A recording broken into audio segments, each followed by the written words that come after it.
Ladies and gentlemen, welcome to VRML Season 3. Trap walk there in the far side trap, but it was a beautiful bounce. It was, the trajectory looked perfect to me from my angle, and it was another opportunity there. Snowy Blue, and that's going to be our first goal of the first round of the first game of Season 3. A minute 9 in, going to Snowy Blue here for here to kick us off. It's Season 3 for Master Tier. I am so excited to look at that. Look at that Joker is out of the tube and at midfield in no time at all, and just like that, bread, knife through butter. Oh no. They just slide it right in, and they're up by 2 in 10 seconds. Or Froggy was there in the area, sends it to the bow tie. Now over at bow tie, there's Ninja Knights, just juggling it around and waiting for the defense to be baited out. Now they enable this shot, but look at the save from Stody. Stody, the hot start, not only on the offensive end, on the defense as well. There's Stody again. Stody just doing a little bit of everything, all by his lonesome. A little shot fake and whirl around and juking into the oop. It's 7 points for tempo, and Stody is feeling hot. Will be Cam Gem off the right shoulder. If he can find a few points, he will find the pass to Cosby, but the save yet again. It's getting more active here for Redshift, but getting tangled up in the backfield. What a stop there by Kaznaz on the shot from Com. Towards the other side of the arena, but Space able to pick it up, and he's going to reset it back to the goaltender, Flynn. And so Flynn looking for the cross pass in the own zone. Looks like they're just trying to keep control of the disc here and have a controlled exit of their own zone instead of just clearing it down and chasing after it. So some great passing here from the upside down team as Flynn takes the disc and gets the disc to Space down in the right hand tunnel. He'll go for the open end shot, but it's going to hit off the geometry. That small little block there gets in the way sometimes. He's going for a rebound try. He puts it in off the backboard. It's in for the first 3 points of the game. You're expecting certain levels of greatness, of course, but Redshift, do not sleep on them, because these guys, Kaznaz, just as much as anyone has game scores here, you know, they surprise.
Hi, my name is Mazi and I play for Ethereal.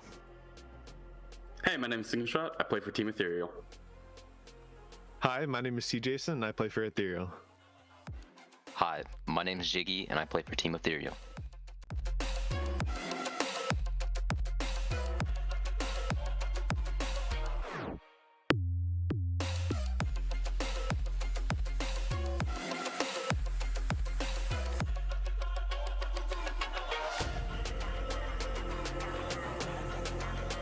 So my role in the team is, well, technically I'm the goalie, but I also do things like QB and play the back line. So I like to think of it as like I'm the big brain of the team. You know, sometimes I call the plays and I kind of guide them on offense and defense. I like how we can have fun and be serious whenever we want to. Are you saying we're a bunch of trollers, Jiggy? Yep. That's so toxic.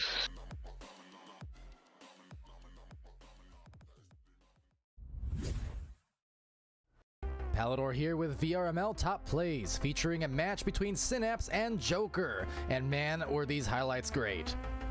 13 plays on this list, starting off with some good defense, but Joker escalates their crimes from jaywalking to straight-up thievery. At 12, forget what you know about snakes because this Mamba's got hands. A sweet pick and pop from a narrow angle just past the defender. At 11, forget what you know about snakes again, because this Mamba's got wings, flying into a well-read rebound and uncoiling with a fancy finish.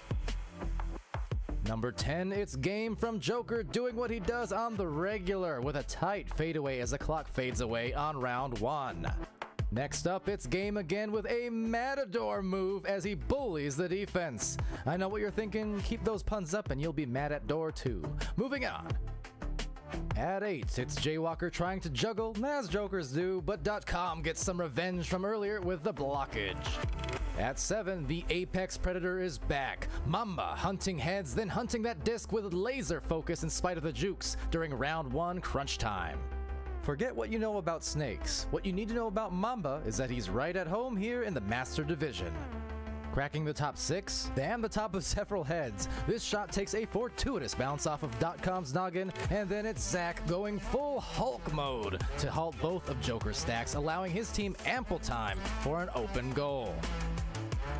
At 5, Jaywalker's back to his criminal ways with a vital takeaway late in round 2 to tie up the game with a minute 20 left and ultimately to force an overtime.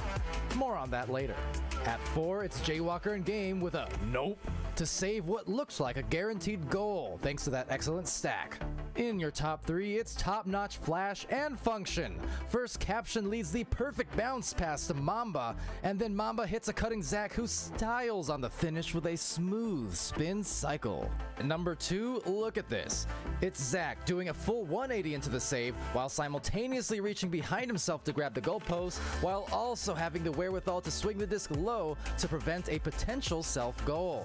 So much happens here in the span of 0.7 seconds, and it's these kind of minute instincts, physical feats, and split-second decision-making that truly make Echo a flat-out sport. And finally, your top play from this game, it's all about the subtext. Or in other words, the caption!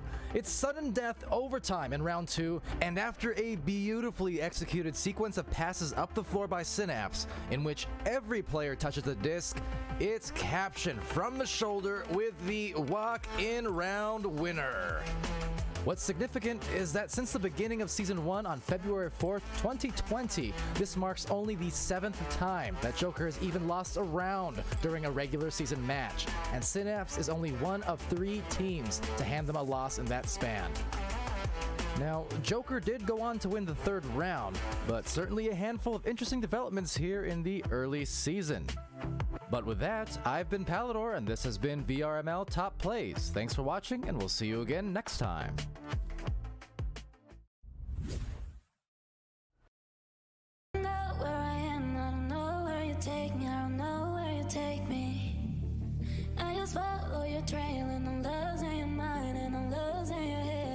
Beyond empty goal sends it in. That was a no look. Was that a no look? Glenn instead gets tangled with the defenders, so Big Bot, a little bit of a flourish maybe to untangle. Let's see if they can get the goal, but instead it's Ant Gas, maybe making sure that it's guaranteed an 8-point lead. We're gonna chain through a bunch of players. And nice grab by Essen.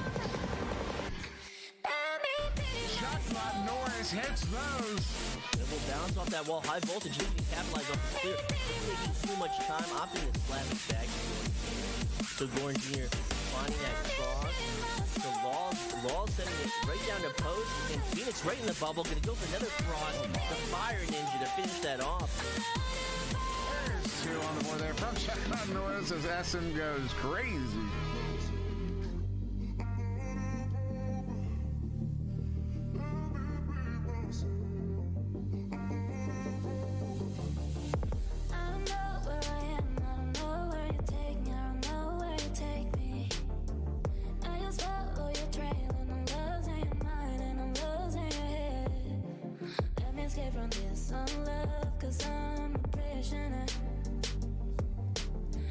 Want to look my way, never back. deep across here to Caption. Caption going up there to Mamba. Mamba taking the shot. Big save there by Kong, but doesn't get it out. This one's still loose. Now Zach with it. Zach, he's going to get in his pocket, picked there by Jaywalker, and he gets that one cleared out through the near side tube all the way down. That's going to be Gabe picking it up. Empty goal. What a stop by Zach! You monster! Oh, what? That's ridiculous. I'm done. Gets done now. The other chain picks it up. So quick back and forth here. This game now. Trying to turn that one around. Big shield there. Sun's out too. Gets that one sent into the zone. Up to Kong. Kong. Move it in on the near side. On the floor. Up in the bubble. Cross pass there to game. Dr. Pocket. Hayes there to raise. That was a really quick chain there from Ethereal, but they weren't able to get the hand on the disc. Of course, that cross pass doesn't quite get to Anomaly there. Actually, ultimately does. He's going to end her single shot there. And then Anomaly there sending that one back to Meatballer on the back line. Meatballer sending this one up to Al. Al sending this one in. Hits Connemara.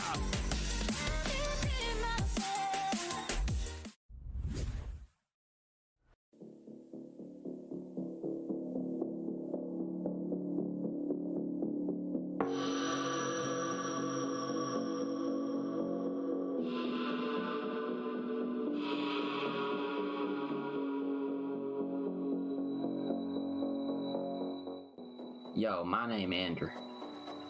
Hi, my name is Andy W, and I play on Four Kings. Hi, my name is Chrome, and I play for Four Kings. Yo, my name is Cruisin. We want to grow as a team. We're kind of a new team, and I've never played with Cruisin or Ender before, and I know we have like a new chemistry, and I think it's going to be good, but I kind of want to see that grow. I honestly think one of our biggest strengths is that we're all like friends, right? So it's like I feel like we can grow over time and become better because we're homies and friends and lovers. Naturally, we're just better.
Hello, my name is Grumpy, and I play on Spartan.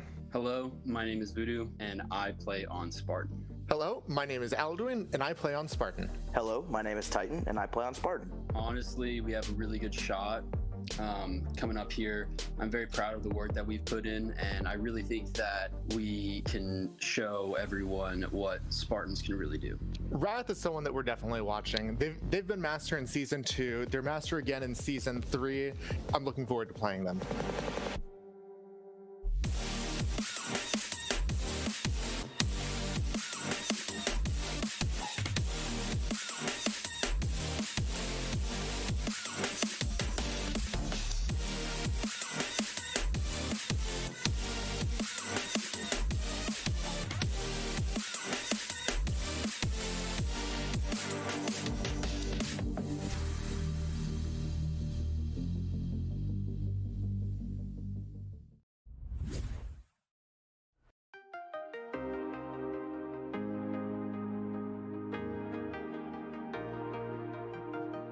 Hey, my name is Negative Zero, and I play on Team Anomaly. Hey, my name's Chocolate, and I play on Team Anomaly. Hello, my name is Acorn, and I play on Anomaly. Hello, my name is Sweet Tooth. I play on Team Anomaly. Hello, my name is Fontac, and I play on Team Anomaly. Heyo, my name is Big Bot, and I play on Anomaly. Series against Anomaly. As a team, I'm sure that we're all definitely excited to hopefully claim our spot back into Master Tier and show what we're made of. I think that what separates from other teams is that we already had some pretty good chemistry going into starting, playing for the first time, and we don't get tilted very easily during the game.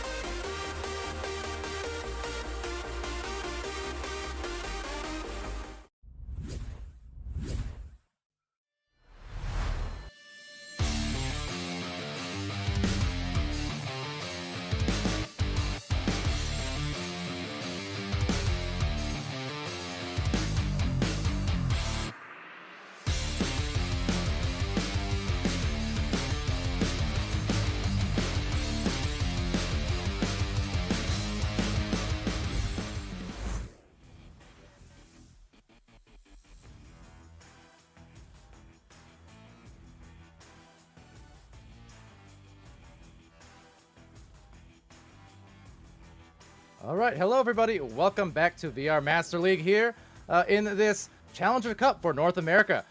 Exciting day. We've got through the European ones earlier on, and now going on for this weekend to what's going to be, no doubt, a thrilling series of matches between some super competitive teams in the Master and Diamond tiers, fighting for their lives, hopefully not shedding any tears. That said, welcome everyone. I'm Palador, and casting with me today is going to be Sir Dimwee, as well as Strembitsky on the analysis, and we also have, of course, so much for subtlety, continuing to kill it over on the cameras. But Dimwee, to you, how's it going?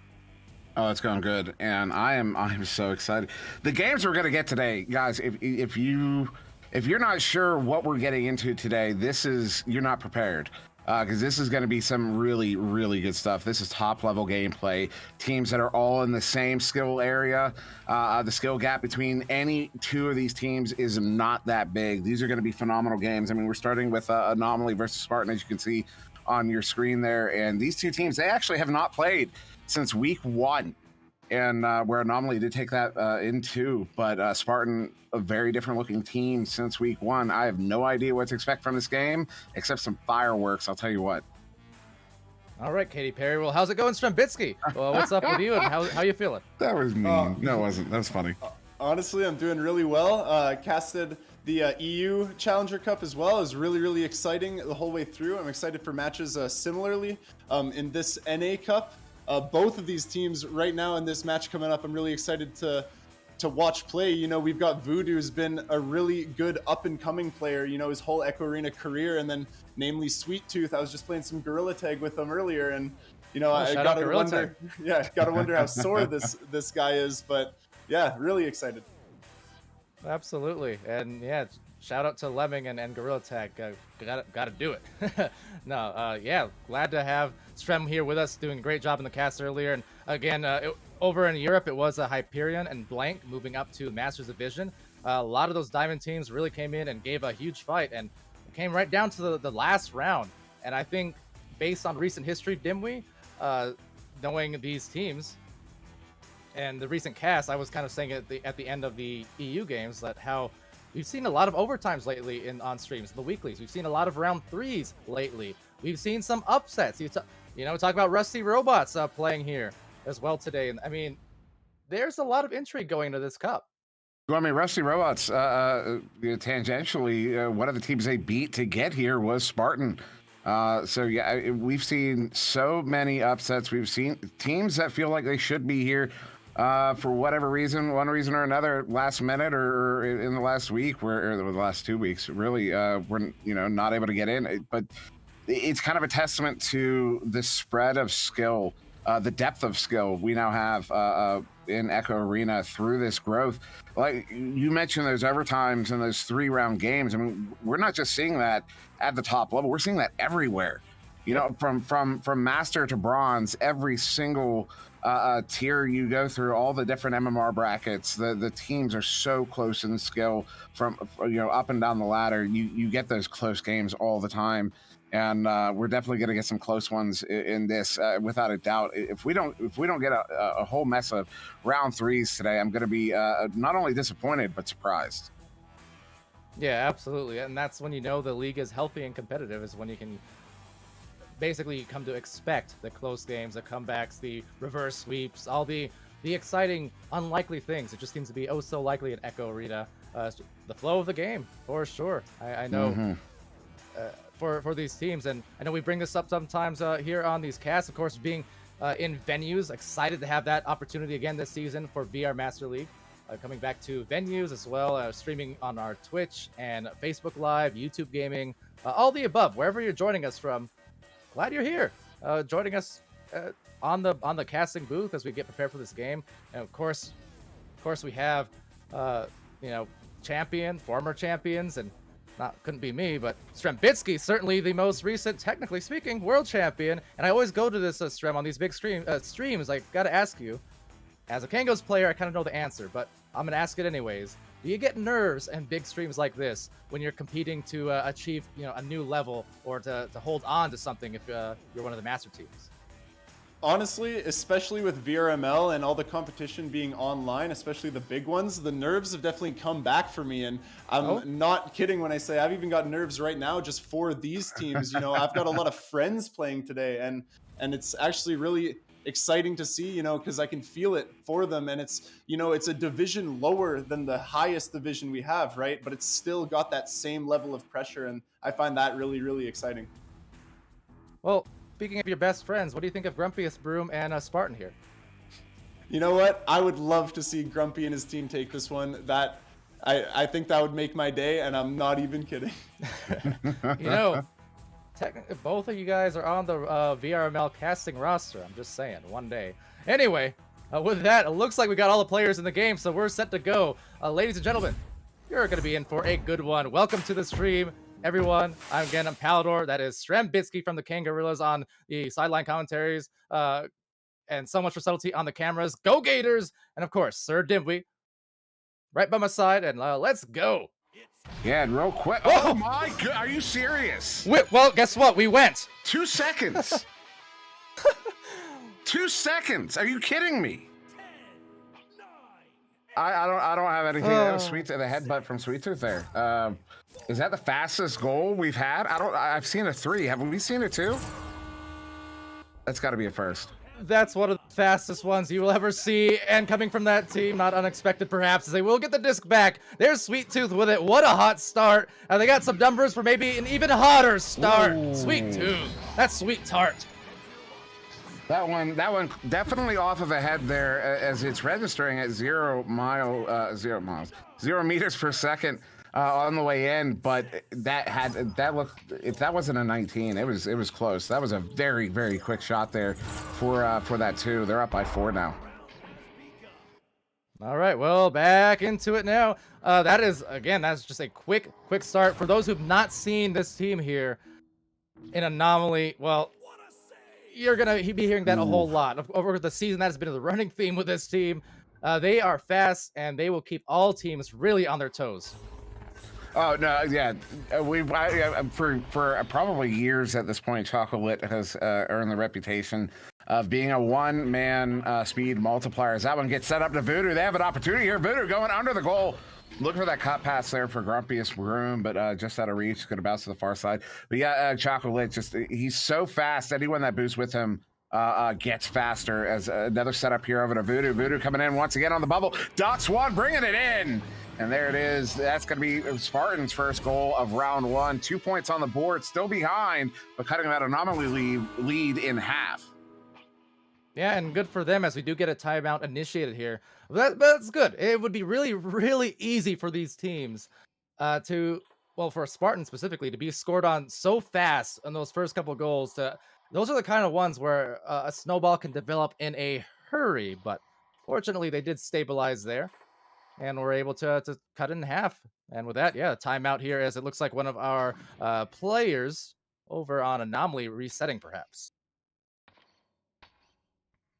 Yeah, and I mean, we're so early in this game. There's not a whole, there's not a lot to talk back on yet. But I will gush once again about that first goal. 2-second goal. Streb, have you ever seen a 2-second goal in a game ever? You know, I'll be honest. I literally was just opening up my notepad there, and I looked back, and I was so no. And if I heard correctly, it headbutted in, right? They headbutted it, or they grabbed it and scored. What happened? I'm pretty sure it was a headbutt. It had to be. But how is it a 2 if it was a headbutt?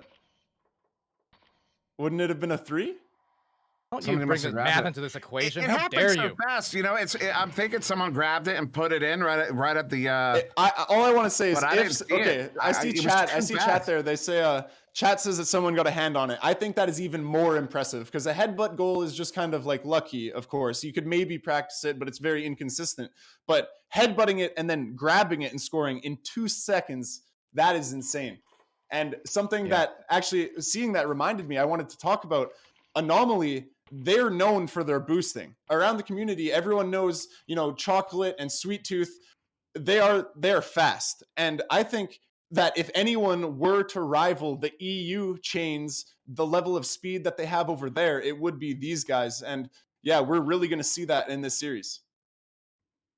Yeah, definitely. It's one of those cases where in prior seasons, prior years, we'd always talk about the differences between the two regions and how one region, NA, typically more spaced out, less on the stacks, more on the kind of position passing, things like that. Europe used to be more about the consistent chains, double chains, even when it went to 4v4, things like that.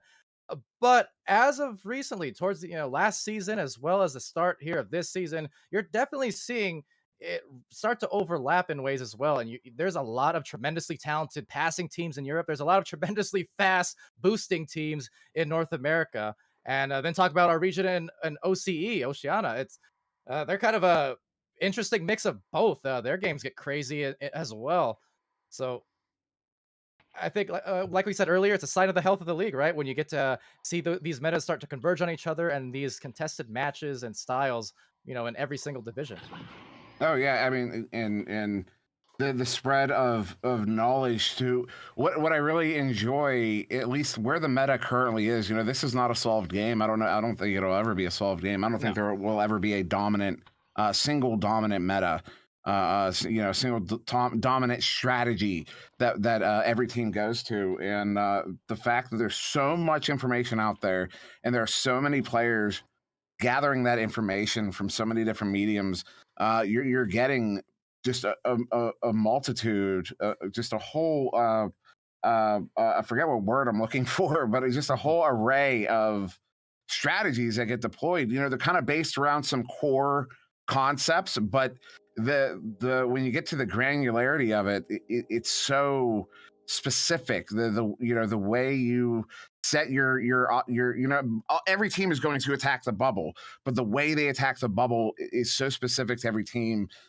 Each team has their own character, and you can follow any one of them at any time, and you will always find those unique characters at play. The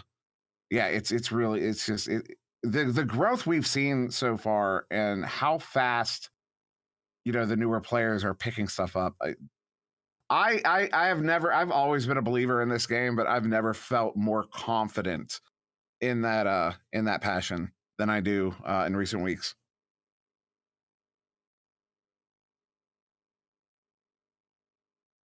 Here, for as we prepare our teams that maybe get back in the game, and Dimwee laughs at some weird reason, I don't know why. We'll try and go to a. Oh, never mind. I was about to say we could get back on the cams for a second and just talk to looks you like we've got eye a to eye. sub in the game.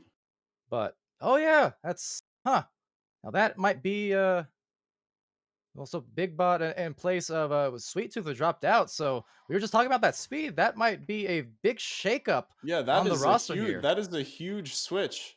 Yeah, it is.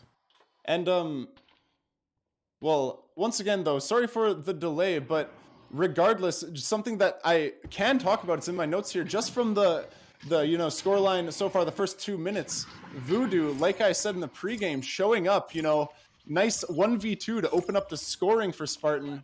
I think it's very, very important to keep an eye on this player. He's gonna be the difference, I believe. Now, let's see what he can do. Round 1, let's go. Yeah, you know what? It's not at all a knock on Big Bot whatsoever. It's just more so that jarring change where you go in with a game plan and you go in with a certain roster, and then suddenly everything just shifts, the dynamic of this. So this could be supremely interesting development here in this game, as it will be, possession going to Spartan on Blue's side, and they're going to work their way up the floor. Jada Baker, the clear down. That was some really good passing there from Spartan to get by that defense. Oh no! Acorn dropping the disc there. Grumpy is able to pick that one up, so it's back in the hands of Spartan here. Grumpy over to Voodoo. Voodoo bringing it in. He's going to hit it for the 2. They tied it up here. What is that? 33 seconds since we came back from that timeout there. We got a tie game. And that was quick, of course. So Big Bot along on the roster here, on the full 6-person roster. As you'll see a lot more teams these days definitely employing, to have those backups in case of situations like this, or as well as switching out rosters depending on the matchup that you're playing against. Seeing more and more of that lately. Right now, they're going to go for that passing play, but going to be absolutely denied by the Dragon. That is to say, doing what doing does. Yeah, Anomaly came out and challenged at the exact right moment, right as that pass was getting into the hands of the receiver there, able to stuff that before he can even make a move, before he can even think about making a move. That was a ridiculous stop there from Alduin to hold that off. And now patience here from Anomaly as the Acorn is slowly walking his way in. You see how Spartan is playing in they're so committed to their bubble. That pass in just out of reach, going to bounce out of the bubble now into the hands of Voodoo, stuns out his coverage, and now trying to send that one out, but back in the hands of Anomaly. And with that, -0 at the bottom here of the trench, working up the floor, trying to look for that rebuttal if they can, and scoring here. That would be big for them, just to again calm it down and find a new stride. They started off hot. Let's see if they can get that going, but no, we'll just be snagged by Alduin. Maybe eyeing the barrier pass potentially, but just couldn't quite coordinate it. This one all the way down now into the Anomaly zone. Voodoo trying to track it down. He will. They're not turning it around here for Spartan. If they can press up, they have the numbers here. Bring it in is Jay Tabaka, and he's going to hit it for the 2, and that's the Spartans' first lead here in round 1. Just about 5.5 minutes still to go here, so not even quite halfway. But we still have not seen that. Neither team has been up by more than 2 goals, and when they were up by 2 goals, it wasn't for very long. As Spartan now ahead. All right, well, back again. So that's a couple goals in a row and trying to close the wound just a bit there. Managed to squeeze that pass through, some tightly woven ones, but bounce back to -0. We're about halfway through this round, Dimwee. And despite the super fast start, just these slowdowns off that initial timeout here has kind of changed the story of this game. Ooh. That was I see where they were going there, the give and go, but that as the defender came out of the stun, he was able to get the grab on that, but still in possession here is Anomaly. Anomaly doing a really good job of controlling the disc, and more slowdown here, though this is kind of reflexive or reactive to the bubble defense we're seeing from Spartan. Very deep bubble coverage from Spartan. They're really not challenging out in the field at all, especially with the lead now. They don't really have to, but still, once again, this is kind of how this is a trade-off, though. They're having trouble getting back into possession here as Chocolate sends that one across the Big Bot, who gets stunned out again. And you see Spartan's defense is doing a really good job of shutting down those cross-pass options. Talk about shutdowns as well in the midfield. -0 was there for the recovery, just mishandled it, but they'll stack right back. So they still got some of that in their DNA, but now making way for maybe an open shot. Voodoo trying to work the magic, but instead a little bit tragic on the ending. They'll still get a snag back. Perhaps Chocolate's there as well. Voodoo getting stunned, Chocolate the clear, and that's into the blue. Yeah, all the way down there. Will be picked up by Jay Tabaka there for Spartan up to Alduin here on the near side wall. Chocolate going to put some pressure on, try to get down in that lane, but a little too late. There's Grumpy now. They're looking at a 2-on-1. Grumpy and Voodoo coming in. Voodoo coming in, and Grumpy takes that shot. He hits it for the 2. They are up by 4 here. That is 8 unanswered points here from Spartan. In the context of the, again, the momentum which we talk about so much, it's even more than 8 points. This is starting to really weigh heavily against Anomaly. Not able to score since those initial quick-fire bursts that they had in the opening 2 seconds of round 1. Oh, no. And now in a hot second, another snag. But Beka trying to get that back. Another tap back over to Beka. Needs to be careful because Big Bot is in the area with that clear out. It's going to go into the zone of orange. And now passing, completing. Dimwee, it's 10 unanswered. That was Spartan the whole way in there. They got that initial disruption, and we're on their heels the whole way in, but stayed in control. They were completely off balance, and they stayed in control that whole way through. This team Spartan is looking really, really strong at the moment. You saw that initial recovery. Oh no, Grumpy picking that one up. He's gonna hit it for the 3 as we saw a 4 stuck in the tube there. As yeah, so looks like Sweet Tooth has returned, in fact. So, but still, we're still looking at this 9-point lead here to Spartan. All right, well, let's see what that does for them. Yeah, I see Sweet Tooth joined, and immediately dipping there was Big Bot and trying to maybe just recover. But again, even with Sweet Tooth back, this is going to throw off the whole rhythm of this game for them so much. Hopefully they find something. Might make me eat my words, and if so, I'm fine with it. Trying to make a play, but bouncing off. Now this one bouncing to the near side wall. Acorn going to pick this one up. Looking to send this one across. Does hit Sweet Tooth. Another ding there. That one just ricocheting to the far side, and then Grumpy's Room going to get that one picked up, cleared out. They're going to chase after this one. Does get by that backliner. It's -0 on the backline. Was trying to cover that one. He's trying to slow down these stacks as well, and he does a good job of it as Sweet Tooth is able to get there first. Now it's turning it back around. Unfortunately, hitting the Geo there on the far side, not picked up by Lit. He's going to send that one to -0 for Anomaly to once again turn this around. Maybe get some points on the board here. It's a 9-point difference. Not yet out of time, but we are really squeezing up on that. Everyone here as this throw goes out, gonna be picked up and sent over. So maybe no opportunity or opportunity lost rather. This is kind of dangerous. Yeah, last minute of play just about. I mean, we have 3 out of the 4 players over on Spartan getting in on the score. So it's not only a case of them feeling good. It's about several of them feeling good and all getting involved in this offense. Oh, absolutely. Now, Sweet Tooth sending this one across to Chocolate. Lit was wide open there, but it hits that Geo. It's that same Geo there, what we affectionately call the cloud block that keeps getting in the way of some of these clears and passes. This one, we got a ricocheting bounce there, picked up by Voodoo, cleanly looking for that 1v2. Oh, that hook shot there, just not hooked quite enough. And Acorn's going to get that one sent away. Well, had me hooked. That was a nice initial move. Just a very subtle juke, but a juke indeed is a good grab from Voodoo. Is gonna still get this back to Acorn and Sweet Tooth. They're linked up, going for that dribble play, and we'll meet it halfway and sending it right down that line. The bounce there. You'll see Anomaly taking those kind of shots a lot. They are so good at it. Need to score, not for the win perhaps, but just to score in these last 20 seconds. Yeah, because this is still 13 unanswered points here from Spartan, even after getting Sweet Tooth back. Sweet Tooth does get a bit of a disruption there, but it turns right back over. Grumpy sending this one up, looking to get it to Voodoo. Voodoo getting caught up there at mid. Sweet Tooth picking that one up, sending it to the far side trap, not picked up by Voodoo. 5 seconds to go here in this round 1. Jace Baker setting up. Alaway taking a shot, not quite on. One more there at the end, and no. A little too late, but Spartan will take round 1, 13-4. Right, Strambitsky on the sidelines. What's up? All right, Alduin with beautiful defense and saves that whole round. Again, even just Spartan in general, their defense is super strong, probably because their team consists of a lot of veteran players as well as newer players. Anomaly kept trying to force bubble offense with 3 players instead of 4. And of course, with a sub, they're a little bit shaky when they don't have Sweet Tooth, and especially with the confusion, they didn't know why Sweet Tooth dropped, of course.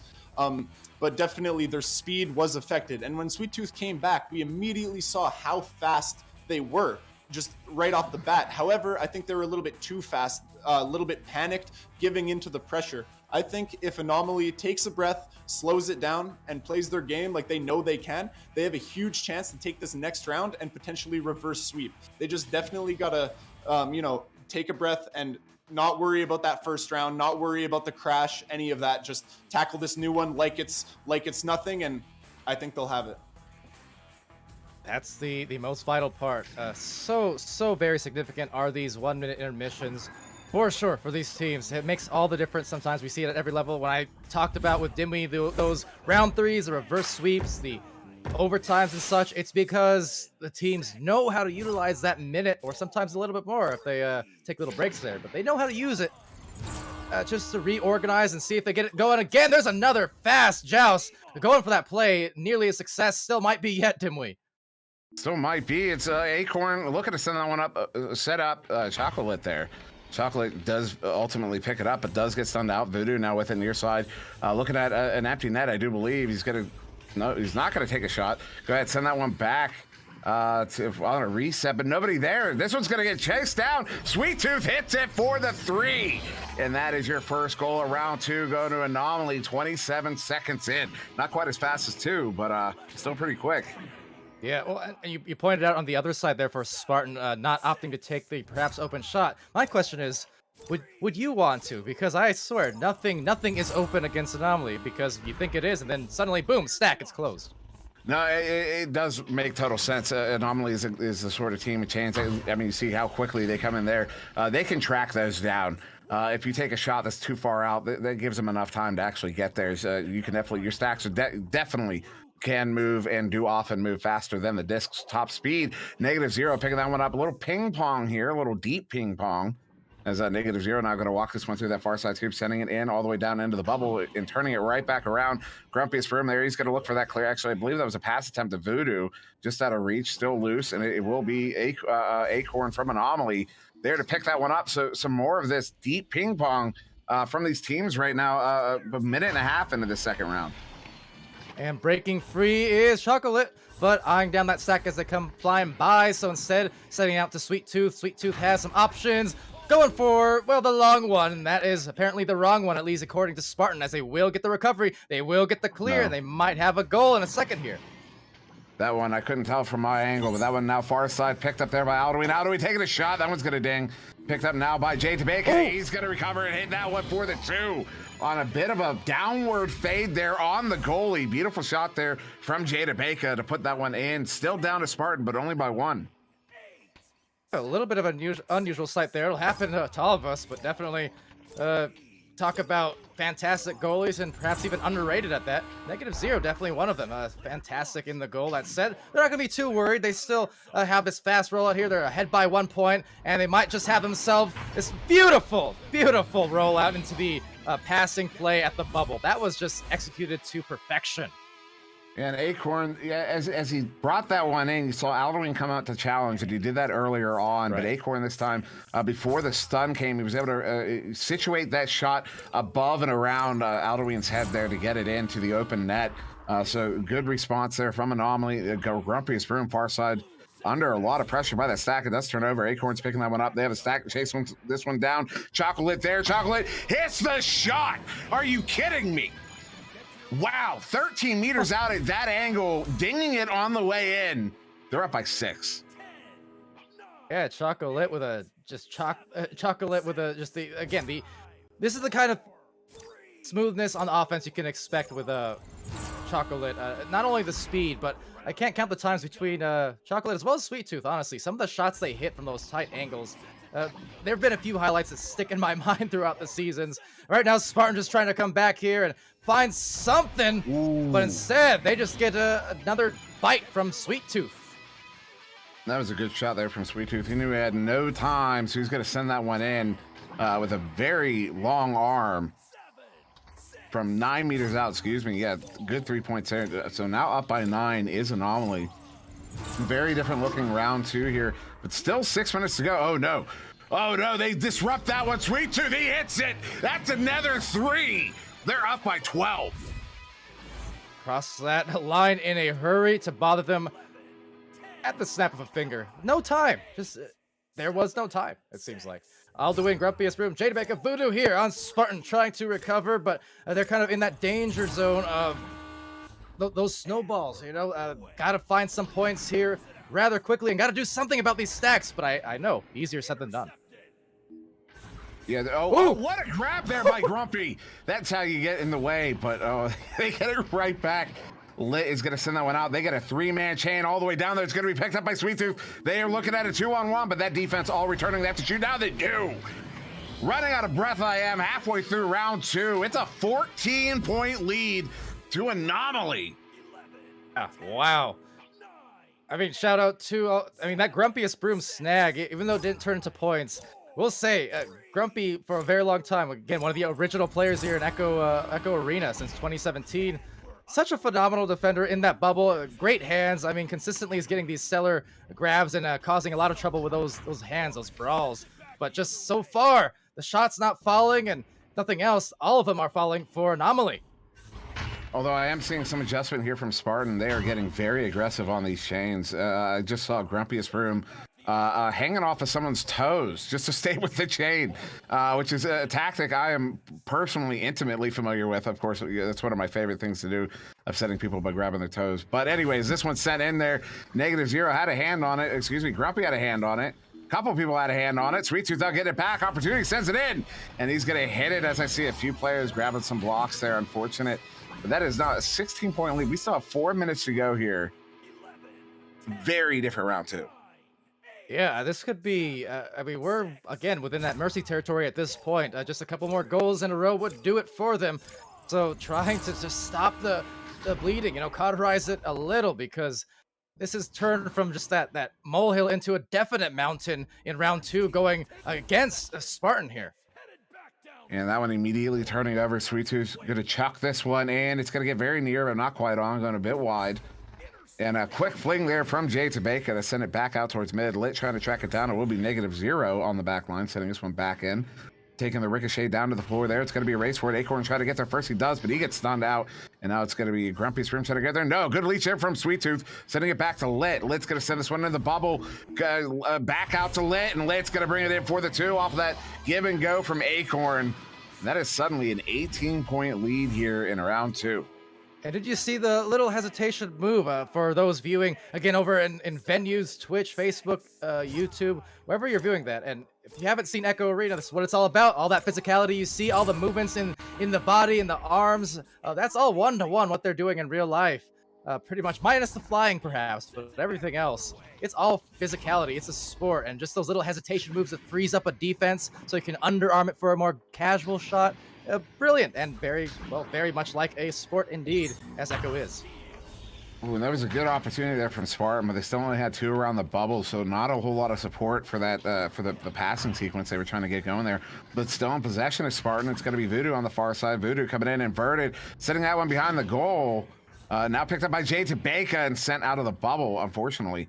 And that's Acorn picking that one up, gonna clear it out through that near side tube all the way down into the Spartan zone. Empty goal, lots of time.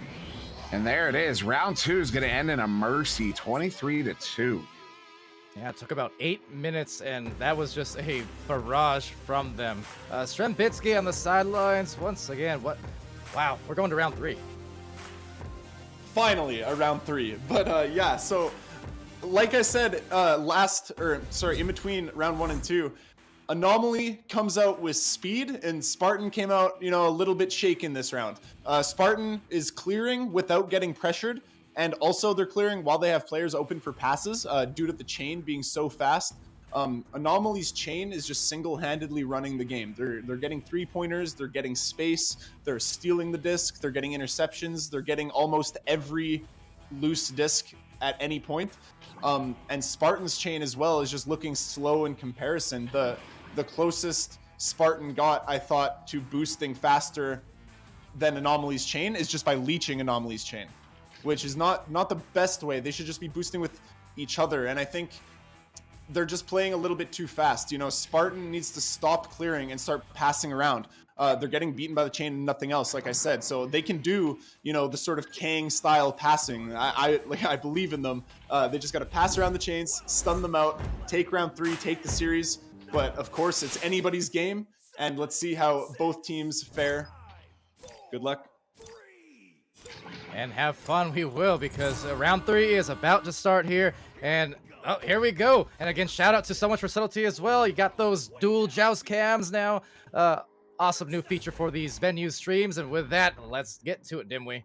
Sweet Tooth sending that one in. They try to chase after it. They do get there. Sweet Tooth. Acorn getting the assist on that one, but wow.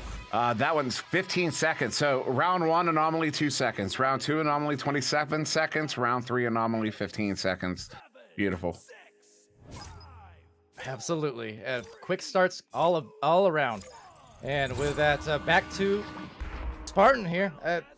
Again, that hill needing to be climbed. They need to do essentially what Anomaly were able to do between that first and second round, is just come out the gates in the third. The next round, hot, but instead another steal. Acorn not falling too far from the tree as it's Sweet Tooth. That's a tooth right down the floor. And Chocolate getting stunned though by Baker. And Alduin couldn't get it out of there before Sweet Tooth gets the snag as well.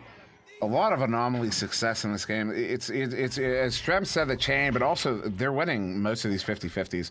Although that pass is going to be a bit off. If Spartan can get a chain together, they can have an opportunity. They do have a chain together. Are they going to get there? Grumpy's getting there first. Overshooting a little bit. He's looking at the 1v2. Drops under 1. Now a 2-on-1. Oh, the chain! You can't take that much time against this Anomaly chain, but it's still in possession. Alduin far side. Alduin sending us one behind the goal there to Jay Tabeka, who's going to hit that one for the 2 to tie this one up here in round 3. And that is the first goal from Spartan there in probably almost 10 minutes. Honestly, I would call that at this juncture the most important goal of the game from them. They may have scored a lot in that first round, but just being able to finally break the ice a little bit and see, just physically, see the disc go through the goal. That could be as important as anything. So nice work from them. But that said, they got to get back on the defense now as Sweet Tooth crosses it over too far beyond the reach. And the stack, they're trying to get back as well as Sweet Tooth gets stunned again. Some nice aggression and defense successful for Spartan. No, Grumpy sending this one through the near side tube all the way down. Alduin trying to get the hand on it. It will ultimately be Jade to Baker getting there. No, it's Chocolate getting there first, surprisingly. Well, not too surprising, but Acorn now sending this one back to -0 on the back line. -0 going to chuck this one through mid. It does get through, but now going to careen to the near side wall. Near side trap picked up there by Jay Tabeka. So another turnover there. Spartan with it now. 2.5 minutes off the clock. Voodoo coming in. Voodoo looking to send that one across. Does a fortunate bounce there to Jay Tabeka. Taking the shot on the stunned out goalie.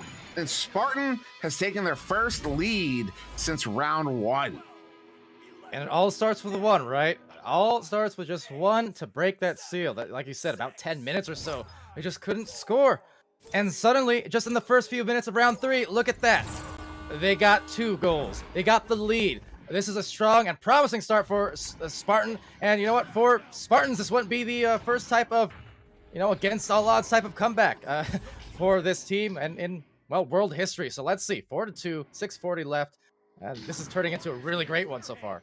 Oh, it really is. Especially you see a second round like that, and it can get you a little nervous. Like, oh no, is that how it's going to be? But no, Spartan just had an off game. They're back into this one, still on the lead. Jade Bacon with it near side, sending this one over to Voodoo. Voodoo looking to set up Grumpy there, but a little out of reach. And Alduin now trying to track that one down, but the Chain's going to get there first. A Chocolate with it. Has Sweet Tooth cruising in far side. Sweet Tooth looking at an empty goal, going to send in the shot, goes far wide. And now turning back over Voodoo with it here, inverted on the ceiling.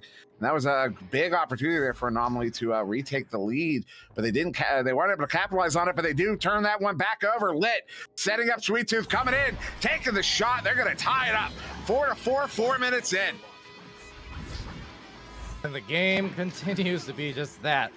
So Sweet Tooth, after the kind of uncharacteristic miss to start, just got it back, and they eventually stabilized. They found the tie. Launching out now will be the Spartan team here, trying to, well, take it right back from them if they can. But I like, once more, I like how they managed to not let, at least thus far, round 2 get in their heads too much, because they're nice rollout, good bounce passing, very calm and in control. They don't look panicked, even though most teams would have every right to be after what happened. Ooh.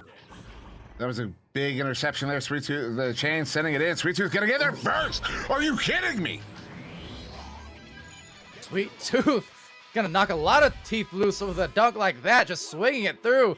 Jada Baker did a good job for Spartan, got the leech and was right there for the recovery, but just misread the bounce. It was going a little bit too fast against the wall, and with that, the advantage back now and the lead. So we'll be Spartan here with this joust advantage halfway through round 3 now. And that one immediately turning over. Acorn getting a hand on it, sending it through. Sweet Tooth is going to get there to pick it up. Sweet Tooth has lit far side. Chain coming in to attack, sending it across, looking for the 1v1. No, sending it back to Sweet Tooth, taking the shot. Goalie stunned out there by the teammate. I believe that was Acorn. It was. And there you go. They're up by 4 now here in round 3. Starting to get into, again, nervous waters. Less than half of this round remaining. Gone by mighty quickly, I might add. But with that, you don't want to see them score again. Not too many consecutive goals in a row. That's how you start seeing those shifts. And they can't afford, for Spartan, they can't afford to have another one of those waves come crashing against them. No, they really can't. No, Spartan with it, they really need to maintain possession of the disc, as I forget words once again. Jay Tabeka inverted, taking his time, rolling through mid as a whole bunch of stuns are going out in that near side tube. Now that Chain coming in to attack. He's going to send that one over to Alduin. Alduin looking to set up Voodoo there, a little out of reach. And that one, oh, what a grab there by Sweet Tooth. Send this one out. They're going to send this one all the way down, taking that careening bounce now up to the ceiling. They're going to get there first. Empty goal, anchor shot from the ceiling, looking for that 3, but just a bit wide now, sent out by Alduin towards mid, -0, trying to track it down. Nobody, still loose, but back in possession, actually now Anomaly. And Sweet Tooth rolling up. They have that cross, but no, instead being lost. Grumpiest Brooms. There's those hands. The quick fling, a little too strong, is going to just be sent right back to Acorn as Acorn eyes down the passing plays. Had an option at the backboard, had the bow tie as well. So they reset. They decided, hey, we're going to get a higher percentage goal to go here right about now as we position out for some passes around the lane. Sweet Tooth over to Chocolate lit using Sweet Tooth as an anchor to swing around there, but that one going a bit wide. -0 now with it, so Anomaly still in possession here. 3 minutes to go, and they really just need to run the clock here, which is what they're doing. They're doing it quite effectively. Sweet Tooth not picking it up. Sweet Tooth going behind the goal there. Oh, to lit, but then a bit disruption. Sweet Tooth gets it back. He's got to put it in, and they're not letting anything get by them here right now. Anomaly is now up by 6. It's still, they're still in this is a thing now. They've struggled to score for the last few minutes, but they're only down by a couple of goals, a couple threes or a few twos, but with 2.5 minutes left, they can still do this for sure. But the turnovers here, the turnovers on these jousts as that one goes out would have been devastation. Still might be yet, because there's a stack once more in a hurry, getting it down the floor to the backboard, to the front, and overtaken by Alduin. Alduin setting that one out there to Voodoo. Voodoo, you know, that once again, that goal's open, but you can't be taking the shots like that against his team, so he doesn't. That's good discipline. Sends it across to Jade Tabeka. Jade Tabeka trying to go back to Voodoo, but now that chain, so punishing is this chain as they now send that one to that left side, that far side tube. Lit sending this one in. Hit Sweet Tooth. What a shot! What a shot! Whoo! You get my reaction. That's it. Yeah. Stack for Spartan, they were able to get back just about, but not quite quick enough on that reaction, because again, there's no such thing as reaction time, it seems like, against Anomaly. They just blip in and out of existence at a whim, as Jada Baker now rolling up past nearly reaching Voodoo, but very, very tough angle, and now another turnover. Now this one set in Acorn all the way down into the bubble, but right in the hands of Alduin there. 1:20 to go here in this third round. Not out of time yet. Grumpiest Room with it, sending that one through mid. Going to take a bounce right back into the zone here. Sweet Tooth picking it up. Sweet Tooth has Lit. Far side. Sends it across. Lit coming in. 1v1. Is going to take the shot. He's going to hit it. Wow. That was a tricky shot there. It looked like he was going backboard. I thought he was going backboard. Pretty sure everyone thought he was going backboard. But he's able to pop that one into that right side corner, front side. Beautiful shot there. They're up by 10. That might just be the ice here in round 3. The icing with the chocolate and the Sweet Tooth, and everyone here just doing some work. -0. Acorn, they're definitely feeling in a good position now to go into the upcoming rounds of this round robin. Again, 5 matches here tonight to determine who advances / retains their position in the Master Division. Of course, both of these teams on the hunt for it. And with 30 seconds left, we'll definitely hunting it down and throwing it down. It's Sweet Tooth. They're up to 17 all of a sudden. Sweet Tooth over here is pouring salt in the wound with that shot. 11 meters and sugar. out. Salt and sugar, which I'm sure can't feel too great. Nope. No. But ask me how I know. I don't think I want to know. Oh, wow. Okay, yeah, Anomaly. Oh, wow. Oh, wow. Interception there. One more. 16-point lead here to end round 3. 20-4. Anomaly is going to take this one in the third round. What a performance here from Anomaly. I mean, just a face-smashing performance. Absolutely. And with that, Bitsky, what do you think of said performance? You know, the pressure just had to be skyrocketing. Both teams were playing very, very fast. Spartan was finding ways to pass around the chain without even stunning it out for the most part, which is a very, very difficult thing to do in this game. And it gets harder to do the longer you do it, especially with how fast Anomaly's chain is. And especially the thing about their chain is that they don't ever break up. If they fly 40 meters per second into a wall, they're still chained and they'll turn around 180 degrees and boost at you again. And so while Spartan was finding a lot of good opportunities, and they even did start stunning the chain sometimes, Anomaly was still able to capitalize on every single mistake that Spartan made, no matter how small they were. So Anomaly eventually ran away with it. Spartan just could not outpass the chain consistently enough to take this third round. So that's Anomaly with the series. GG. All right, and with that, we will be moving on to the second round of our brackets, again, of 5. So do stay tuned after this quick intermission. because coming up next we have the Lone Wolf Master Team here in this particular cup. Wrath, they're going to be facing off against Aurora, which a lot of people are pegging as the favorites, perhaps. So this is going to be a supremely interesting glimpse into perhaps a very, well, interesting future. But with that, stay tuned and hold tight. We'll be back in a second.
Hello, my name is Caesar, and I play for Team Aurora.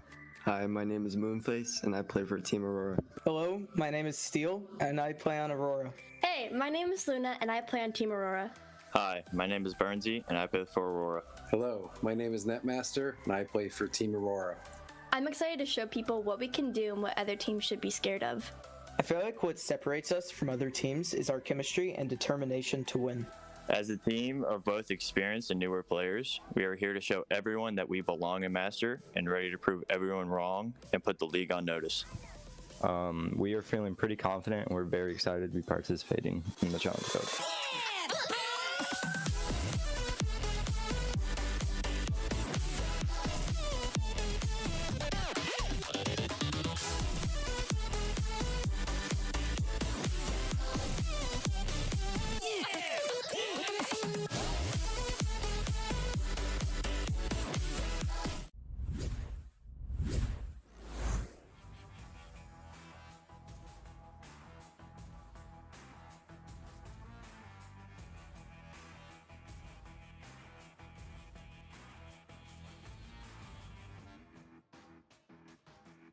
All right, everybody. Hello, and welcome right back to VR Master League in this North American Challenger Cup.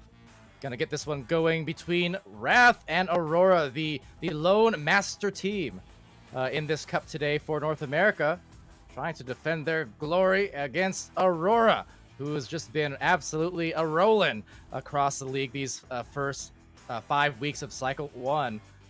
So on the cast, I'm Palador. We got Sir Dimwee by my side. So much for subtlety still on the cams. And, of course, Strembitsky from the Kangarillas over on the sideline cast. And Sir Dimwee, what's the outlook for this one? Because I know you know these players. Yeah, and I'm really excited because this is a real game of intrigue here between these two teams. You know, Wrath dropping down from Master Tier, and Aurora, they've never played. No previous seasons, nothing. This is a fresh game. This team Aurora 10-0 coming into this. They're 11-0 if you include that last round. So are they going to find their first loss of the season against their first game against a Master Tier level team? I don't know, but right now they're in possession. They get that off of the initial joust. And as you said, a lot of friends in this one. Arrow Knight, Link One, Essen, Chuck Norris, all longtime friends. This one going very near the goal. Oh my goodness, digging off the inside of the post there. Aurora almost getting that very lucky first goal there as Chuck is going to clear it. Man, isn't it crazy what they have in their kits? Just do a fantastic job on offense. Oh, impress! Now with a save! What a huge grab there. Saluna, and now stealing the goal will be Arrow. Oh, but just off, and now the third one taps on in. But what a stunning save that was from Saluna, doing the impression of Steel. That was unreal. That was absolutely unreal. And I want to give full credit, too. Not to say Saluna can't do that, but it's just more so a testament. I'm so used to seeing Steel grab shots like that left and right. Now Salute all of a sudden getting in on the fun. Yeah, that was just that was an insane stop. I don't think I would have made that stop. Steel gonna send that one near side to Caesar, getting stunned out quickly there by Arrow. Arrow Knight, getting stunned out himself. Caesar stuffing him back, sending that one through that near side tube. Now into the Wrath zone here, all the way down near that Wrath bubble. Aurora trying to track it down. It will be Moonface, and Moonface gonna hit that one. They don't need 3 tries. See that one? That was mean. So I wanted to tie it up here. Just what's that? Minute and a half in. Yeah, what a fast reaction coming back there. Moonface able to score. So Wrath now back at joust advantage here. And, this is a team who we've seen in recent weeks in Master Tier. And I've said this going into the tournament, that, slower on the start to the season.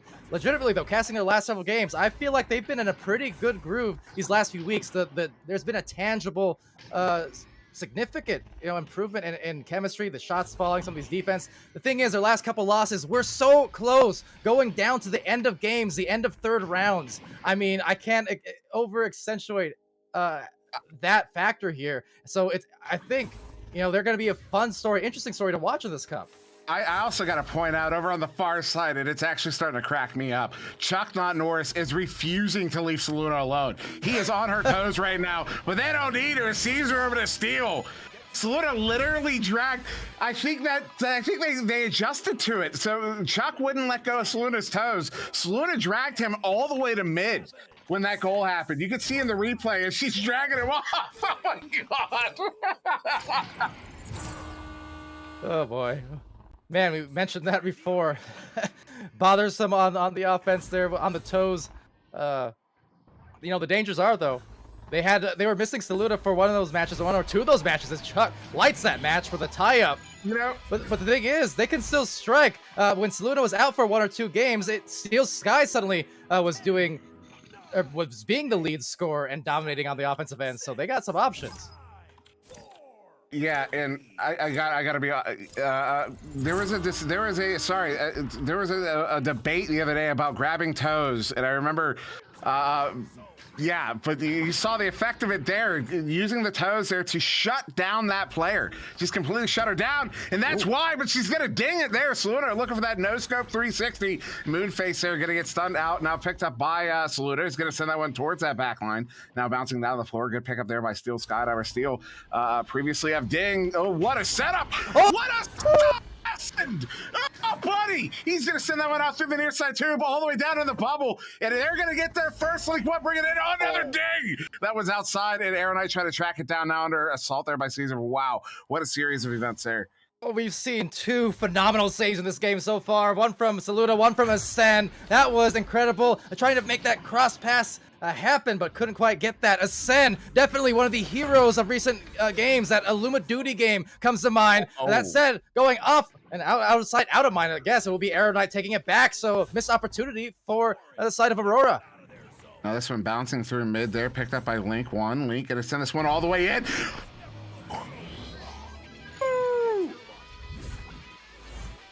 That's it. Woo! Legend. Dairy. He needs some milk. Link one. Coming out and right back to the Joust advantage, down by 3. 5 minutes left in this first round. Steel Sky with that pass over to Saluda. That stack, though, having some free range just to send it down the floor, and they actually will go back into the bubble, but a good reset to Steel from the midfield. Steel sending it down there to Moonface. The other thing, Aurora, their possession in this game has been unreal. Their pass plays, and there it is. See, that's what happens when you don't cover Saluda by grabbing her by the toe. She's going to get in there, and she's going to plan it for that, too. Now, Aurora is still down by 1, but I still want to point out Aurora's possession. You know, I'm going to pull up the stats for myself here because I got to see the possession time. Yeah, they're dominating in possession. They've got almost a minute. They're at 2 minutes with Wrath still at 1 minute, and that shows you, but it also shows you how punishing Wrath has been on Aurora's mistakes and how fast they get those goals when they're in possession. Like right now, Arrow Knight sending that one down to Chuck. Chuck under pressure, he's going to go ahead and send that one back to the back line out of reach of the intended receiver. Saluda's going to get there first, sending that one in, but Chuck's going to get there to track it down. Back in the hands of Wrath now.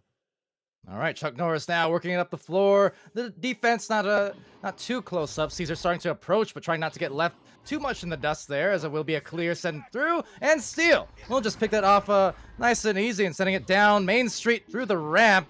Will bounce into the rebounded arms, but could not do the harm, so back to Link and back to the midfield. Now this one bouncing around Trench. Good back pass. Oh no, right in the hands of Saluda. Whoa. Wow, that is punishing right there. That one hurts too. As Saluda had the goalie completely covered. It was probably Essen. I didn't actually catch the name, but she had him completely covered. And that reset there, you know, that looks like an instinctual reset, less so than a communicated one. And it turns over. Aurora has retaken the lead here, up by 1. 3.5 minutes to go. Wrath back in possession with this offensive joust.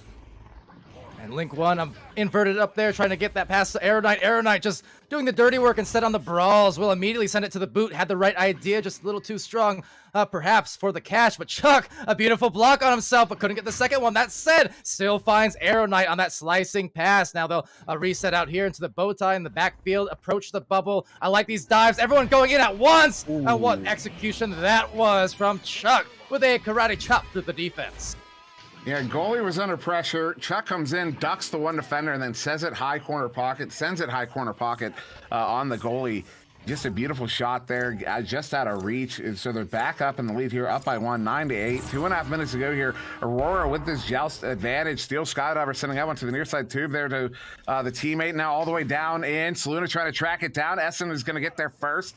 Essen now juking away from Saluda. Going to look for that out pass. Does hit Chuck, not Norris, who's going to chuck this one all the way down towards that bubble. But that quick stack there, Saluda and Moonface. But Moonface loses a handle on it. This one's bouncing far side, picked up by Arrow Knight. They've got a 3-on-1 if they can press it. Arrow Knight sending it into Link, just out of reach. The unforced error there. That one. So Aurora really needs to punish that mistake there, although Chuck is going to get that one picked back up here for Wrath. Yeah, and with this, they're going to take that 3-point lead with 2 minutes left in the first round. Link one, assisted by Arrow Knight, putting it in with some power and trying to power them through to perhaps this win against Aurora, who, might I add, if I have not already, undefeated so far in the season, 10-0 in the first 5 weeks there of Cycle 1. And same in the last round, the first round of these Challenger Cups. So this is a team facing their biggest challenge yet, fittingly, in this Challenger Cup. That was a big setup there for Saluda on that boot, but she missed that one, picks it back up. Steel Skydiver now going to back this one out here. Looking to pull that defense out. They do open up a little bit of space there. Caesar now near side wall, looking for that in pass. Once a cop pass sets up, Moonface, who's gonna hit it for the 2. They're back within 1, and with 1 minute to go, they're still in this game. But yeah, that you know, kind of real. Yeah. You're leaving me hanging. Well, I wasn't sure if you were gonna finish or I was just going to finish for you. Yeah. But that said, on this joust, we'll be here to Link 1. And Link 1, well, they're going to be saying yeah in a minute, didn't we, if they can hold on to this lead. The thing is, that's a maybe an important giveaway. Could have been. Actually, will maneuver it out. So that was a really dangerous pass, admittedly. But they're fine now. They're fine. Look how aggressive Aurora is on defense right now. Their bubble is wide open. Link 1 has an opportunity here. Setting up on a cross, but just out of reach of the intended targets. Luna gets there. Going to fling that one back towards mid. Not out.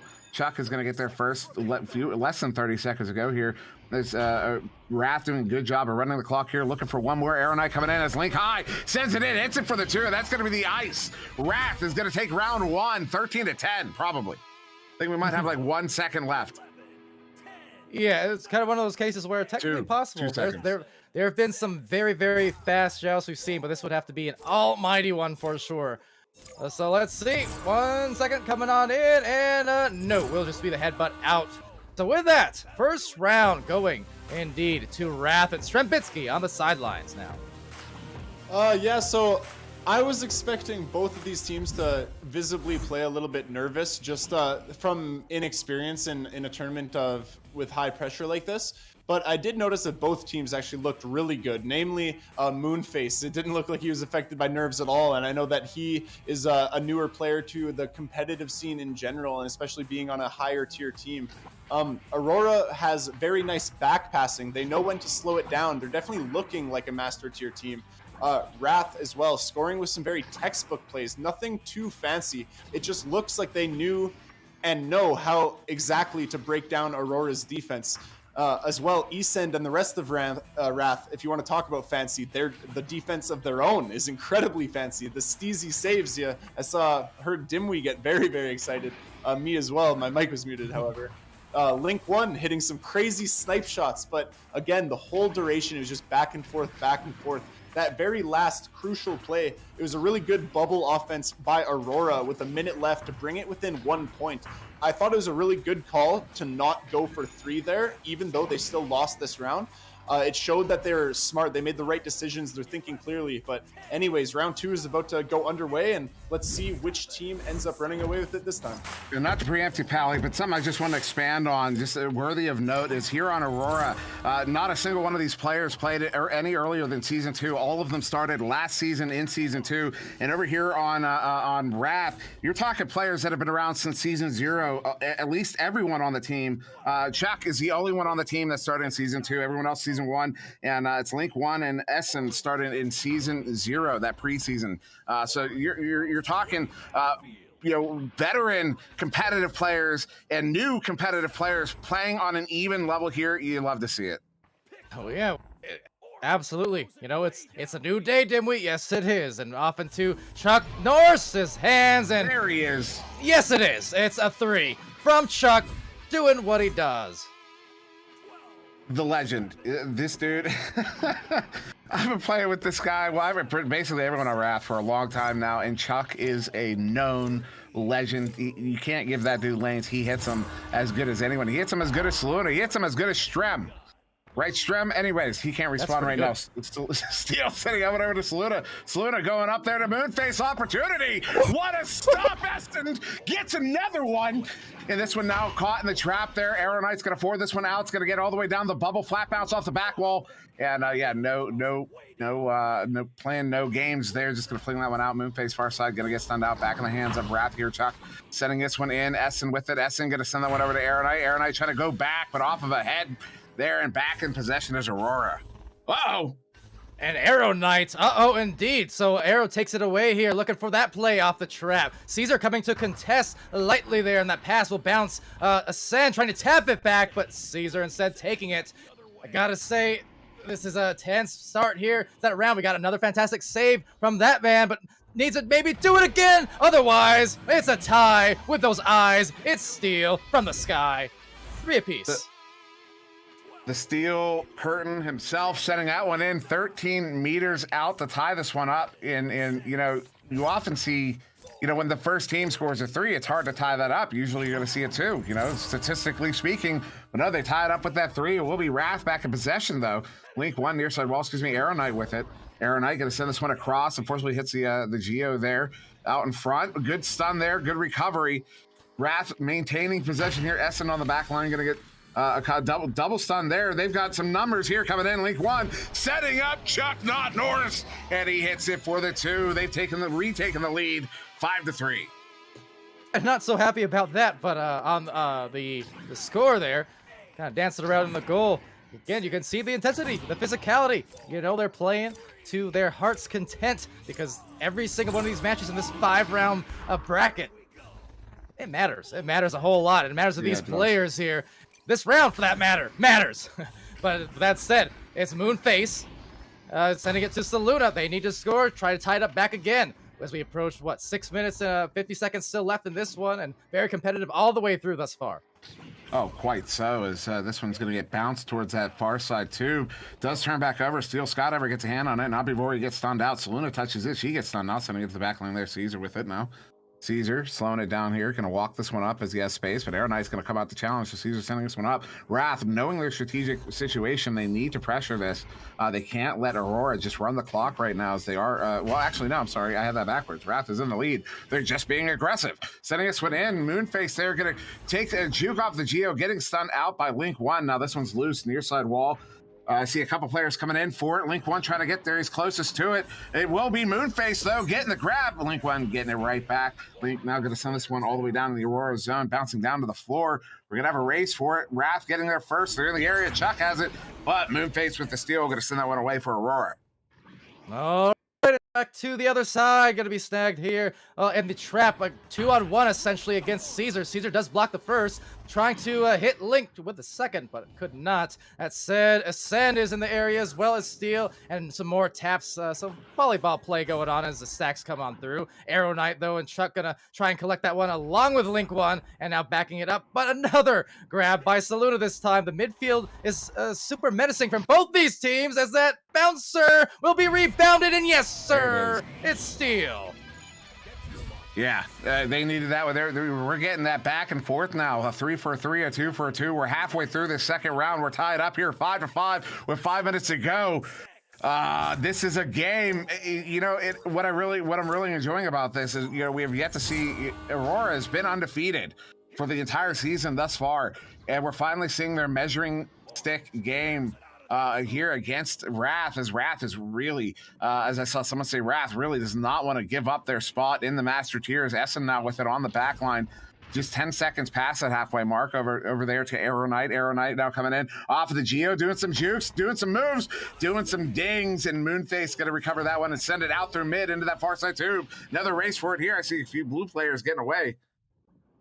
Well, into the trap, taking it back, and now a chance for maybe a lead. Getting into the goal is Arrow Knight, as well as everyone else blinking into existence. It just seems so very fast as Steel Sky takes it from the back line, moving it up the floor with Arrow Knight at the bow tie, just trying to patiently find that right pass as Caesar trying to get it past Arrow Knight here on the defense, inverting to meet him. That said, all right, here we go. 4-minute warning, and I'm liking this patient play. Going forward, now just a walk-in goal, waving it through, guiding it in like a plane, and right now they're on another plane, 7-5. I respect that. I really do. The pump fakes there on the way in, that's going to freeze out a goalie. You know, you're trying to measure, do I challenge or do I wait for the save? And if they're going to take that shot before you can get to him, you got to wait for the save. So those pump fakes are going to freeze you out when you're caught right in the middle there. Oh no, Link 1 off the head of Moonface, off the face of Moonface, send it to Saluna. They're going to hit it. They have a 5-point lead. Now with 3.5 minutes to go here in round 2.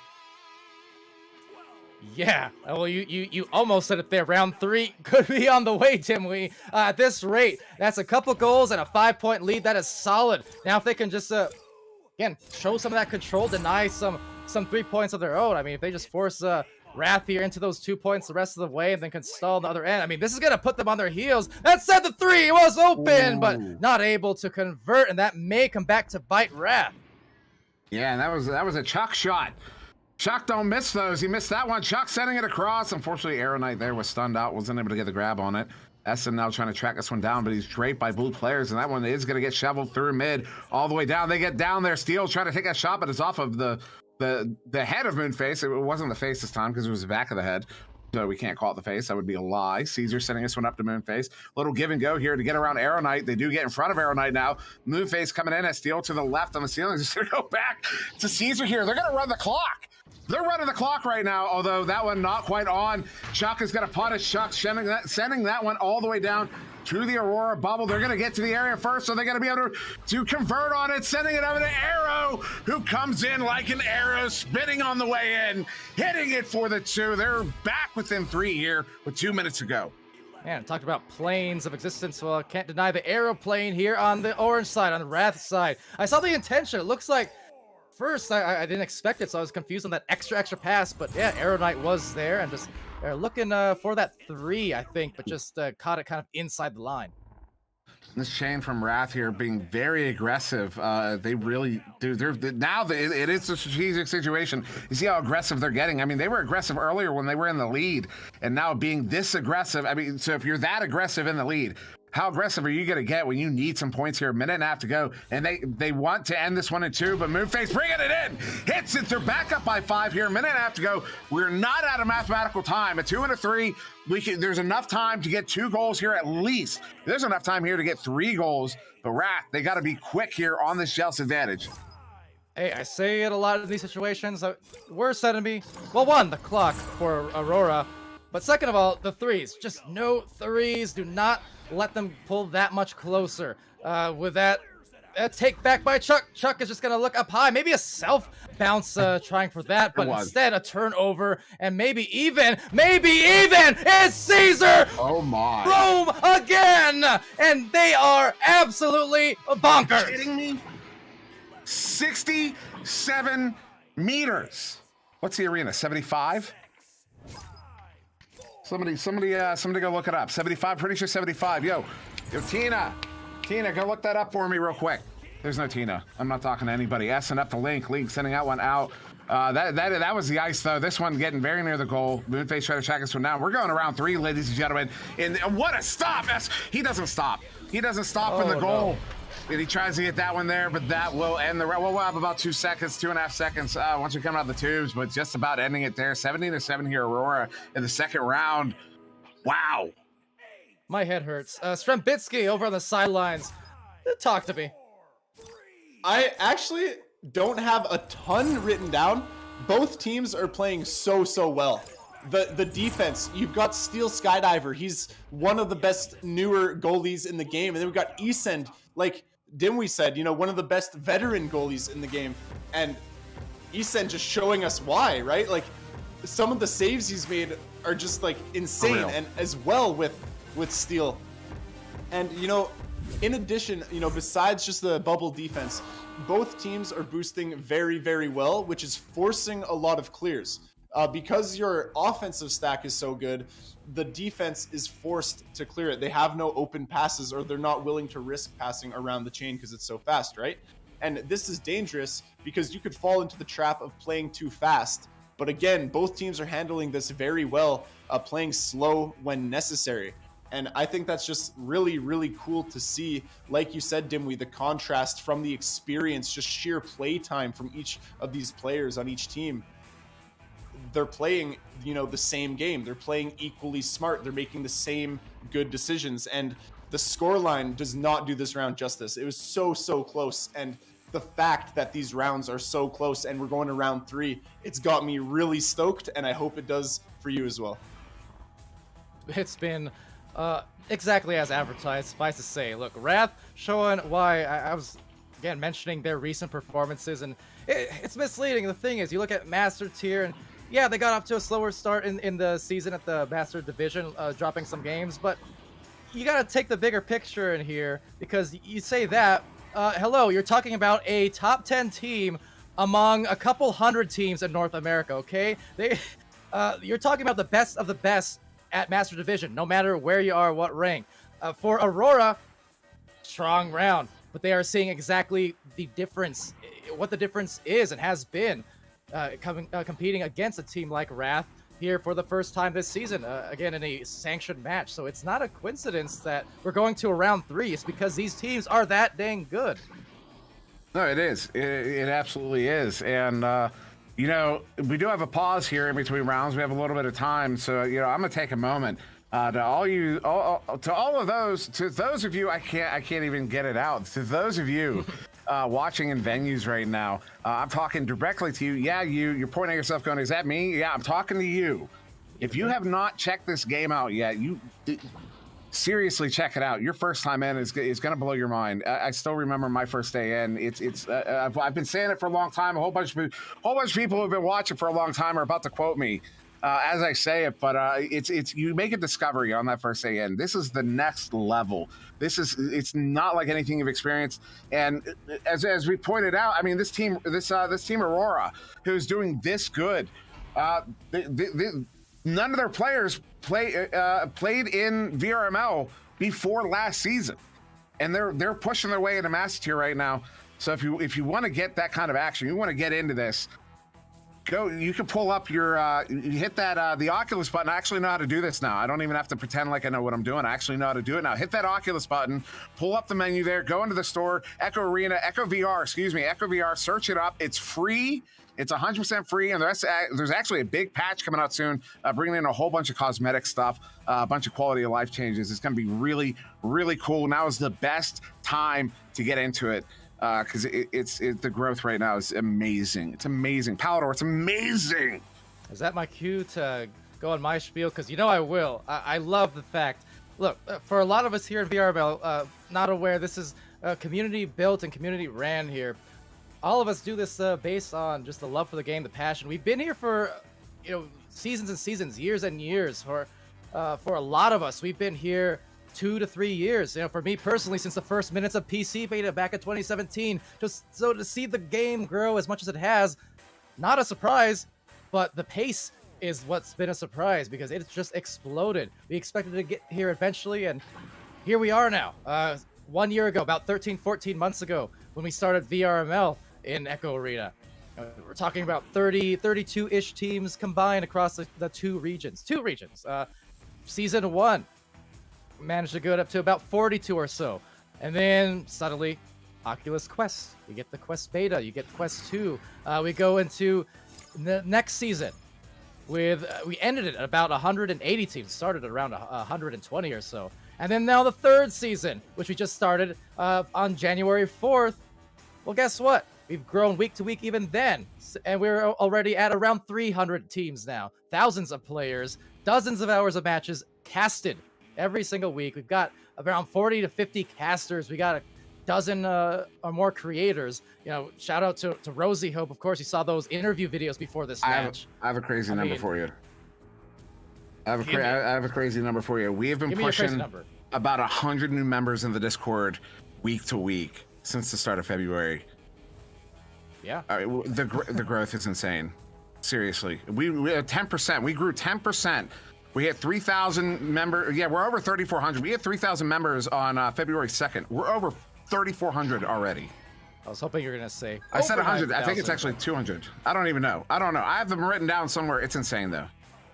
It is, absolutely. And with that, we do have our third round about to start, so the teams just opted for a little bit of a water break, perhaps, and to kind of settle themselves. And we're going to settle right back into this match, but on the edge of our seats, with that said, as it will be a very fast launch from Wrath. Taking this one first, it's Chuck.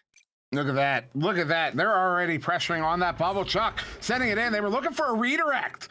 Oh, that's Essen right there. But now this one picked up there by Saluda. Is she going to hit that? Is that going to be on? No, we're talking 2 inches. 2 inches too low there. Arrow Knight going to slap this one back in. This one free. We're going to have another race for it here all the way down. Who's going to get there first? It will be Arrow Knight. Arrow Knight, though, going to get his pocket picked there by Moonface, sending it out far side tube.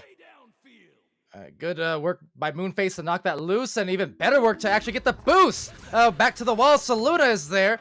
Just a little mishandle, however. Arrow Knight and Link 1 contesting. Saluna coming away, tapping it back to the midline. But a mishandle there will open the opportunity for a punishment from Wrath, and will not be there. The first attempt or the second. Steel Sky in the hottest second. That is Molten Steel in the goal. Steel curtain strikes again. Moonface hits it. 14 meters out, exactly 1 minute in, 18 meters a second. Aurora is on the board here with a 3. What a minute it was, Dimly. Now this is what I like to refer to as a Aurora good time for Aurora and their fandom for sure. What a score. Up to the rebuttal here as the send rolls out and sends that after stunning the stack. Now this one bouncing around far side there, gonna bounce up. Picked up by Aurora, sent through far side. And it will be Wrath getting there first. Air Knight with it, gonna send it to that near side trap. Unfortunately, nobody's there. Aurora's gonna pick it right back up. Steel Skydiver with it, steals it, sending that one up to Caesar. Just out of reach, and then Saluting trying to grab that one from the rim. But now bouncing out far side and sweeping around. Back in possession is Aurora, Moonface with it. Gonna take his time right now. Because they have a lot of space, but maybe too much time as Wrath was a bit out of position there. They only had 2 in the bubble at that moment, but now Moonface with it on the ceiling, moving in, gonna still walk this one, trying to pull that defense out, can't. Oh, miscommunication there. Oh, the unforced error. That is unfortunate, but Moonface getting it back. No, it'll be Chuck Not North sending us one out. Wrath has to capitalize on this. They send this one down. They're gonna get down there first. Picked up there by Link. What the stop? Steel Skydiver is ridiculous. You say that is just nasty. Gotta do it again though. Oh, he will. Steel Sky has gotten to a new level. That is Mana Steel, and man, are they rolling. That is unreal, but Wrath back in possession. 3rd time's a charm. I don't know. Link 1 is going to send that one in for the 2. They finally get one on the board here. Almost 3 minutes into this 3rd round. But what a performance here from Steel Sky. I've never seen, you see goalies pop off all the time. I've never seen 2 goalies, 1 for each team, pop off like this before. S and Steel are just stealing the show right now. It is unreal what we're seeing in goal in this game. Absolutely. That phenomenal and not even unusual given the players we're talking about. That's the scary part. But amazing effort on defense. That said, they eventually got the score for Wrath, so with them, they'll have to defend now against this. A lot of cross-passing, almost perfect, but cut off by Arrow Knight in that lane, right back to Steel, however, by that Geo as it goes high to the ceiling, and now saying, hi! Who is it? It's Ascend! You know what? Call him SND because he searches and destroys every shot towards that goal. I can't believe none of us have ever figured that one out. I can't believe you just gave Seek and Destroy. That's the best nickname ever. How does he not have that nickname? Essen, I know you're watching this and you're smiling right now because you think it's ridiculous. That one's gonna stick. Look how the patience here from Wrath. They're trying to pull Aurora out of the bubble. They're doing a decent enough job of it. As Luna is not letting Arrow Knight go. And look at that Moonface picking the pocket, sending that one back out through near side 2. 4 minutes off of the clock as this one careens around to that far side. And it looks like Aurora getting there first. Steel with it. Steel looking for a pass. Setting up Moonface and shut down Chuck Not Norris. Getting that clear out. Not out of the zone now. Up to the ceiling. Still in the zone. Arrow Knight's going to get there, but not before he gets stunned out. But Link 1 with that slap forward. It's going to get all the way down there. And it's the hands of Steel Skydiver. But man, what a game so far. Look, these 2 teams it's 3-2. We're almost halfway through. When do you see these rosters this scoreless? Saluda shut down again there by Chuck on the far side with a Moonface. I can't stop. Take it away, Palador. Chuck has been just absolutely vicious, but Caesar just the same. At 2 brute, well, they are going to brute force their way into that goal. 5-2. Yeah, that was well earned there. Moonface of it to Caesar. Caesar gonna hook that one. Looked like S came out the challenge and Caesar took that opportunity to hook it above him. He had the lane on it. So he took that shot. It was a beautiful shot there. Aurora now up by 3, handled now by Wrath. Essence sending that one over to Link 1. Link 1 sending that one up there to Arrow Knight. Arrow Knight has a lot of room, a lot of time, so he's gonna take his time with it. Is Chuck in the bubble? Going to feed it to Chuck. The bounce, not favorable. Off of a off the flat floor, that would have been fine. But that curved surface there under the goal, well, not curved, but angled. Excuse me, the angled surface. But Chuck Not Norris could be able to pick that one up. Looking to send it out, but back in the hands of Aurora here. All right, Saluna finding Moonface. Moonface smoothly to Caesar, smoothly to the goal, and Caesar continuing to roll for Aurora. That's couple in a row. They're up by 5. Yeah, that was Caesar with a big duck on the way into the bubble. There's, You know what I hate about those? Not as a viewer, but as a defender. When someone ducks you like that, you feel so foolish. But it's you know, it's hard to contend with because you never know, are they going to duck, are they going to hop? Because if you set up for the duck, they're probably going to hop on you. If you set up for the hop, they're going to set up for the duck. You know what I mean? It's so hard to contend with when you're up against someone who's proficient with it. And that was a proficient duck from Caesar, but Chuck now sending this one over to Air Knight. Wrath with a good possession here off of this offensive joust, sending it up to that was Link 1. Who was under pressure, sending it back. Saluna's the only one there. Saluna has Caesar up ahead, taking the shot. Is it going to be on? It is. 41 meters out from the other side of the tube. Saluna 22 is going to hit it for the 3. They're up by 8. For Saluna, I mean, I believe that was Caesar kind of roaming in the midfield, but full confidence on the shot. Who needs a pass when you got an arm like that? And Caesar, who has shown that arm himself, doing some great harm as they'll disarm the offense on that joust. It's a 10-point lead and starting to feel that heat.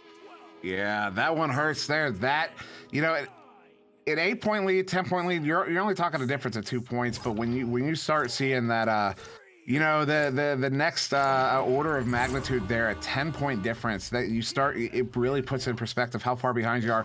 And so you start feeling a lot more pressure and things like that happen. You're looking for those long passes, but you hit the bow tie, that one turns over, that not actually just disrupted. The Essen sending that one in, Moonface is there to pick it up. Moonface is going to send this one all the way down, hitting that Geo there, careening to the near side wall, picked up now by Arrow Knight. Arrow Knight going to turn this one back around, sending it all the way out. It's going to get a good bounce all the way up, but that is a good, oh no, Saluna was in the hand, although she still got it set away somehow, but checking on Nora's far side, 2 minutes to go here. They really need a goal right now if they want to stay in this one. Sending it behind the goal there to Link. Link coming in, Link's gonna hit it for the 2. They're back with it 8, but with 2 minutes to go here, they, you know, that's not enough. It might be the one that breaks guys, gets them that momentum back, but it's not gonna be enough. They have to do that again and quicker. They need 3s and they need to hurry, basically, at this point. There's not a lot of time. They did break that sealer, like you mentioned, after going scoreless for a bit. That's exactly what they needed. Now they need to link up on that stack and get it back, or else it'll be back to Aurora, who otherwise has been doing a pretty stellar job across these rounds. Once they get that lead late, start holding on to it a little bit extra. 1 minute 30 left, Dimwee. This one now sent down into the Aurora zone here. Aurora trying to track it down. Good leads there by Chuck. He's able to split that stack up, but Saluna was able to still get that one cleared out. Now stuck in the trap there. Caesar got the grab. I don't know how. But Caesar with it, trying to send that one over to Moonface there. Moonface now sending this one on a reset here, and they can just run the clock. Up by 8 here. That's a minimum of 3 goals. We are very quickly running out of time as Caesar now on the back line sending this one in. Is going to be picked up there by Saluna, and there's your ice on the game. Saluna hitting that one 6 meter 3, 18 meters a second, and I'm pretty sure she loses her hand, the tracking on her hand, for like 90% of her shots, but you know still gets that one in. Yeah, up by 10 again. That's okay, because I'll give them my hand. That said, phenomenal effort here in this 3rd round. The time indeed winding down, and just couldn't deny. I mean, first of all, fantastic match, but that flurry in round 2, first of all, and then this latter parts of round 3, trying to deny them, but Wrath just couldn't quite get it going. That said, it's not going to be over. That's a really nice delivery to Link from Chuck again. But we still got some rounds yet left to expend. Still another 3 matches ahead in this round robin. Yeah, that's and that one there, that is going to end it. Aurora, notable. Aurora still undefeated now. Still undefeated. Yeah. They faced their first Master Tier team. They are still undefeated. Can you believe that? You know, can't deny the aura of Aurora. That much is certain. Strembitsky, what you got to say for me? To me. I'm waiting for the stream to show me the stats so I can I guess I can go fly into the room. I want to see how many saves Steel has. Only 2? No. Something's wrong. But no, anyways, there's a reason Steel's got clout, okay? There's a reason chat's blowing up about Steel every time he makes a save, especially when the saves are as nuts as what we just saw.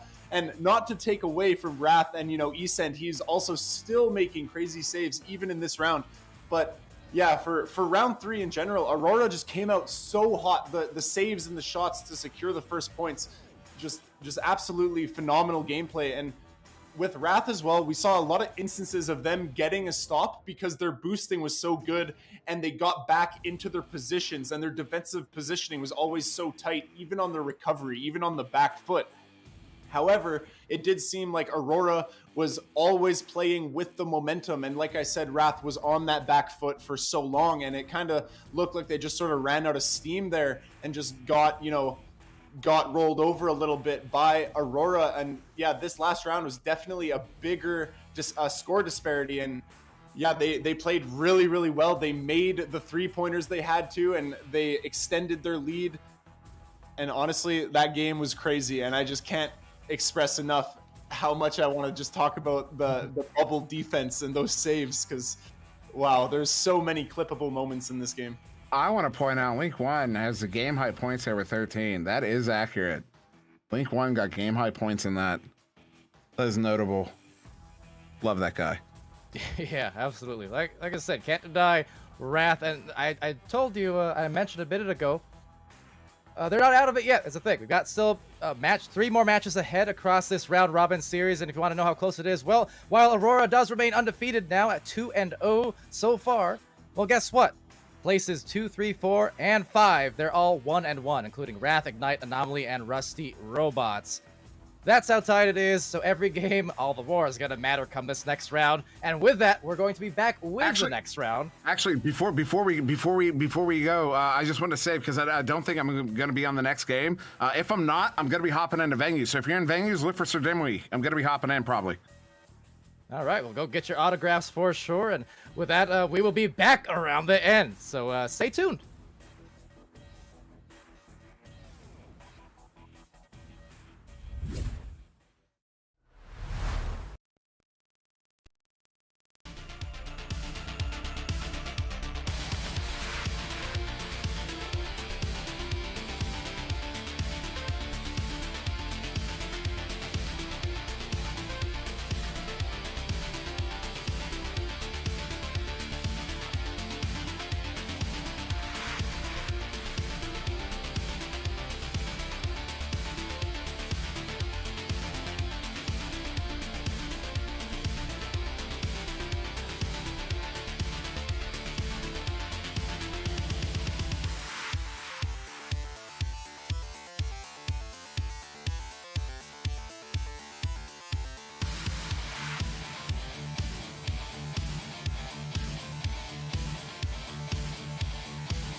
to Ninja Knight. Ninja Knight behind the goal, and Street Boo with the save, denying that one. So Street Boo really on full display. Tortoise and Anubis to get themselves another 2 and stop what was 6 unanswered points from Dust Bunnies. There's that header, the 3-point header off the joust. Hey, 1 minute left. The thing is that there is still a lot of time for at least a goal. Some Ducks moved through that mid lane. That was risky as anything. That said, briskly down the lane, Cosmo claiming back the 2. Grumpy is going to stun out Franz. Tracks it down.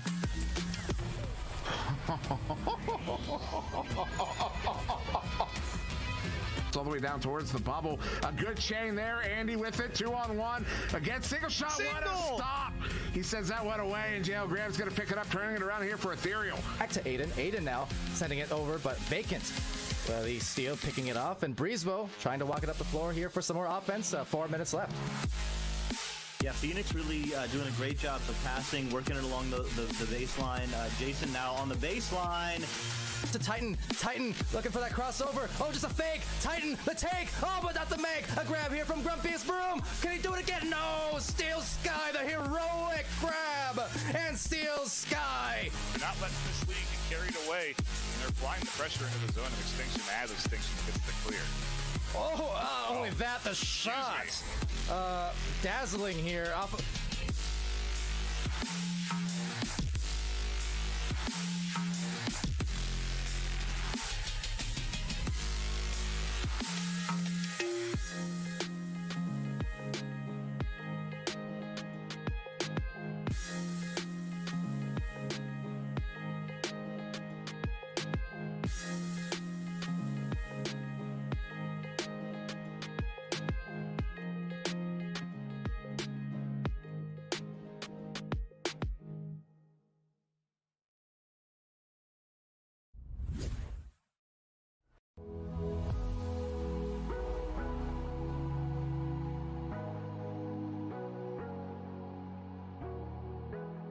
And dodging, juking, looking for the passing play perhaps, but unfortunately no one in the lane that Anubis was looking for. But with that, Ghost Duck trying to tap it.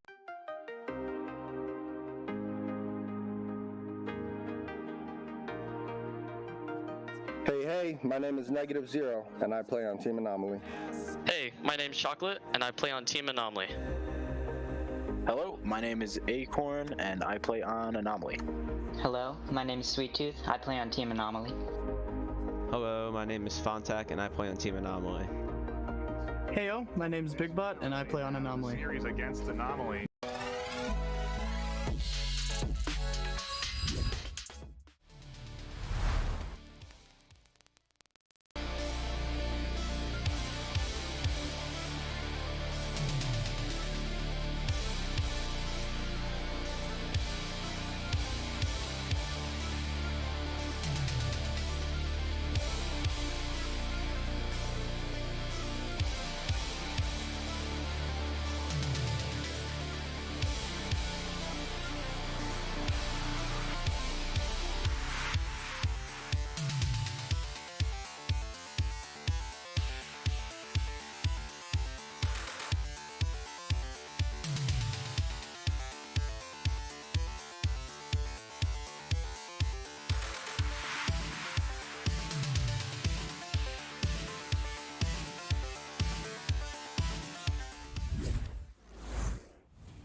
Alright, g'day mates and welcome back to the NA Cycle 1 Challenger Cup of VRML Echo Arena Season 3. We've got Wrath heading up against Anomaly. A huge hello and welcome to everybody watching us, whether you're joining us from venues, Twitch, YouTube Gaming, Facebook Live, wherever you're watching from. We are in for a good one today. With that being said, my name is Pamwell. We've got so much for subtlety on the cams. We've got Strembitsky on the sideline, and I'm joined here in the casting booth with the one, the only Dr. Education. Doctor, how are you doing? Super stoked, Pam. Yeah, this is going to be a fantastic matchup here. Both of these teams at 1-1 after the first 2 rounds. This is round 3 out of 5, so both of these teams looking for a win to send them into the winning category and be up there. Only Aurora currently is undefeated, so we have 4 teams scrambling at 1-1. So yeah, both of these teams are going to be fighting hard to get ahead. Yeah, I mean, if it's anything similar to what we previously saw with all these teams, I mean, I'm talking fast because I've kind of been mesmerized with all these previous games that I've been in. I've had to talk so fast because all the action that's been going on with all these teams.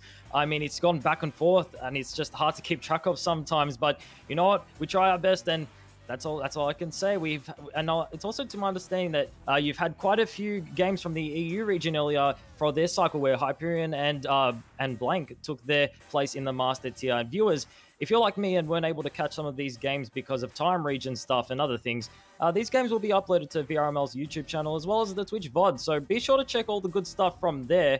And yeah, on top of that, just wanted to say a quick thank you to Ready at Dawn and our sponsors at HyperX, Asterion Products, ProTube VR, VR Cover, Rebuff Reality, Fixit Gaming, and VRware.net. And as well as a huge thank you to our league mods here, Weird, Dano, McFabulous, Sir Dimwee, Area Knight, Captain Wigglepants, Burnsy, Nada, Alacost, T. Wolfo, Punda, and Aikaika Higashi. And yeah, with that said, we've got Wrath heading up against Anomaly. And if we've seen any of the previous games with these teams, I mean, I can pretty much say that with any of the teams that have been within this cycle, it's been insane regardless. And yeah, we're in for definitely a treat. In for a treat indeed, and as long as we're giving shout-outs, yeah, I want to give my own shout-outs to all the communities out there. I've been dipping in on Twitch. I just stopped in on venues. I know there are a bunch of fans hanging out in venues, raising their hands, throwing confetti, taking pictures, sharing some love. So super exciting to be able to bring Echo Arena into the venues. And yeah, this is... If you're not aware of the stakes for this matchup or for this tournament, this is a matchup to determine who will advance into the Master Tier division. So that's the top division. Only 10 teams out of currently about 300 that we have are in that tier.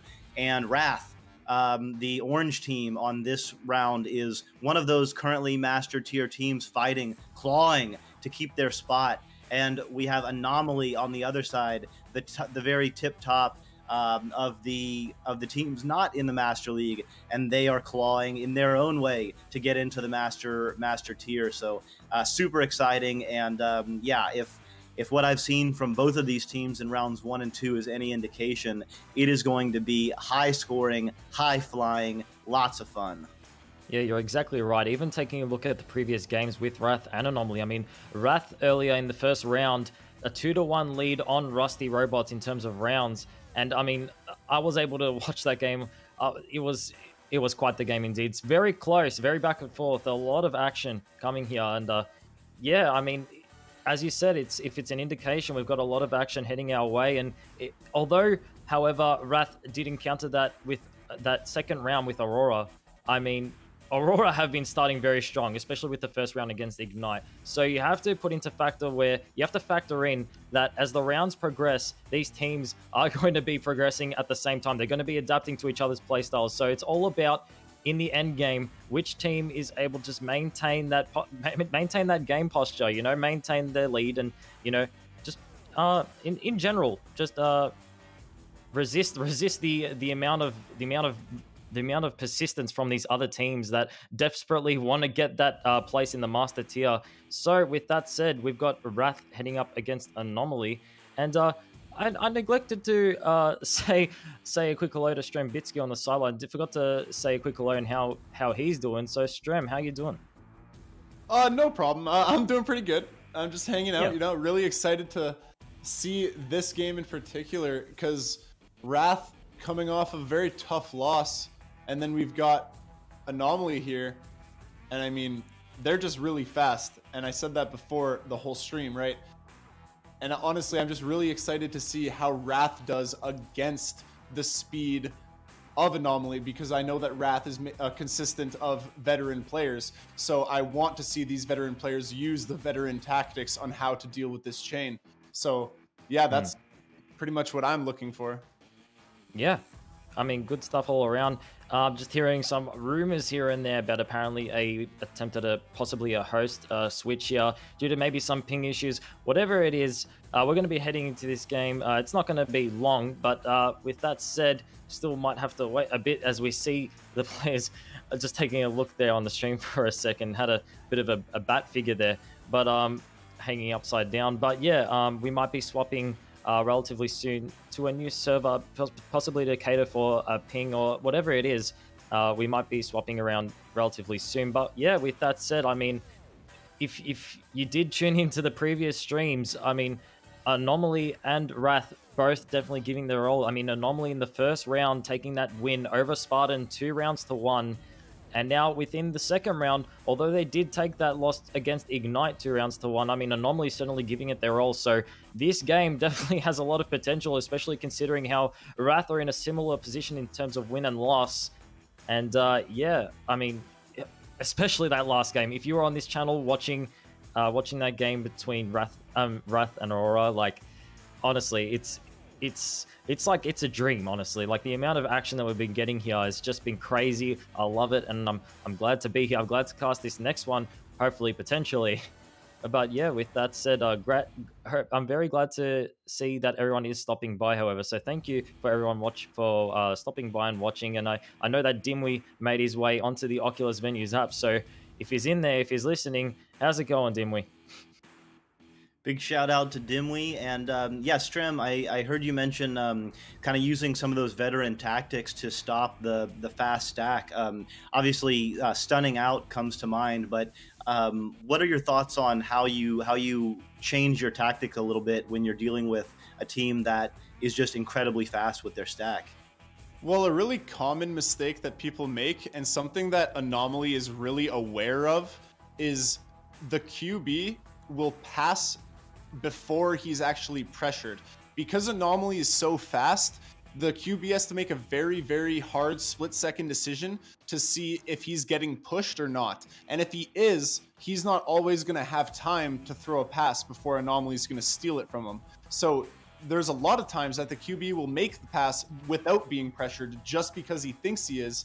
And that's what Anomaly's hoping for. And that stack is going to push the pass much easier because they're just sitting and waiting. They're not actually being aggressive. They're not doing anything other than waiting for the pass. And so when people fall into this, it actually makes the chain, like, the chain's not actually doing any work. They're just following the disc while the people throwing the disc are panicking.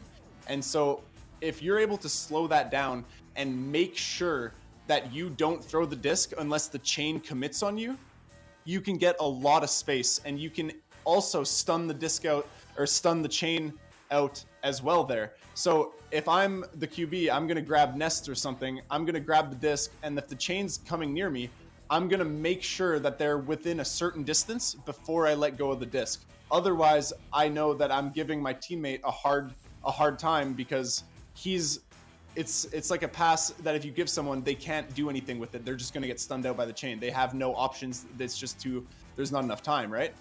So especially a team like Anomaly, I think I referenced it earlier. They're like an EU team, you know, and EU is known for being very, very fast and having like 20 ping on their servers. You know, at the last Season 3 LAN event, there was an issue with the LAN build, and we just played on EU servers, and it was fine. It felt like LAN.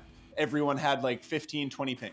And so because of that, boosting is crazy. And Anomaly, I don't know what they do or how they do it, but they've got some of the fastest boosting in the world, and they're NA players, and they do not have 20 ping each. So it's just honestly just crazy to think. And in this tournament, you know, if they win, if they go to the master tier, then suddenly that boosting, that speed that I consider the best in the world is going to be seen in the master tier. And maybe some master teams are going to be in a bad spot, you know, to having to defend their place up there.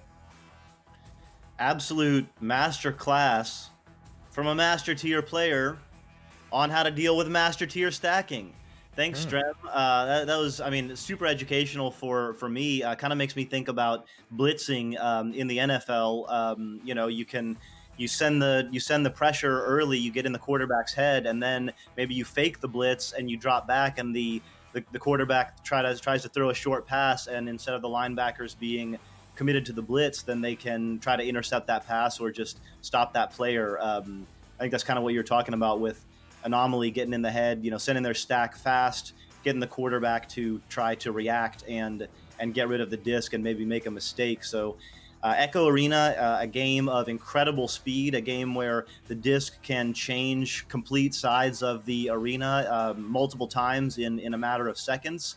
And so the ability to react to those changing circumstances and stay calm under pressure, definitely one of the most important skills in the game.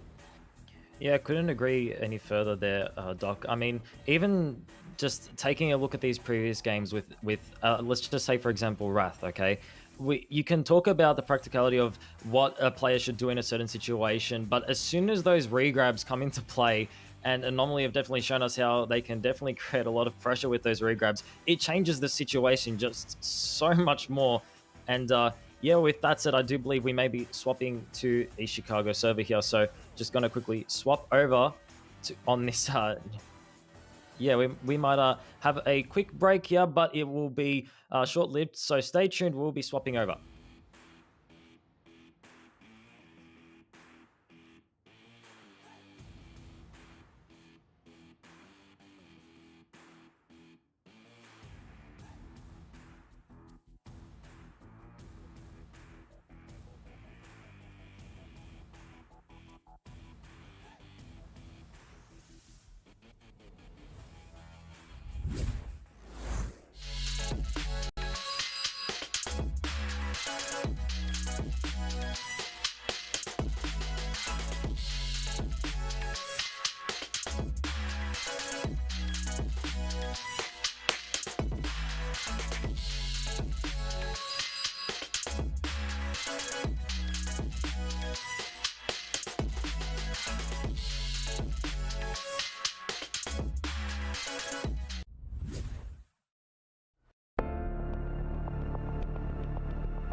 Up to Ninja Knight. Ninja Knight behind the goal. And Street Boo with the save, denying that one. So Street Boo really on full display. Tortoise and Anubis to get them.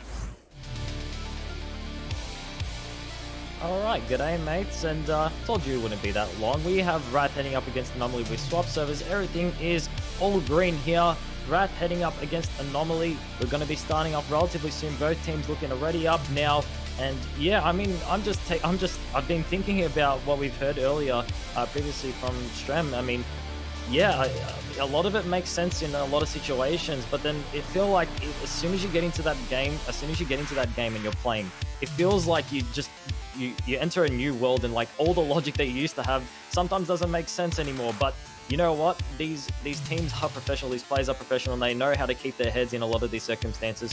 So it is very interesting to see all the different types of play styles, especially involving the stacking. I mean, even taking a look at Wrath earlier, I feel like in their first round, they were prioritizing the stunning of the enemy stacks, so then they could follow up with a counterattack stack. I feel like that's exactly what they were prioritizing.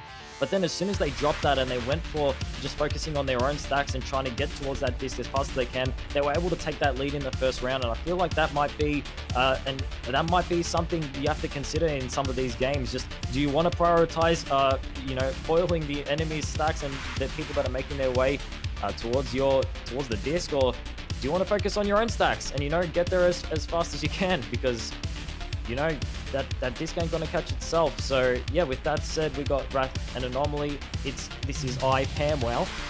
That is Dr. Education in the booth with me. We got Strem on the sideline and so much facility on the cams. With that said, Doctor, how are you doing yet again? I'm doing fantastic, and I was just thinking, I mean, we've been talking about the stack from Anomaly and how is Wrath going to be able to handle it, but I mean, Wrath's been in the master tier, right? Like, fast stack pressure ain't nothing new. They've been dealing with Joker, they've been dealing with Kang, they've been dealing with Spaghetti. They've been dealing with Synapse. I mean, they've been dealing with the best of the best. So it'll be very interesting, to see, as Strem said, how they dust off those tactics that I mean, frankly, they've been using all year. So super excited to see that. And I mean, from Anomaly, I mean, super exciting team. Everyone on there can shoot, but especially Sweet Tooth and Chocolate, and the way they move is just, it's phenomenal. So looking at the chat here, we got about 150 people in the Twitch chat. I know we have a whole bunch more on venues, on Facebook Live, on YouTube Gaming. So everyone's just inching closer to the edge of their seats here as we wait for these teams to ready up. Just one more thing to just add on there about the stack, is that if this series ends up being definitively, decided by the stack from Anomaly, that's just relative, like that just goes to show how good their stack is relative to the other tiers, other skill levels in the game. Like as you said, Wrath is coming from Master. They know what it's like to deal with a high pressure chain. And, the other teams in Master, the ones like even in the lower half of Master, their chains are still very, very good. But like you said, it's going to be very interesting to see how they deal with this stack. But again, I just want to reinforce, if they aren't able to deal with it, that just goes to show how strong, in particular, Anomaly's stack is. And that's why I said earlier, I was so excited to see, or I am so excited to see, if they do get into Master, how that shakes things up at the top level of Echo Arena.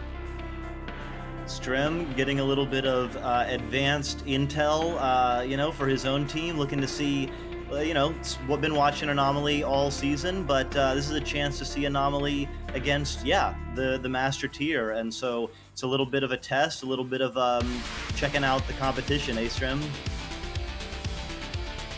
Yeah, honestly, and Acorn is a player, I'll be honest, when I queue up for pubs in this game, when I just want to go solo and just, play some Echo Arena, I run into a lot of these players, and when I run into Acorn 302, I don't win my games.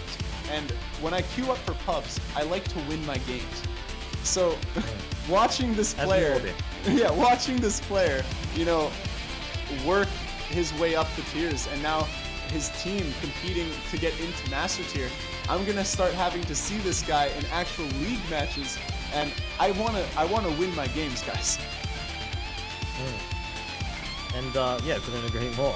I'd always want to win my games, and that's either it's because I'm stubborn, or it's because I don't know. It's just that bit extra, especially in the Oceanic region with such the close community there. It's just that bit of extra bragging rights that comes into winning those games there, and it definitely comes to be useful in a lot of situations. So, not that I'm good at the game or anything. I mean, I like to think I'm decent, but you know what? Just say it. I'm not good. Anyway, with that said, we might potentially be having a ready up soon. Hopefully, these teams have settled themselves, or we might be having yet another switch. So, with that said, please don't switch it off, because we're going to be switching yet again. We will see you right then. We can talk about ping.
to Ninja Knight. Ninja Knight behind the goal, and Street Boo with the save, denying that one. So Street Boo really on full display. Tortoise and Anubis to get themselves another 2 and stop what was 6 unanswered points from Dust Bunnies. There's that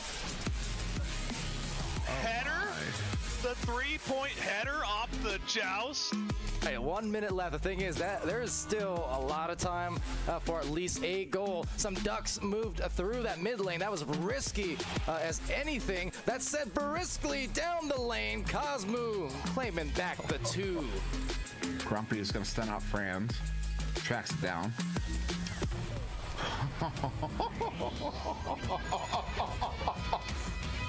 All the way down towards the bubble. A good chain there. Andy with it. 2-on-1. Again, single shot. What a stop. He sends that one away, and JL Graham's going to pick it up, turning it around here for Ethereal. Back to Aiden. Aiden now sending it over, but vacant. The steal picking it off, and Breezebo trying to walk it up the floor here for some more offense. 4 minutes left. Yeah, Phoenix really doing a great job of passing, working it along the baseline. Jason now on the baseline. To Titan looking for that crossover. Oh, just a fake. Titan, the take. Oh, but not the make. A grab here from Grumpiest Broom. Can he do it again? No. Steel Sky, the heroic grab, and Steel Sky. They're not letting this league get carried away, and they're applying the pressure into the zone of extinction as extinction gets the clear. Oh, only that, the shot. Dazzling here. Off of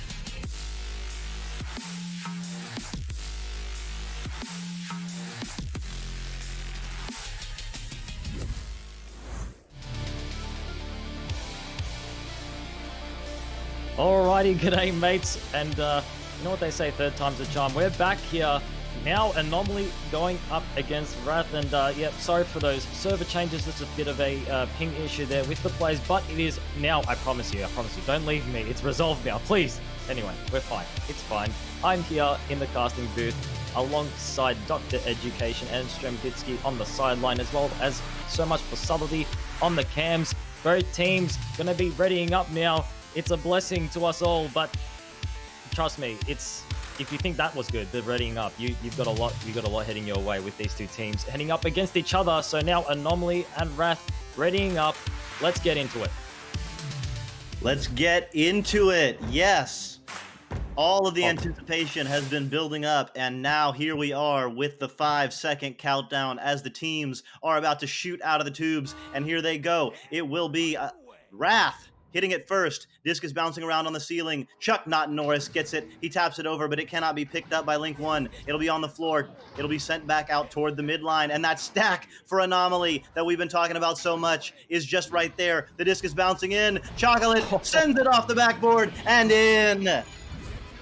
It was a difficult angle indeed from Chocolate, and he went for that backboard shot, and it definitely did pay out there. The opening 2 points of the first round heading over to Anomaly, and now Wrath with the just advantage. Will they change anything from those free grabs coming in from Anomaly? I mean, how will they adapt to it? I feel like Anomaly just kind of sat and waited for that counterattack opportunity and certainly made it work for them, as we now see Arrow Knight with the disc, sending it over to the left. That's going to be Chuck. Went for the weave, went for the duck, and it definitely did work out. Now resending it over to Link 1, and Link 1 does have members inside the bubble. Going to go for the reset, but an awkward bounce going to work against him. Chocolate and Sweet Tooth just working together, 2-man game. They've been zooming around as a stack. They do get stunned out there, and Chocolate will tap it back down toward the floor. Sweet Tooth looking to get it as his teammates pass it, come up from the backside. He's under a little bit of pressure, so he has to bounce it back, but -0 is right there. So this is the first time that we will see a controlled offensive approach here. -0 working to the Nugget, makes a bounce pass. Oh. Acorn with the pocket. You definitely did see the aggressive goalie approach then. It's just so risky in so many circumstances when you have to go for it. But you have to go for that opportunity sometimes to play aggressive on the offensive player with a disc. And sometimes he might just work against you, which is what we just saw now with that counter attack coming in here from Anomaly. So now with that said, that's going to be Chocolate going for the send through the mailbox. E-send, however, with the disc. looking to send it right back through that midsection. Back to Chuck. Chuck went for the shot, I believe, the rebound off the shield. Does have teammates on the left. Might go for the cross. Exactly what he'll do now. Area Knight went for the send, dinging off the left side of the post. The grab from Link One. Link One does have the disc, does have teammates off the right of the shield. It will be Eason, but the save from Negative, and got it right out before the stun. Wow. Search and destroy indeed. Acorn searching for a 3, can't quite get it, but Chocolate's right there. He can't make it. Oh, just the bare ding off the ring, and it'll be picked up by Link One. Just had a flashback to Palador's puns there from Search and Destroy, but yet another shot on target there. Give me flashbacks to that shot earlier, and Chuck sealing it in, finally taking a response here within the first round, 4-2. So much back and forth action coming from these two teams.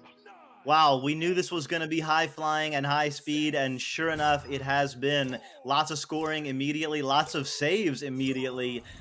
This game is opening up with fire. Yeah, and fire indeed, where we can see now Choco lit on fire with the disc off the right tunnel, who had the brilliant block play there from Chocolate, now sending it over to the left. That will be Acorn with the disc, avoiding the member of Wrath, sending it over to the right. Chocolate crossing it to the left, and Sweet Tooth sealing it in. Brilliant passes there from Team Anomaly. That was super sweet indeed. From Chocolate to Sweet Tooth to sending it into the net at 17 meters a second from 4 meters out. There is no way the goalie is going to react to that one unless they just get a little bit lucky. And here we go with the E-Send coming out. That stack from Anomaly. They do get stunned out though, and so they will be a little bit slowed. This will give an opportunity here for Wrath as they're going in. Chuck Not Norris, one-on-one. He puts it in. He fake put it in one time, then sent it over the second and found those points. Brilliant fake there from Chuck. And yeah, definitely hanging on in this first round here. Wrath, Anomaly with the just advantage. They do have the 2-point lead, 6 minutes on the clock here. So now we will be seeing what they might be able to bring to this round here, where we see the pass down to the trench. They're going for a lot of the pass plays here, but the pressure coming here from Wrath definitely throwing a lot of those passes off here and definitely pressuring and rushing a lot of those passes, attempting to make it work for Wrath now. The slap back reset coming from Chocolate in the trench. It's going to be a contest. The steal back from Anomaly. Sweet Tooth now with the disc. Does have teammates forming around the bubble, around the underside, crossing it back. The pass back. Oh my goodness, the save. The steal back from the backboard. Oh my god, the save was there, but he was not slapped out.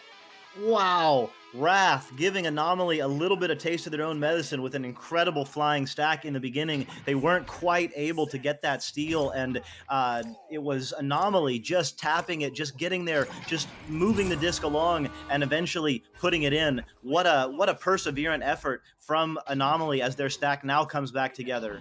When you can maintain that pressure on the goal, you will end up finding those points if it's been proven once before. As we see now, Wrath with the disc, trying not to let go of it, resending it over towards the bottom left boot, sending it underneath the underarm shot, but Negative saw it, and Negative cleared it, but it will be going back to Essen. Went for the pass towards the left post. That's going to be Sweet Tooth, clearing it over towards the midsection, and Wrath definitely went for the aggressive play there. The regrabs will help them out in the end, trying to beat Anomaly to it, and those are some good regrabs coming from Wrath. Absolutely. Anomaly's stack just a little bit broken up on that last one, but they are together now. It's Chocolate and Acorn, I believe they are together. Sweet Tooth looking for, maybe just holding it on. Bouncing off Geo there, and it'll go back into the Anomaly side, but Sweet Tooth is right there to pick it back up immediately under pressure, and he's going to dump it out, but right there, off the ding ring is Link One. Aeronite picks it up and sends it in. I mean, we've seen it once, we've seen it again. The regrabs they've been deemed so important, especially in this competitive game. I mean, like, just taking a look at all these plays here, since the beginning of that round, we saw Wrath pressuring Anomaly with those regrabs, just constantly enforcing that pass. And when the pass didn't work, Wrath took advantage of it, and they found points in the end using that. And now we will see Anomaly trying to respond here. It will be Wrath in the end. Chuck went for the disc in the ceiling, cleared it, but that will be Negative with the response. Now Negative cleared it through the right tunnel, and they do have team members on the left side, under the left boot. Went for the pass over towards, I believe it is Chocolate, but the steal there from Chuck. Now Chuck clearing it through that left tunnel, trying to give them some space to breathe here. 3 minutes 17 on the clock, and Anomaly grabbing the disc. -0 now passing it over, but Chocolate stunned out, so it will be loose, but maybe that's good. Sweet Tooth there all alone, picks it up, swoops it in. Slam dunk for Sweet Tooth. Wow, I mean, it's just, I feel like a common thematic that we've seen within these games is that if you have the regrabs and you can punish a disc that has been left astray, you will almost always find those points. And it's just, we'll see a lot of situations where there's one person in the bubble by themselves, and hey, it's an open goal. And I feel like a lot of that has to do with those regrabs. So if you're able to maintain that and keep those regrabs keep those regrabs coming, you will definitely find the points. Oh my goodness, went for the backboard shot, Chuck did, but Negative was on it and found the slap away. What an incredible reaction. That is absolute master tier goalie work. As Chuck Not Norris picks it back up, Chocolate now getting the disc. He tries to reset, but wow, -0, having to block the front of the goal against the attack and reacting so quickly against the backboard. Acorn now takes a shot. He doesn't make it, but Chocolate with the rebound, and he sends it in. Anomaly now up by 6 with 2 minutes left. The rebound off the ding. We've seen so many dings, not in just this game, in all the previous games. We've seen so many dings today, and finally, the rebound will work for them. Anomaly finding those points, trying to seal away the first round, and we still do have time in this first round to come back for Wrath. It's only 6 points separating them, so 2 threes will do it here. 1 minute 40 on the clock, and that's exactly what Wrath are trying to do. The cross over towards the right side. An awkward bounce might not work immediately. The regrabs are there from Anomaly, but he will be Link 1 collecting it, sending it towards the left shoulder. Oh my goodness, Area Knight went for the juke and sent the disc all the way in. What a play. This game is such controlled chaos. All of these players are flying around the arena, absolutely maniacally, but still under control, able to get that disc and send it over with a beautiful pass to Arrow Knight and sending it in. Wow, Pam, wow.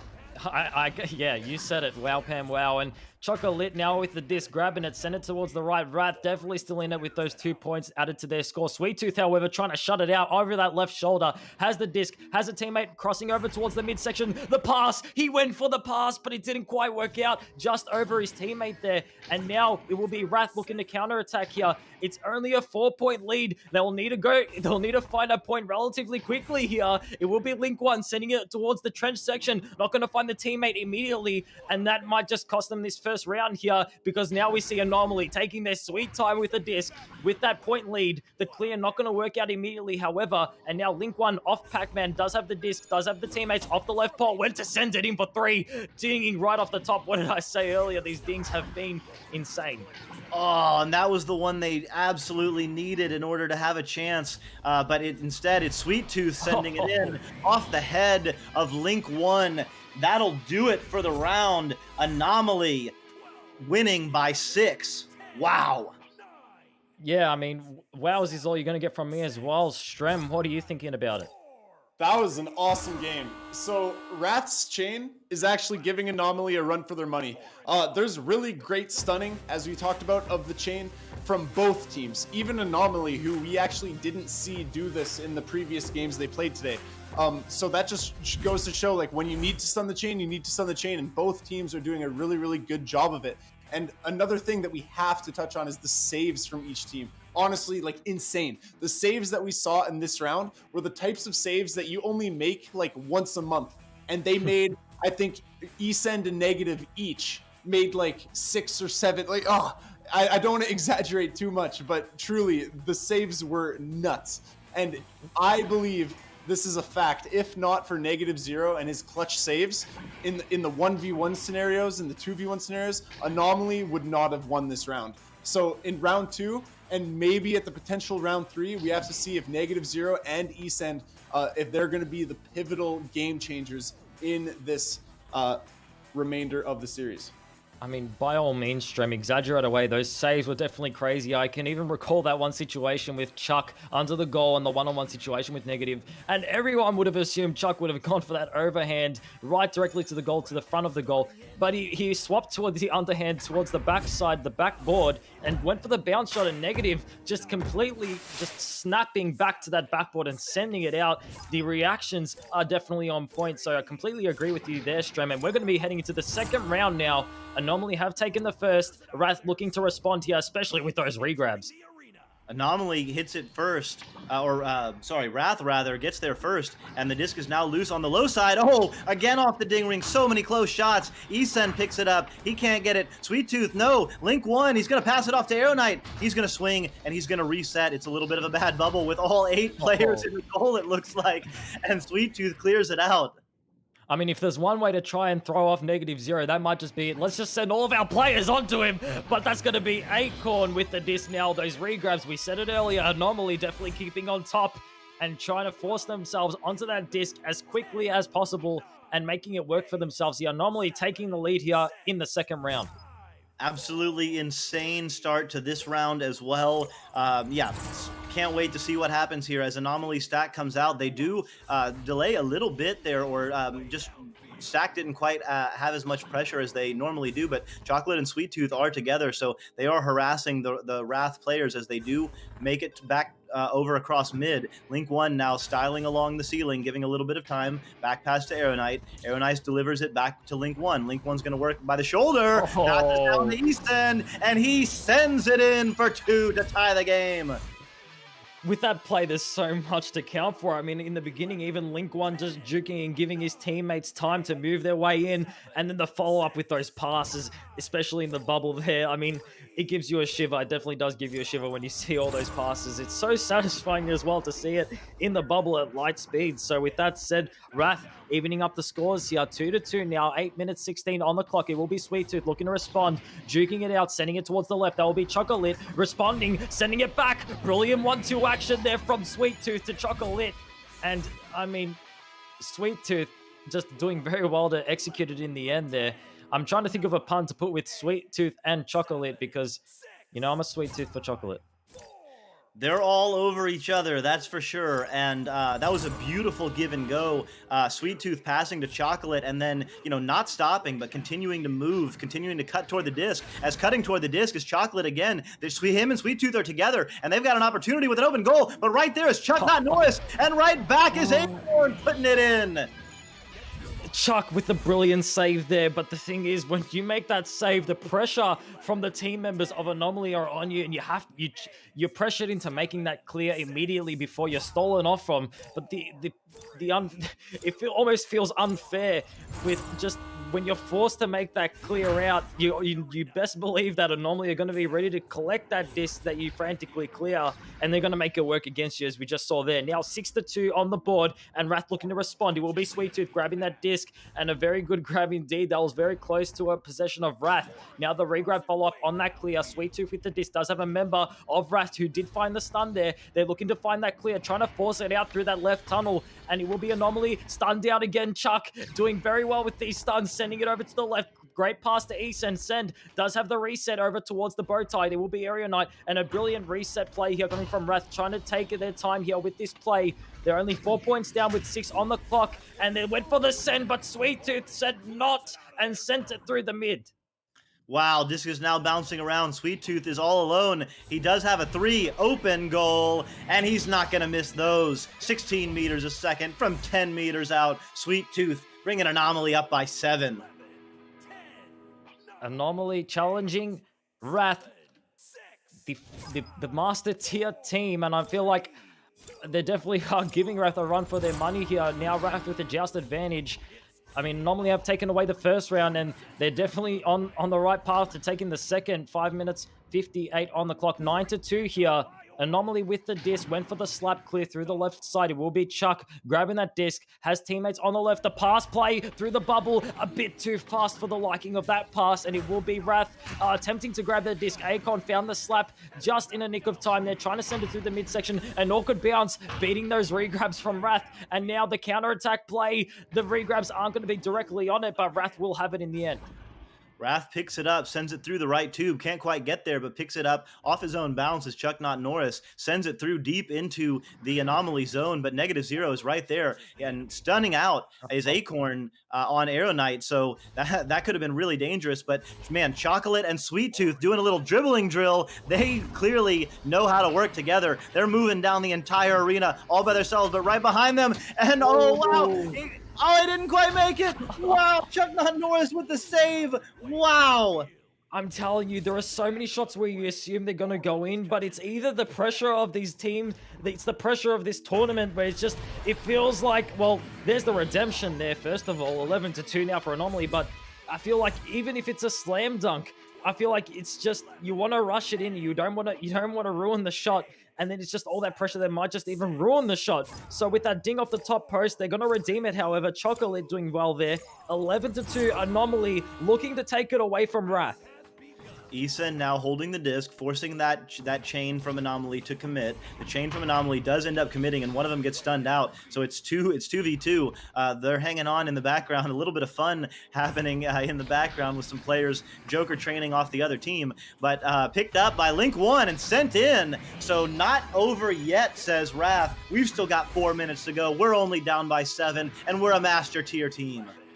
That was an interesting play there, especially from the beginning with Wrath. I mean, they took their time to bait out that chain from Anomaly, and it does bring up the question, if Anomaly just didn't go for that engage and they sat there waiting to react, would Wrath have wasted any more time in that position, or would they have gone for something? Because they are the team with the less points on the board, so they have to go for a play in the end. 3 minutes 40 on the clock. It will be Anomaly looking to respond. The ding off the bottom of the post. It will be Chocolate recollecting the disc, sending it backwards. The passes. Oh my goodness, the passes have been on point from Anomaly, and Chocolate sealing the deal.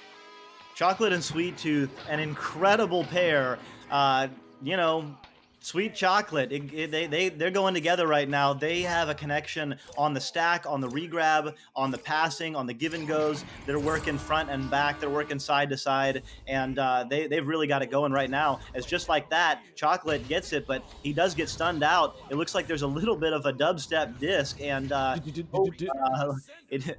disc is flying around the arena, but it looks like it's recovered now, and it'll be okay. A little bit of fun action going around. If it wasn't chaotic enough, we've got dancing, we've got dubstepping, and we've got players flying all around the joint. What a save, what a serve there from Akon, sending over towards the right. The disc is bouncing very threateningly there as we see the players attempting to grab it. It will be Akon with the disc, going for the send, bouncing right off the bottom. We have a drop from Anomaly, and now Akon with the disc. So much dubstep, the server change might have been a relevant thing to talk about maybe soon, but wow, the amount of plays coming in here, that ding right off the post here. All players trying to regroup here after the bit of this dubstep compilation we've got going on here. But now the send over towards the orange side. Anomaly with the disc looking to try and clear it. Meanwhile, the clock is still running down on the hopes for Wrath, and just like that, Chuck Not Norris is going to send it in, and I'm sure that we will see a pause. Yeah, not surprised by the pause there. Not surprised by the pause there. That was definitely very interesting in the later half of that round. But you know what? I don't know if it's just me, if it's my OCE genes, but I always love the chaos of those ping spikes. You're always going to see it, and it's, you know what? It kind of brings a little something extra to the game. You know what? No one knows what's happened. No one sees it coming, and it's, you know what? I love to see it. Regardless, the pause is there. Going to be waiting for a recollection of players or a recollection of pings, whatever the case is. Strem, what are you thinking of the round so far?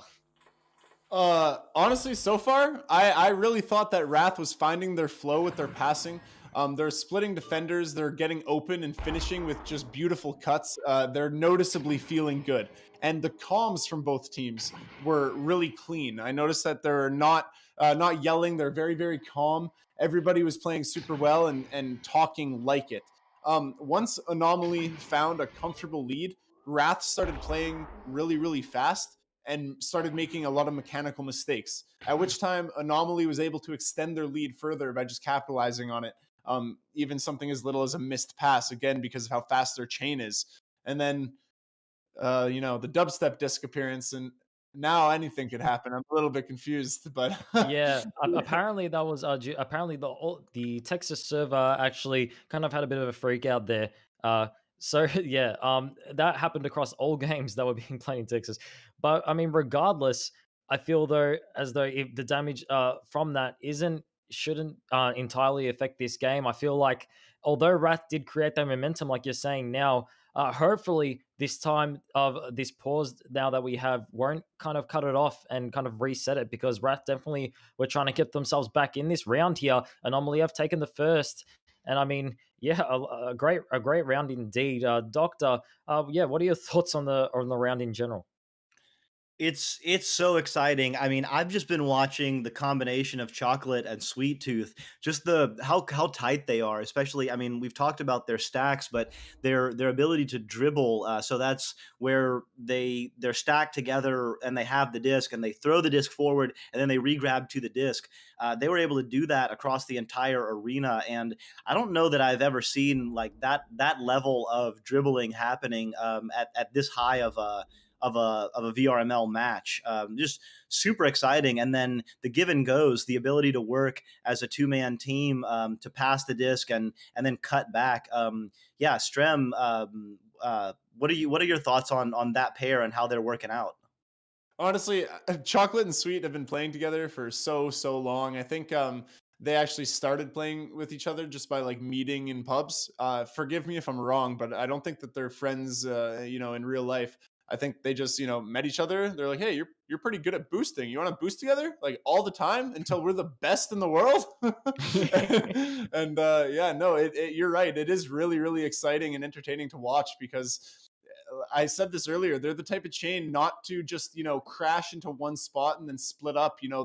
They crash against the wall or against the player, and then they stay together, and then they just zip zop go the other way, and they just go back and forth. It's really crazy how controlled they are, and especially because they weren't or they haven't been in master tier. They're technically not master tier players, but today they're proving why they should be, and they might just get there.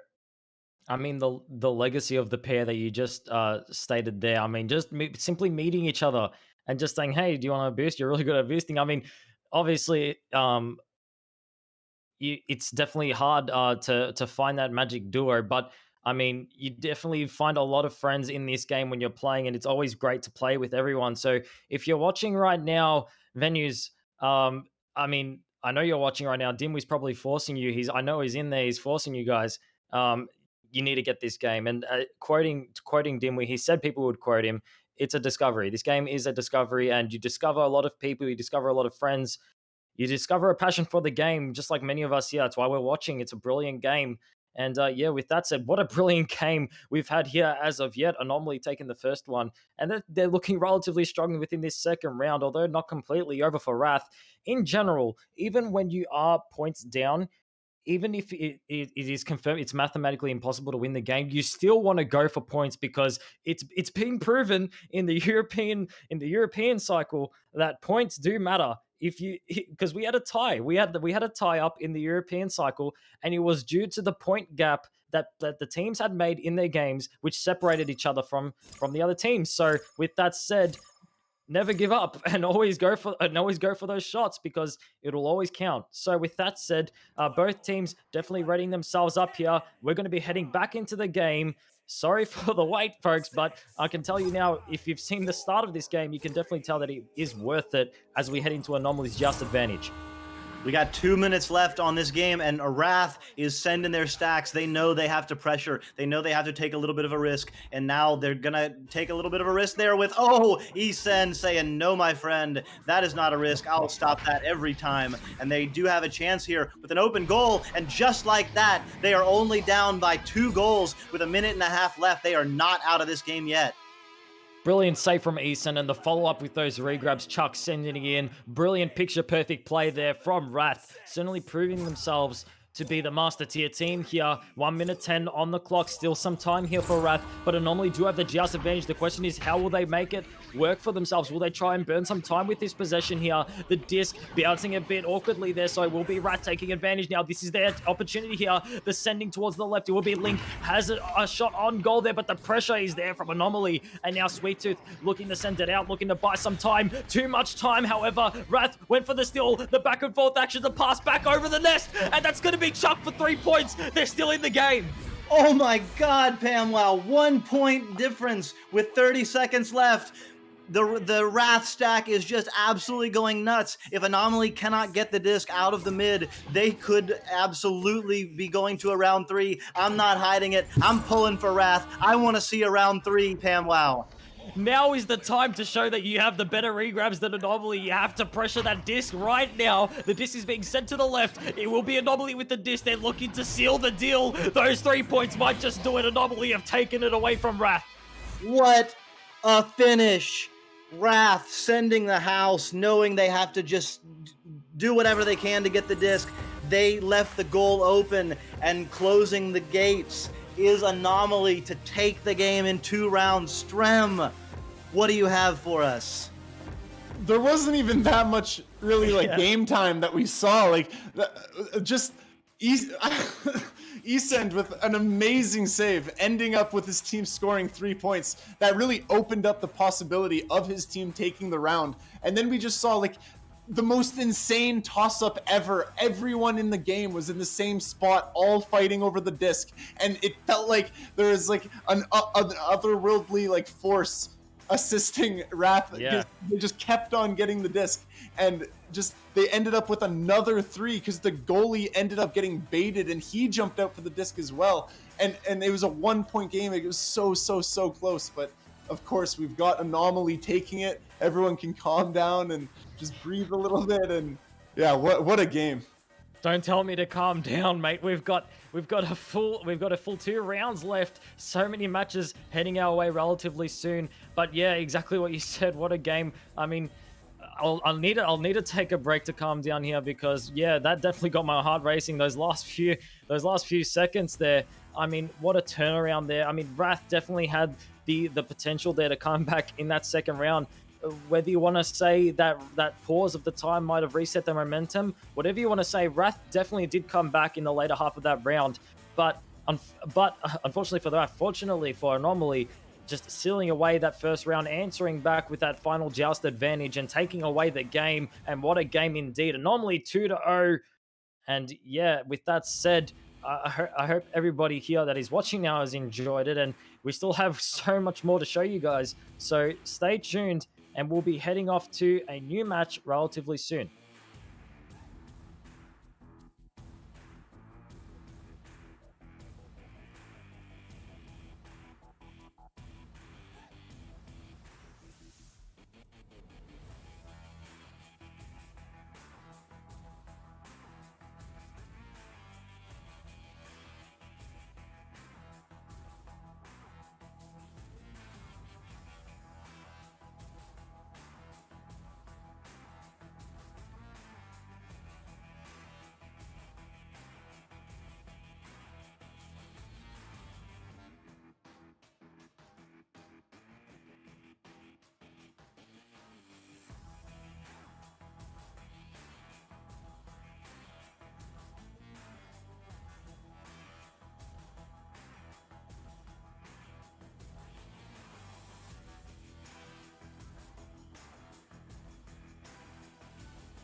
They have been looking for this championship, I think you could say years. They have been hunting this down. They've gotten so close how many times?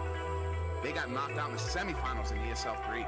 They got knocked out in the finals in a 2 back-to-back best-of-5 series against Illuminati in the preseason. And now they unlock that next level that nobody else has been able to get to yet. And they come out and they dominate the season. Just got past me, he got it. Turned around as the clock was winding down, he nailed it for 3. And as he released that shot, as it was sailing in, that was kind of when they started. And it took a while, it took a few seasons, it took time. It just that exact right mixture of chemistry, of accuracy, of just devastation on offense, on defense, and that's why, despite anything else, you gotta love stories like that, where they don't start at the top. They didn't. They didn't. But they started with some promise. They built upon that to reach the top of the mountain. Ladies and gentlemen, Joker has just won the championship. Team Joker, after years, after seasons, all of this time building up to this moment, they are the champions of VR Master League. They beat their rivals. The first time they play them in the postseason was yesterday, and then they just beat the rivals in the final series in this best of 5 without resetting the bracket. Team Joker, after their 2-year rise to prominence, once the Joker and now the King, your Echo Arena champions of North America here in Season 1 of VRML.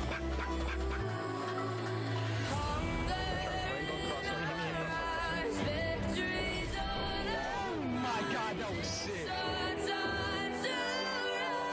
It's insane. Next smoke, right. Sniper shot for 3!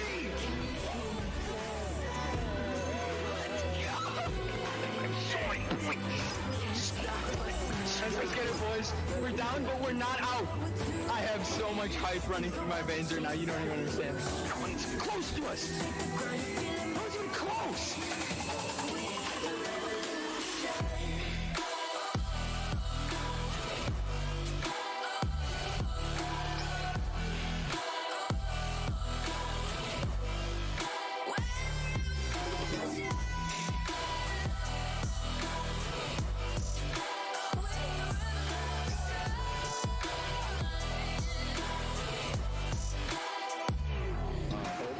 I have an idea. I have a plan.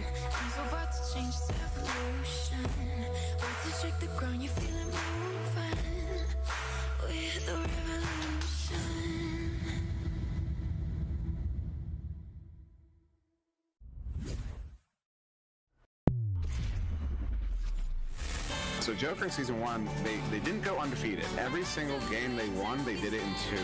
And the only team to take them to 3 rounds during the season was Kang. And every time Kang took them to 3 rounds, that Kang won. Kangaroos, they've been there.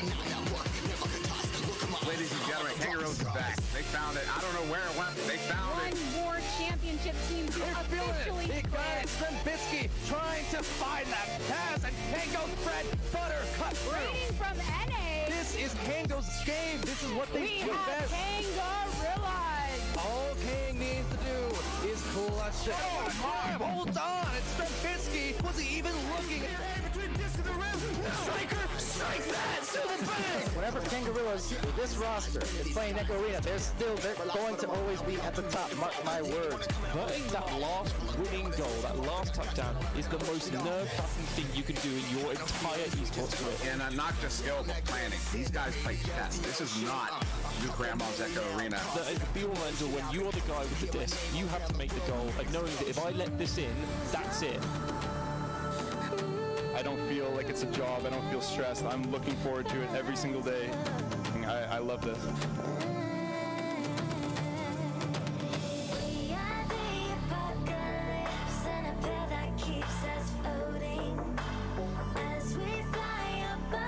The clip's outdated. Joker, overrated. Long have we waited. Season 3 Kang activated. So, generally speaking, mentality going into this finals. Very good, very confident. Well, not even a little tiny bit nervous, so it's great. What do you have for your opponents? We're feeling better. With 1 minute left, and instead if this turns around into a goal, they're going to be really hurting at the moment, lining it up, and I'm the thought it's mad, coming alive, and Kangarillas, they're looking to force that round 3. Walking this one in, Shrem with cut pass and Loveridge slams it in off the backboard. Shrem's getting there first, he hits it, we're going to game 3, ladies and gentlemen. That cross pass does hit Sealable. Sealable has a one-on-one with the goal here, he's going to take the shot, he hits it, and that's going to put Kang up by 3. That's Shrem, it's Shrem, the predatory pop himself, he's going to plant that winner for the 2 and tie it up. I have nothing else to say. That was raw.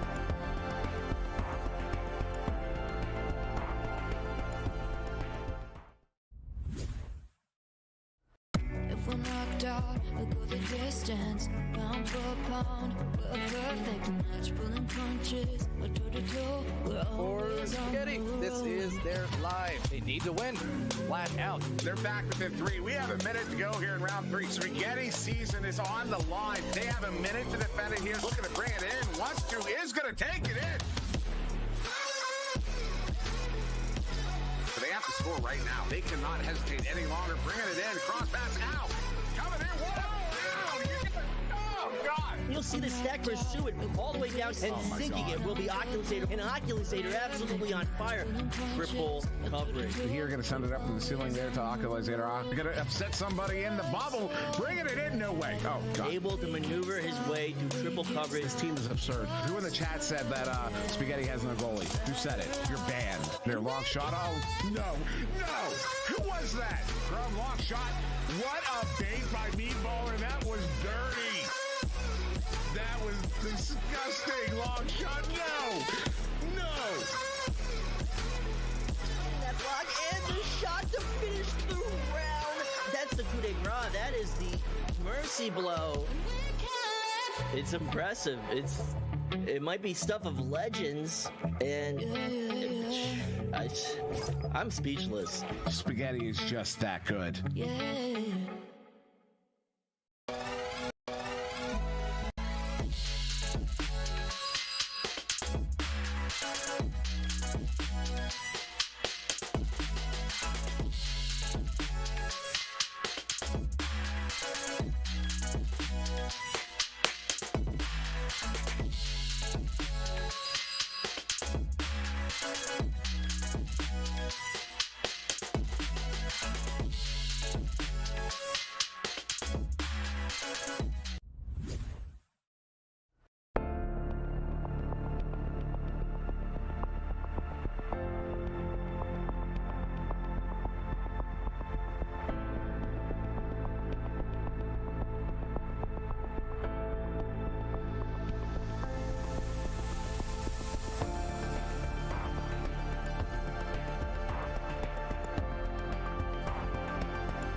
Up to Ninja Knight. Ninja Knight behind the goal. And Street Boo with the save, denying that one. So Street Boo really on full display. Tortoise and Anubis to get themselves another 2 and stop what was 6 unanswered points from Dust Bunnies. There's that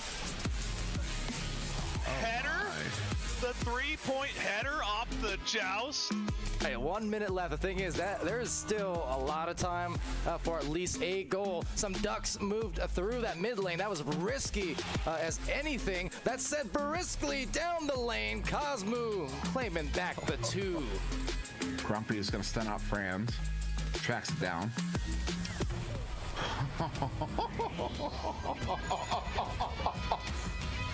All the way down towards the bubble. A good chain there. Andy with it. 2-on-1. Again, single shot. What a stop. He says that went away, and Jail Graham's going to pick it up, turning it around here for Ethereal. Back to Aiden. Aiden now sending it over, but vacant. Well, the Steel picking it off, and Breezebo trying to walk it up the floor here for some more offense. 4 minutes left. Yeah, Phoenix really doing a great job of passing, working it along the baseline. Jason now on the baseline. To Titan. Titan looking for that crossover. Oh, just a fake. Titan, the take. Oh, but not the make. A grab here from Grumpy's Broom. Can he do it again? No. Steel Sky, the heroic grab. And Steel Sky. They're not letting this league get carried away. And they're applying the pressure into the zone of extinction as extinction gets the clear. Oh, only that, the shot. Dazzling here. Off.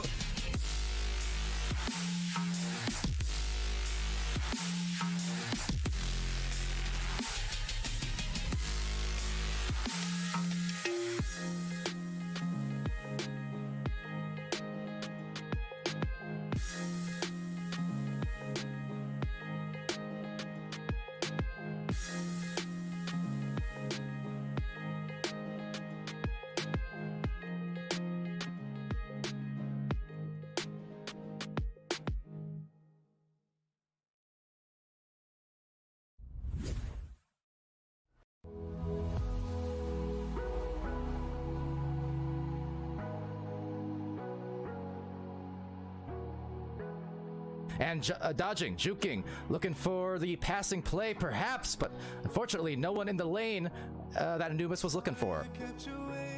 But with that, Ghost Duck trying to tap it off, and in the trap, Tuna Fish and Caesar contesting. But Caesar making a Caesar salad out of that, and oh my goodness, again, Caesar!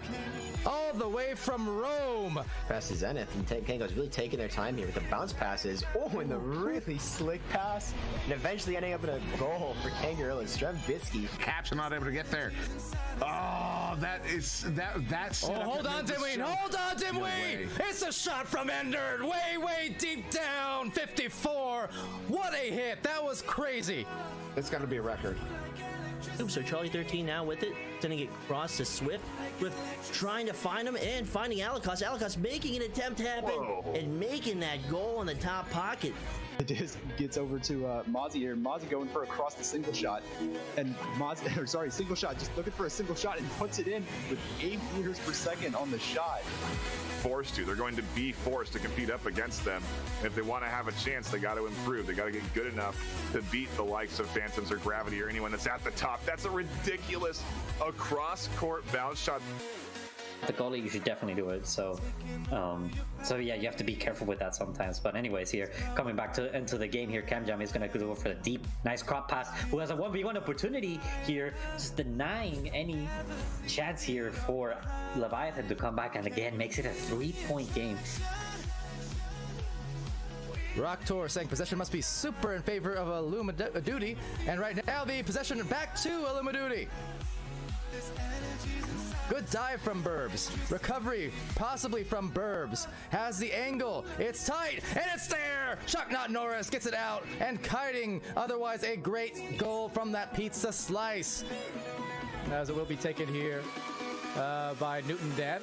Newton, of course, Newton and Newton Dad, frequents of the Twitch chat, always here supporting teams, whether it's his own or others. And Abshu gets it right through for the 11th point. Bouncing around, and Billy Brickwall can't quite get there, and that's gonna give one more opportunity. What? So into the blue zone, back into the goal. Whoa, what a save from Cakester. That is a huge save to keep them alive in this game. They're gonna go for the 3. They're gonna make the 3. Echo Japan, there's Kaz. Oh, Kaz, doing the dancing. Do it. Do something. Do something. Yes. Can you feel me?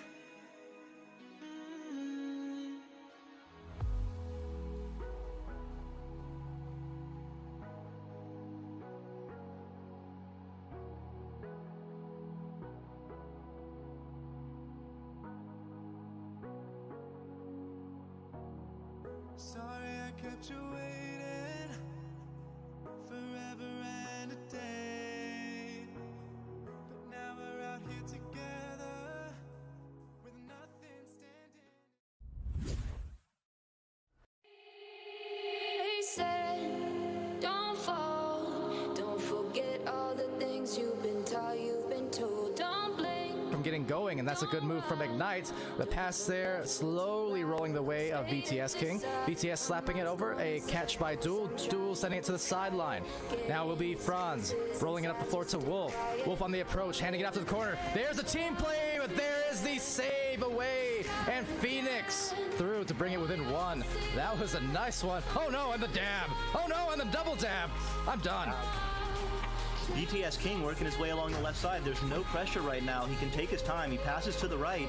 NTS Franz is below. Goes off the backboard. NTS Franz brings Ignite up by 9. Not quite able to pick it up, and the shot goes out off the mark. Looks like it's going to be Goran Jr. picking that up, doing a nice spin move, but the shot was off the mark. But he's able to get it that second time. What a pocket by Goran there.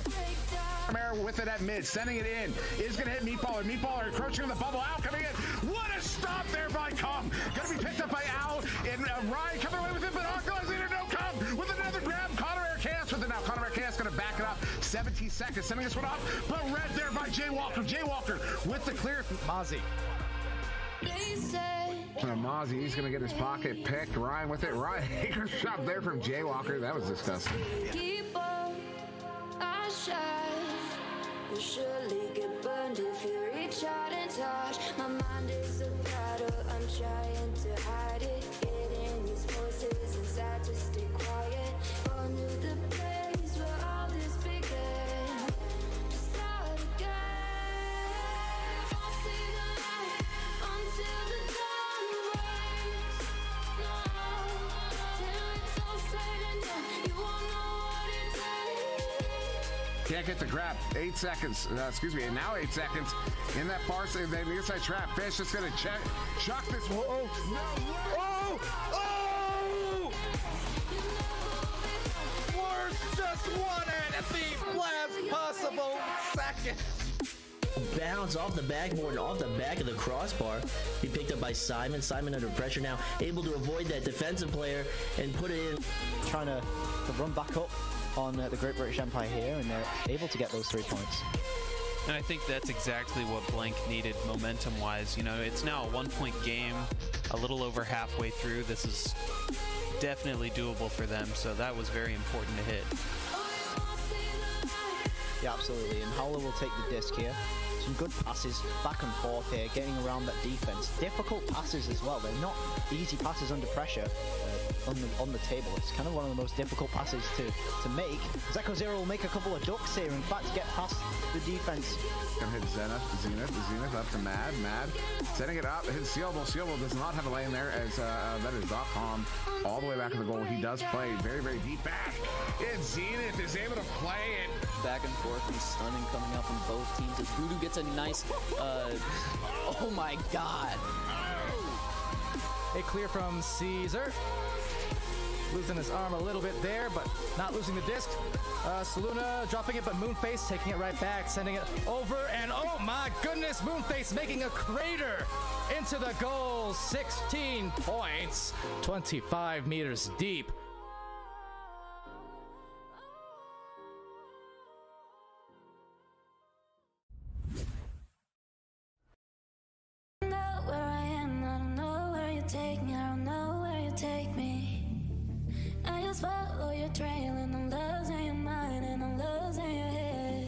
Empty goal, sends it in. That was a no look. Was that a no look? Gillett instead gets tangled with the defenders. So Big Bot, a little bit of a flourish maybe to untangle. Let's see if they can get the goal, but instead it's Ant Gas. Maybe making sure that it's guaranteed. An 8-point lead. They're going to chain through. A bunch of players. And nice grab by Essen. Shotbot Norris hits those. It will bounce off that wall. High voltage. You can capitalize off the clear. Taking too much time. Opting this flat back. So Gorn Jr. finding that cross.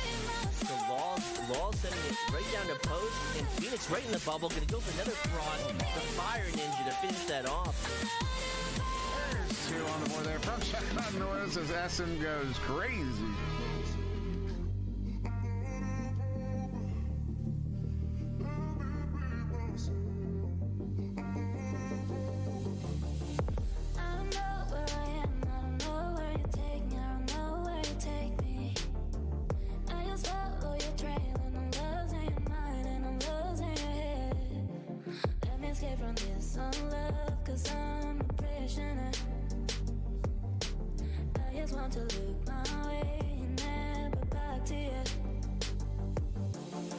Deep across here to Caption going up there to Mamba taking the shot, big save there by Kong, but doesn't get it out. This one's still loose. Now Zach with it. Zach, he's gonna get in his pocket, picked there by Jaywalker, and he gets that one cleared out through that near side tube all the way down. That's gonna be Gabe picking it up, empty goal. What a stop by Zach!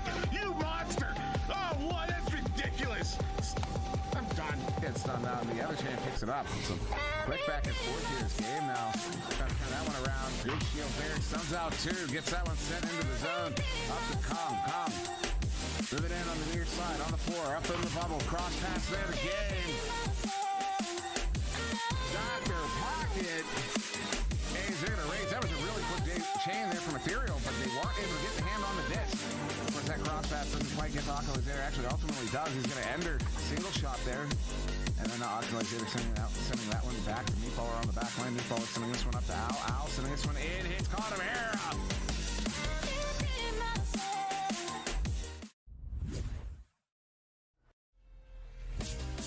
Ladies and gentlemen, Welcome to VRML Season 3. Trap walk there in the far side trap, but it was a beautiful bounce. It was, the trajectory looked perfect to me from my angle, and it was another opportunity there. Snowy Blue, and that's going to be our first goal of the first round of the first game of Season 3. A minute 9 in, going to Snowy Blue here for tier to kick us off. It's Season 3 for Master Tier. I am so excited to look at that. Look at that Joker is. Welcome back, everybody, to this special venues cast, this North American Cycle 1 Challenger Cup. I have returned, Masood and we. Hello to everybody in venues that I was hanging out with. I remember seeing Zux and Mini Hats and all sorts of people. I was there with Swift, had a conversation with Dakin, a bunch of people I was hanging out with in there. But I am back in the caster booth once again, now joined by Shrembitsky, the one and only, the predatory pasta himself, and of course Subtlety. So much for Subtlety still on the cams. Strem, I'm really hyped for this game. I'm really excited too, Dimwee. Imagine being a team that got into Master Tier undefeated. Imagine what kind of things that title could bring you, and this is the game that's going to decide if that'll be the case for Aurora here. Anomaly with the chance to be the first team to defeat them in their season so far. Yeah, these two teams have not faced off since week 2 in the season, so a full month since we saw these two teams face off, and that Aurora took that one pretty handily in 2. But this team Anomaly has been absolutely phenomenal today so far. I'm pretty sure they're 2-1. Them and Ignite. That's the situation right now. So it is both. Ignite and Anomaly are both 2-1. Currently, Ignite wins that tiebreaker, but we do still have 2 rounds to go here. About to start this one, this 4th round game, the 4th round in this round robin tournament. Of course, we're going to be starting in the first round of the match. But yeah, so an Ignite is taking on Rusty Robots, who are 1 and 2. And so here's what's interesting: if Aurora wins this game and goes 4-0 in this round robin, and if Rusty Robots beat Ignite, we will be back into a 3-way tie between Ignite, Anomaly, and Rusty Robots for that final round. So this one coming down to the wire. Anomaly really need a victory here if they want to stay in it, but of course a loss here does not guarantee that they're out, but it's not going to help, and both teams have readied up. We are going to get started here in round 1. Anomaly on the left in orange, Acorn, Chocolate, -0, Sweet Tooth. Aurora on the right in blue, Caesar, Saluna, Moonface, and Steel Skydiver as we get prepared for this neutral joust. Right off the bat, both teams jousting for the disc. We know how fast Anomaly is, and there we go. They will win, but recovered quickly by Caesar. Caesar tries to clear it, but it bounces off the side of the tunnel, and it will be a loose disc. Anomaly should be able to recover this one. Looking at their options now, Sweet Tooth making a pass to the ceiling, passing it all the way back to Acorn now, trying to slow it down perhaps, but Acorn is pressured immediately. Saluna going a little bit too deep there, trying to get -0. Passing it all the way to Chocolate. Oh, it's a great interception by Moonface. Now clearing, it's going to be a boosting race for this. Not quite out, though. Did hit the corner of that Geo, but Moonface picks it up, sending it the shot. Oh, just wide, and now going to far slide wall there. Moonface going to pick it right back up. Moonface now sending it in there to Caesar. Caesar inverts on that corner wall. Now looking for a lane, going to send it over to Moonface. Moonface bringing it in, going to get stuffed there by Sweet Tooth. Looking to send it out through that near side tube, but bouncing off the Geo. Sweet Tooth picking it up. Sweet Tooth going to send this one in, but right there in the hands of Steel Skydiver, getting right into that lane, not letting it get through. A little bit of ping pong to start this one off. Still scoreless here, 1 minute in. Both of these teams want this victory, as it will be Acorn handling that one far side, sending it near side to Sweet Tooth, trying to track this one down. Does. Now looking for a pass option, going up to the ceiling. Chocolate, but no forward options. Just going to go ahead and back this one out. Try to, stretch that defense out a little bit, open up some lanes. And they do, although some activity there goes off of a head. And now picked up, recovered there by Chocolate. Going to go ahead and send that one over there to Acorn. Acorn now trying to go back to Lit. Let's able to handle that one on the bounce. Lit now sending it in. Is going to Sweet Tooth, who hooks that one in. Front side duck for the 2. Anomaly first on the board. The passing there, honestly, so clean from Anomaly. From the moment that they got onto Aurora's end of the arena, just really, really clean passing, and they eventually ended it with a little sealable slammeroo right there. But anyways, off of the offensive joust, Aurora looking at the passing options. Steel trying not to pass too early. That chain trying to catch Caesar, but will miss. Caesar with the cross pass to Saluna. Saluna now with the disc holding, making a cross pass back to Caesar. Caesar does have a back pass, but he might opt to go forward. No, back to Steel. Steel looking at what he can do. Looking left, tries to pass straight forward to Caesar. Caesar will fumble it though on the nugget, and the clear will get all the way through for Anomaly. Anomaly will be able to recover, and that will... Oh my. Oh no. Moonface does recover that, and the clear gets through. I don't even know what to say to that. Yeah, that's an unfortunate series of events there. This one bounces into the bubble there. It's going to be Saluna picking that one up. Look at that 1v4. And she's going to hit it for the 2.5 minutes in. Subtlety cannot believe what he just saw. Aurora's going to tie that one up. And Subtlety now apologizing for having been hurt. Of course, we don't mind. I don't mind anyways. But now it's going to be Anomaly here with his Joust advantage. But what a solid goal there from Aurora. This one getting sent all the way down into the hands of Sweet Tooth. Looking at a 2-on-1, Acorn cutting in, putting himself right in front of the goalie there, not letting him get the stop, and they're back up by 2.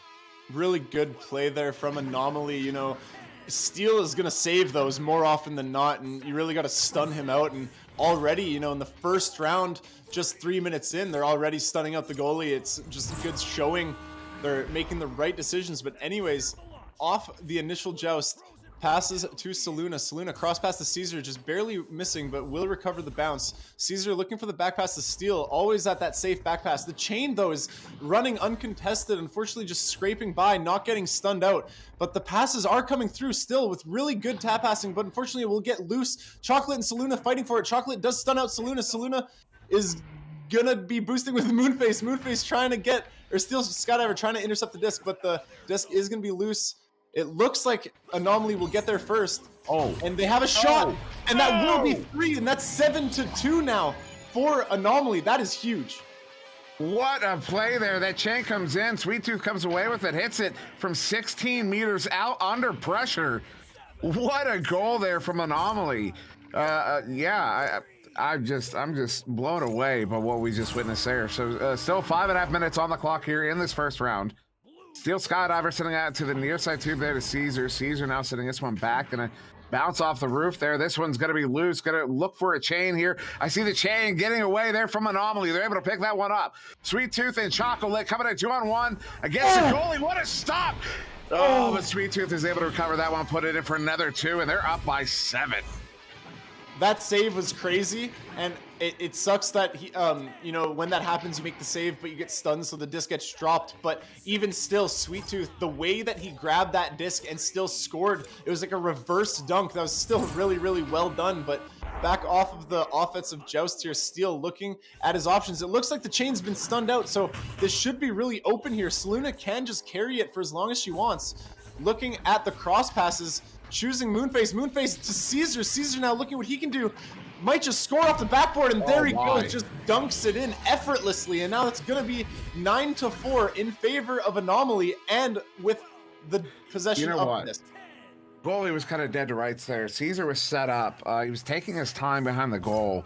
And the goalie did not, I'm not sure the goalie was aware, but there was another player from Aurora coming up right behind him to sneak up to stun him out. That's what Caesar was actually waiting for. But then the goalie comes out to challenge, you know, so those were his 2 options, either wait or challenge. If he waited, he would have been stunned, and you saw what happened when he challenged. So there was nothing goalie could have done in that situation, 2v1 ultimately. But now Sweet Tooth getting a hand on it, chucking that one into the bubble. Oh, goodness, Lid is able to capitalize. Anomaly's going up by 7 here. We still have 4 minutes in this first round, but Aurora, taking a hit in this first round.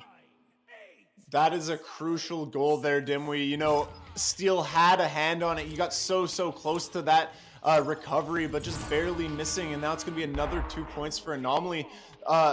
Aurora's really going to have to start coming back here and start playing with a lot more aggression and really find that momentum. But either way, Caesar making the cross pass all the way to Saluna. Saluna now looking at the goalie, and of course, the absolute sniper top pocket. And that's what Saluna's known for, you know? Maybe we just need more of that. Maybe so, because, yeah, that's a hard one to stop. You see, as she's coming in, right after she gets through that bubble, she takes that shot. So it's in that moment where the goalie is having to decide. It's again, there's that binary decision, dive or wait. diver wait. And in that moment where that goalie's trying to side, that's when she sets that one off. And, you know, she scorchers, every single one of them, top speed. They're 18 meters a second, I'm confident, although I don't remember. Chocolate sending this one back. Looking for Sweet Tooth. That chain, though, ooh, not able to get a hand on it. It will ultimately be Saluna. She's going to get stopped, though, there by Chocolate.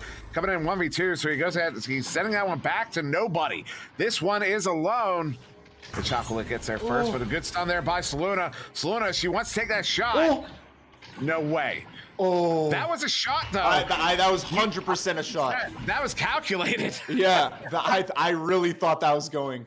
But anyways, we've got the recovery from Moonface, clearing it down again. This game is so fast-paced. Everybody's just clearing and boosting. There's so much happening at one time, but the pass will get into the hands of Caesar. Caesar looking at his options, trying to make a cross pass to Moonface, but Moonface cannot reach it. Gonna have to recover. He's got 2 orange players on his back. He's pressured. He's gonna have to look for a pass. He's got 3 teammates in one spot. Unfortunate position there, but they do spread out and they do find the shot. Steal with the cross pocket. Really, really good play overall. Wow, that was sick. Dude. They're within 3 here with just under 2 minutes to go. Yeah, I said dude. Yeah, I know that's unprofessional. I don't care. Dude. Aurora might be mounting this comeback here in round 1. Anomaly in possession here, coming out here up by 3. A minute 45 on the clock. -0 has the room, so he's going to walk up. They got a couple players trapped behind the line, though. If they push this up, if they can keep that stack from getting together, it does get together, but a good cross back. A good stop there by Moonface, stopping Chocolate. But that one now picked up by -0 on the back line, setting this one up. Going to hit Lit. Lit going to cross this one over to Sweet Tooth. And Sweet Tooth with another slam. Going to put Anomaly back up by 5. So they still have... It's only a 5-point differential. They still have over a minute. It's definitely winnable. And either way, even if they do lose this round, it's no big deal. It's just really important to focus on the momentum and just like staying level-headed. And anyways, Saluna with the pass clears it down to Moonface. But Moonface is covered by Acorn. Really good read there. And Acorn clears it down. Steal just misses. Oh my goodness, so close. Saluna now looking at the passing options, gonna probably pass left tunnel. Caesar catching it, looking at his options, but he gets stunned by the speedy stack of Sweet Tooth and Chocolate, and that is gonna look like mathematical time, didn't we? Probably just about there. Well, no, actually not quite. You're actually off by 20 seconds. Hits it for the 3. Okay. We're gonna have 13 seconds. 13 seconds. 2-point game. Aurora down by 2. Anomaly with the joust. This is actually yeah, I'm glad you were wrong. There's no way Aurora wins this. There's no way. It's possible. 15 seconds off the clock, on the clock. Anomaly coming out here, just immediately sending that pass over there to Chocolate, and that I call it that protect scheme there. 5 seconds, and Aurora's trying to track it down, but there's not enough time to get it back to the other side. Round 1, Anomaly is gonna take the first round on Aurora here. That's a big deal. That's a big deal, Strap. That is. Now, correct me if I'm wrong, but Aurora is undefeated, not undefeated in rounds. They've even lost a round other than this. They have previously today. Well, fun fact. I actually have it written down. They had only given up against teams in the Challenger Cup. They had only given up 1 round during the season, and that was to Ignite back in week 2. Okay. But against Spartan, Anomaly, Rusty Robots, and Spartan again, they went 2-0. They went 2-0. So the fact that they're losing rounds today, because they did lose a few. I'll actually pull this up. I have it queued up here. So what's actually crazy to think about is usually the hard thing, you know, as we saw in ages past with Eclipse, you know, an undefeated team, what they struggle with most is losing that first round. Once they start losing, they panic, of course, because they're not used to losing, they're used to winning. But if Aurora, as we just talked about, they have had previous series where they've lost the first round, but they've still won. They've reverse sweeped every one so far this season. So let's just see if they can do that again. And yeah, I did look it up. They went 2-0 against Ignite, but then both Wrath and Rusty Robots got a round off of them. And as far as I understand it, Rusty Robots came very close to taking that 3rd round as well. But we're gonna get into the 2nd round of this one between Anomaly. Oh my God! Again, the same team. It's the same team. And again, a 2 that hits. There was a hand there. That was, what was it, the first round? Anomaly got a 2-second goal? They just got a 3-second goal. Unbelievable. Unbelievable. Where's my soundboard? That's a round of applause. That's insane. Absolutely insane. Steel Skydiver handling this one for Aurora, sending that one up to Caesar, over to Saluna. Saluna trying to go back to Caesar, but out of reach, and it turns right back over. Sweet Tooth with it, sending that one down with Choco Lit. Choco Lit now under pressure, sending that one up. Oh, they get the second one, 17 seconds after the last. They're up by 4. Honestly, Anomaly is playing out of their minds right now. The fact that you're able to hit a neutral joust headbutt goal twice in a day, let alone twice in a tournament as important as this, I have no words. Headbutt meta. Steel Skydiver making the initial pass to Caesar. Caesar making another pass deep to Saluna. Saluna will be covered though, needs a pass out. Caesar's the pass, tries to duck, will duck, but the save coming up from Chocolate, absolutely disgusting. And now a clear all the way through will be actually picked up. Oh no, Sweet Tooth almost had it, but still will catch it. Unfortunately, just a little fumble, and now passing to Sweet Tooth. Sweet Tooth on the backboard, slapping it in.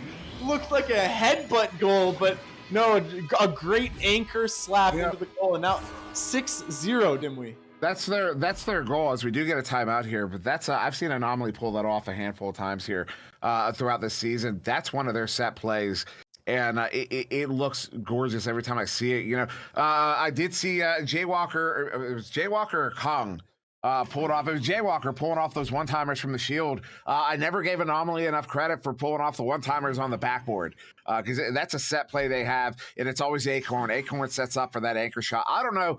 You know, I was playing in a couple games last night with Link One, actually Link One and Air Knight there from Wrath, as well as Essen.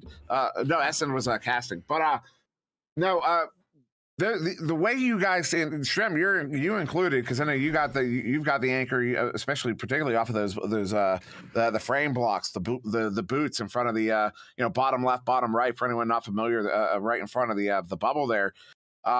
Those anchor shots, the way people take anchor shots, I get the full arm extension, swinging the whole body around. I get those. I don't get the shorthand ones, the really quick ones. I don't get I see Kong take them. I see Jaywalker take them. I see Link One take them. I'm pretty sure you take them, maybe.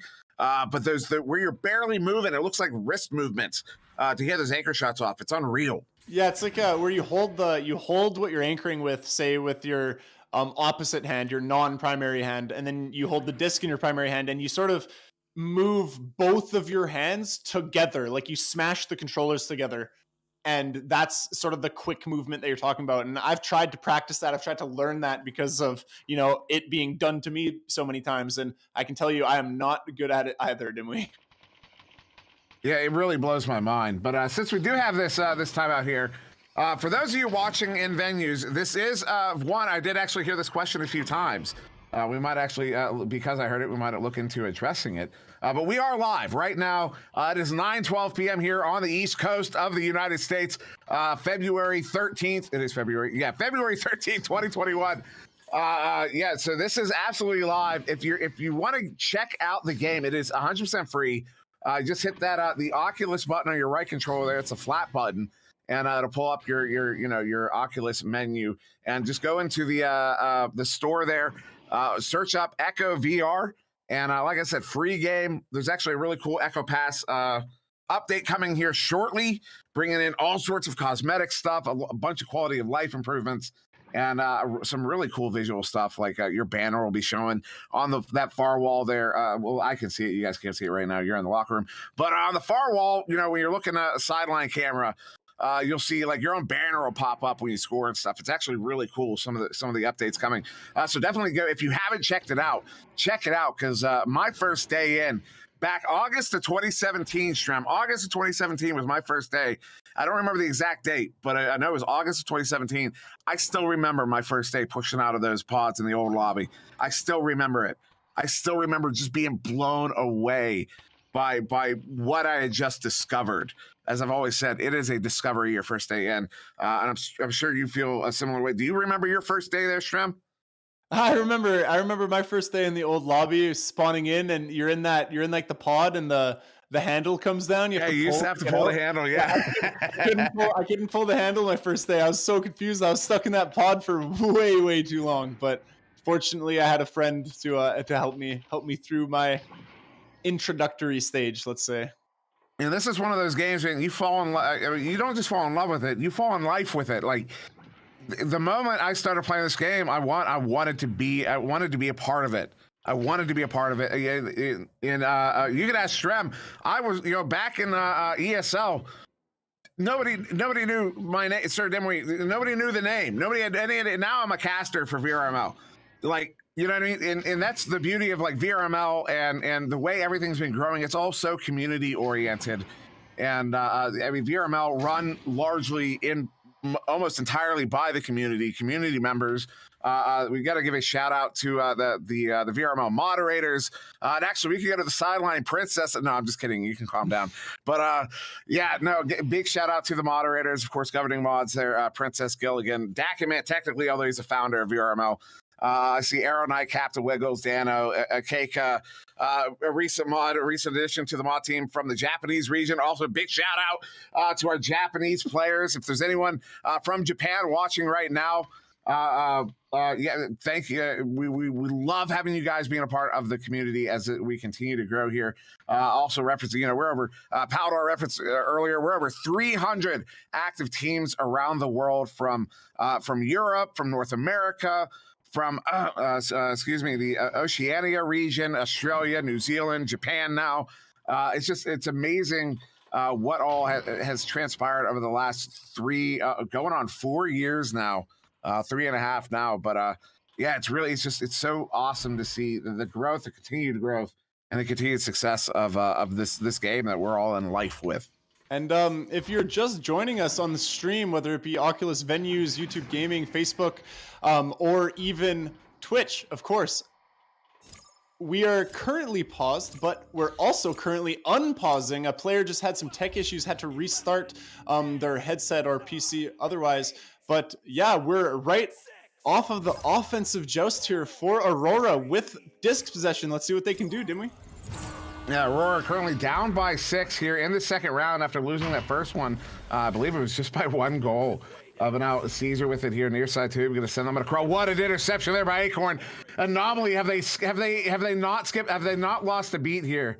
As they do disrupt that one, but it will be Steel Skydiver. They had a chain trying to track that one down, but Aurora adjusting the strategy. It looks like that is Sweet Tooth just trying to shut that chain down, but not for long enough. It does come in, it does a little bit of work there, but that pass still goes off there to Saluna far side. Coming in for the 1v1. If she gets a shot, she does not miss. And there it is. Aurora is on the board here, 2.5 minutes in. Still down by 4, but Anomaly with that joust advantage. You can see the excitement in the players, when Saluna scored that, all four blue team members just started jumping up and down in their rooms, and you could see it's just it's really wholesome to see, honestly. But yeah, that's just going to show that Aurora's got to be feeling good, and especially with that missed pass and Saluna recovering, they got to be feeling even better. No. And the shot that Saluna never misses. I honestly love seeing Saluna shoot because you can see like the baseball pitch. You can see how it's just a dot. It's a dot. Dude, I've been saying that forever. You can see the softball throw in every throw she takes. You can see the setup.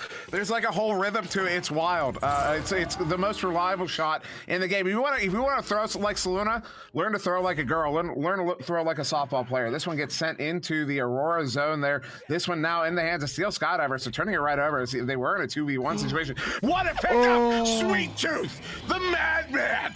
14 meters out without any hesitation on that interception. I don't believe what I just witnessed. That interception is game-changing. That's huge for Anomaly. If they're able to capitalize further off this with this 4-point lead, that could very well be the round and series. But anyways, Steel with the disc. The chain chasing at Caesar. Caesar making the pass. This time it won't be intercepted by Acorn. Saluna now making a pass to Bowtie. Moonface recovering it. Moonface back to Steel. Steel recovering it now.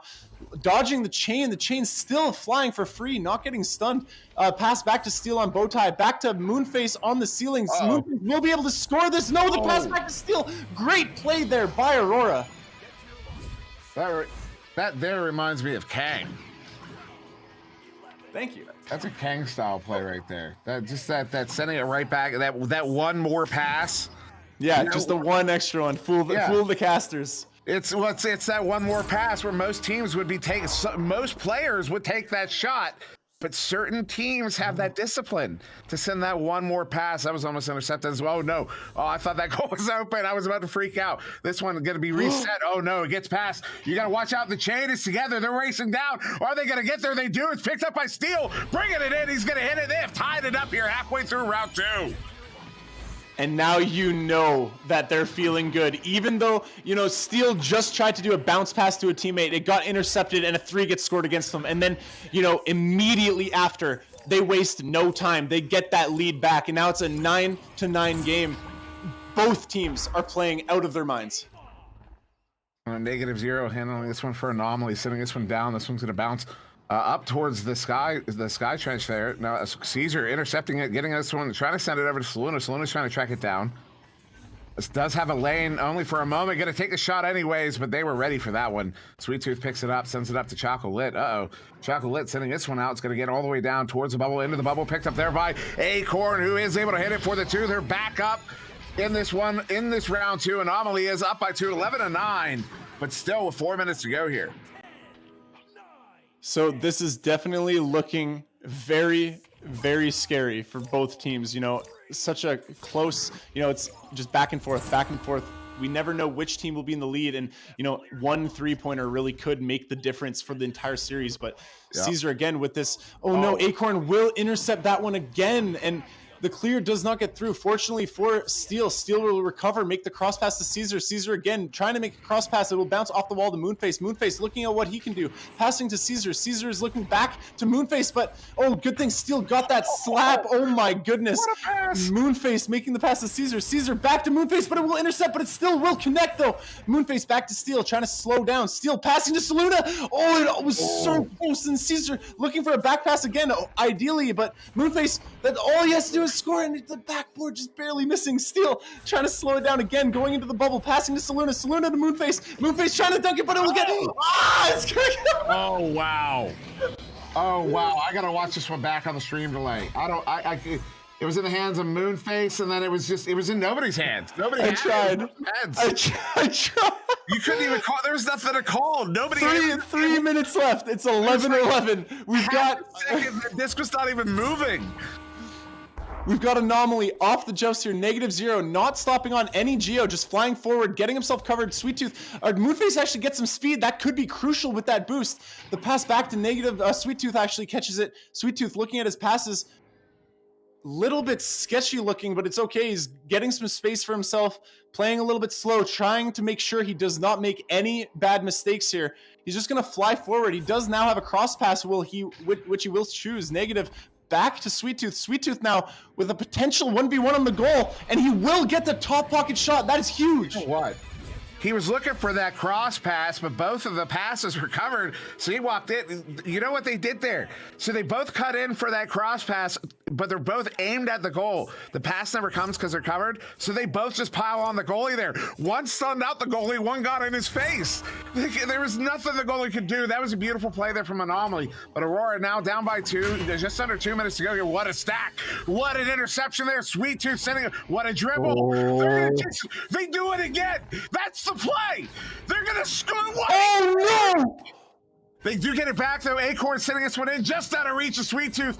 And there, Caesar sending that one out, but now -0 with it here on the block, sending that one behind the goal there. A good stun, a good stop by Steel.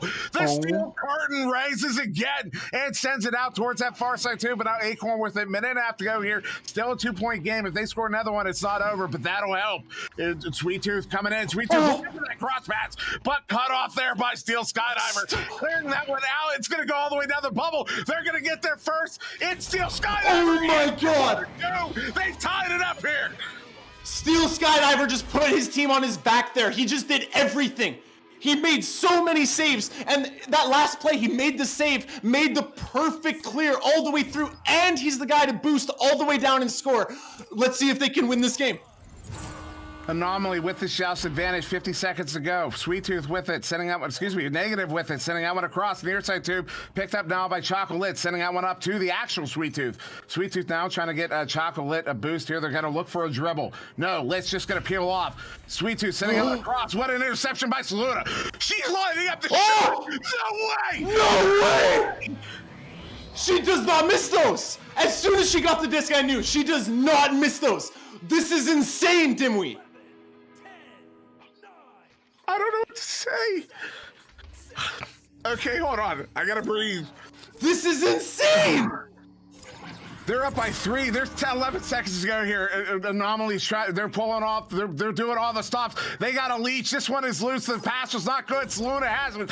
They're gonna win. Aurora's gonna win round 2. We're going to round 3. I need a break. I need. Wow, that game was crazy. I can't believe after. So in round 2, we saw so many things, but I want to touch on, we saw Steel made a crucial mistake in round 2. He tried to bounce pass to his teammate and it got intercepted by Sweet Tooth, who scored a 3-pointer.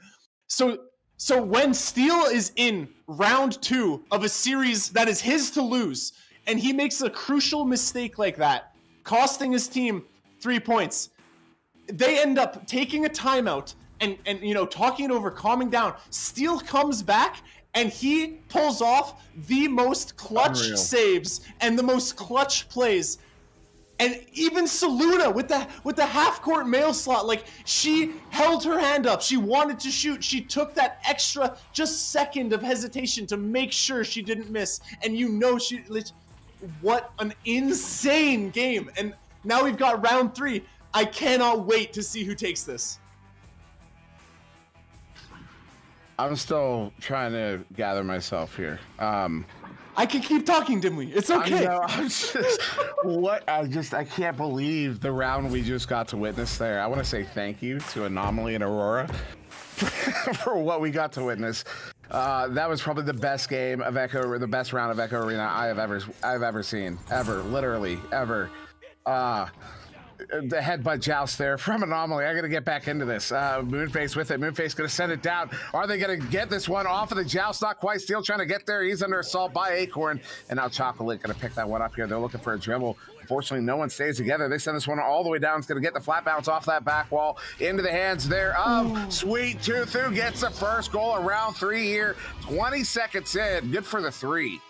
The save was so close on that too. I think we saw about 3 members of Aurora nearby that goal at the very end, almost able to make that save. But now we're gonna have Steel and his team Aurora on the offensive joust here with possession. Steel making the pass all the way to the left. It should be uncontested right now. Acorn being a nuisance, trying to get the interception, but will not be able to this time. Saluna now making a back pass to Caesar. Caesar to Saluna. Saluna trying to get it Steel, but it will get stolen by Chocolate, who actually, this could be a shot. No, it just will be a little bit off, but the recovery will be in the hands of Acorn, who's able to dunk that in. Now it's going to be 5-0 for Anomaly.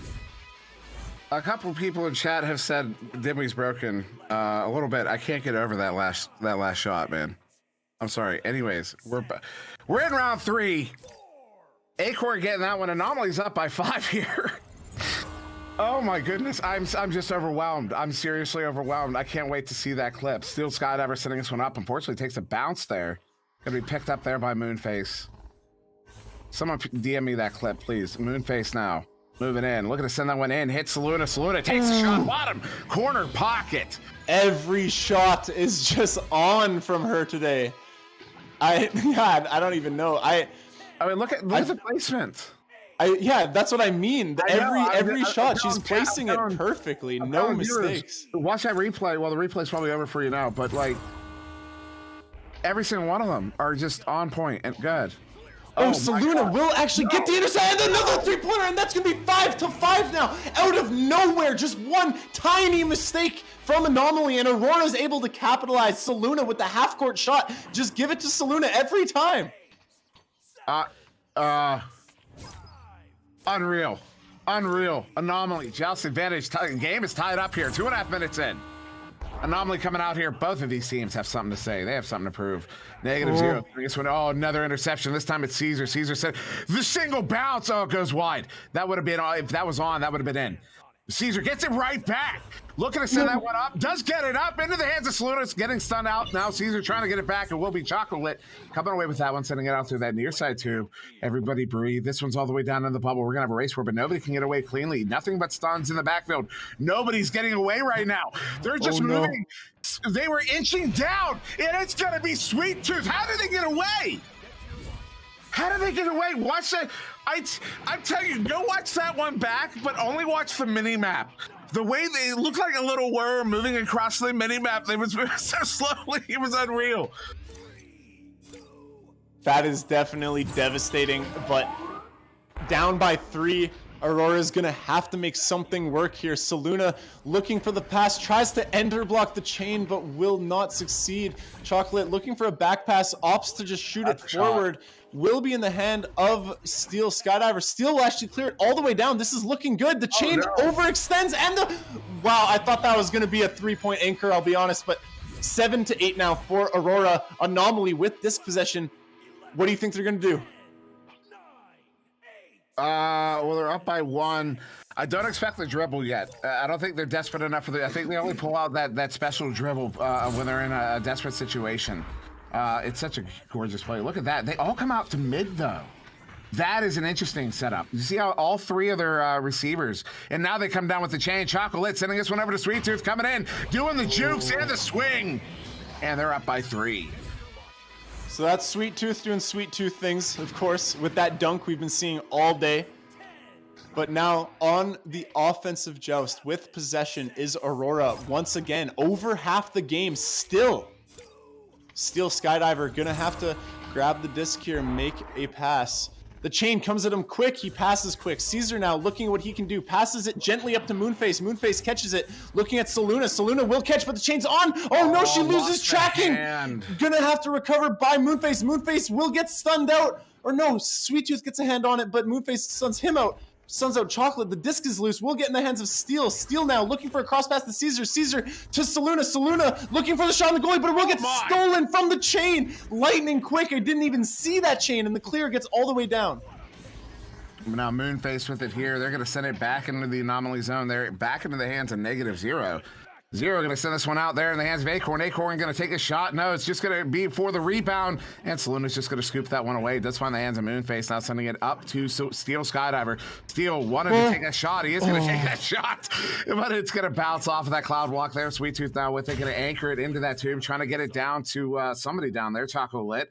Lit now trying to get there in a race against Moonface. Does get there. Moonface got to the man. -0 with the shot. He's going to hit it. 15 meters out there, up by 6. Really unfortunate panic clear there. Just ends up in the hands of -0, who's able to take an easy 3-pointer.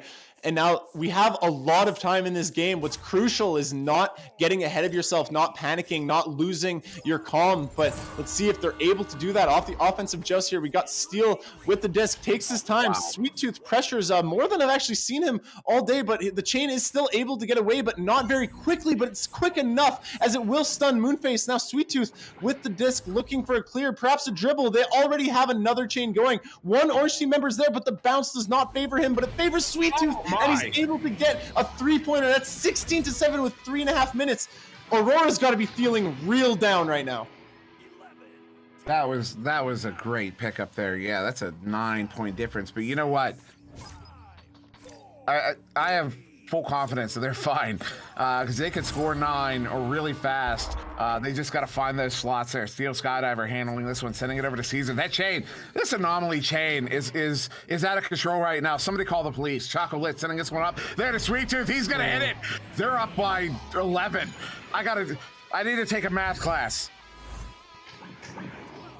You know, it just feels like I said this earlier, when you're trying to outpass a chain, when you're trying to outplay a chain, especially this strong, it's only a matter of time before you give up something, right? And now we've sort of seen Anomaly run away with this game, and it's due to the chain, because they're able to just chain with such ease. Like, they don't seem like they're getting tired. It's not work for them. They're just doing it, and And yeah, well, in this round now, Caesar with the cross pass does not make it. Tries to shoot negative with an amazing save again from him all day, and the clear gets down, and another 3-point, but it will get saved this time. They're not out of it quite yet. A clear will get all the way down, and no boost seems to be ready other than Anomaly, of course. Sweet Tooth and Chocolate were reverse boosting, but they were not quick enough. Steal with the cross pass, but gets covered, and the defense from Anomaly is just looking so good right now, Dimwee.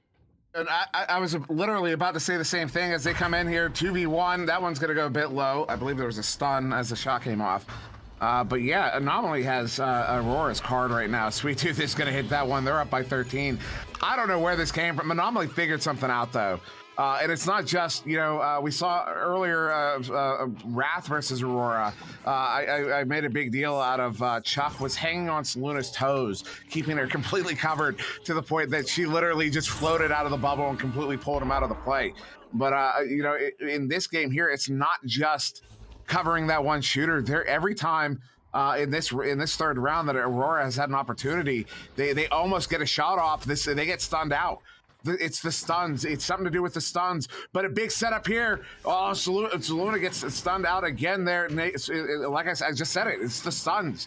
The Anomaly has just gotten exceptionally aggressive. Acorn trying to track it down. Isn't going to get there. Saluna picking it up. Looking for that pass there to that near side tube to Caesar. Caesar going to bounce this one into Saluna. Saluna looking for a shot here. Wants to take it. Does take it. Hits it. But with only a minute left, that's 11-point difference. I don't think there's enough time. You know, it really seems like Anomaly, you know, namely Sweet Tooth and Chocolate, they're just always catching Aurora off guard. Almost every time the chain arrives at their destination, in their dust, they leave a Aurora player with their hands up wondering what happened. And yeah, Sweet Tooth with possession, you know, clearing it down. It will be the game here, but again, just so much speed coming from Sweet Tooth and Chocolate. It's just, I can't even comprehend how fast it is, really. You know what? You know, oh my goodness. You know what's going to happen? Well, we have 15 seconds here. Caesar's going to, we got to talk about this. Caesar sending this one out. Big chain there. Oh, they overshoot this one. It's still loose. Picked up now by Saluna far side, taking that shot. But off of the head there of Chocolate, 5 seconds ago here, Steel Skydiver there to pick it up, sending it in. And they are going to hit that last one there to bring it to 20-11. But what a victory here for Anomaly. I mean, they just came out hard and in this third round. Absolutely unreal here as they are, but Strap. So hi. This throws everything out. Everything's out. The whole kit and caboodle out the window right now. Aurora now 3-1. Anomaly 3-1. If Ignite beats Red, we're still waiting on the results from that game. They are in round 3. They're going to overtime in round 3. In fact, Ignite and Rusty Robots. If Ignite wins that game, we're going to have 3 teams 3-1. If Ignite, I don't even know what this final bracket's going to look like. But wow, this is what a game though, man. I can't believe what we got to see there. That second round was probably the best round of Echo I've ever witnessed. I can't wait to play it back. That's going to be in my personal, my personal, you know, my highlight reel forever. No, I'm honestly like my feet are shaking. That was really exciting. I definitely got my blood pressure going a little bit high, but yeah, I don't want to pick favorites, of course, but definitely great game by Anomaly, by Aurora as well. I'm really excited to see how this shapes up, you know, who relegates, who promotes. I'm really excited to see what will happen at the end of the next round. But well, Ignite actually just lost to Rusty Robots, but it was off of the most ridiculous goal. It was one of those, it was just a clear, and I think it was a headbutt from mid that just bounced its way in overtime. Oh, so no. Rusty Robots beat Ignite there.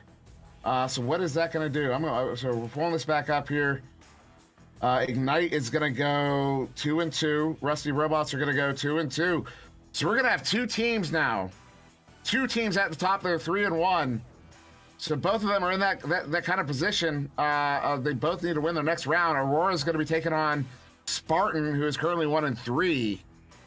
And Anomaly will be taking on Rusty Robots, who are 2-2, and that'll everything's getting thrown for a loop right now, man. We got to go. I think we got to go start talking to some people about some things, figure out what's going to happen here in this final round. But don't go anywhere.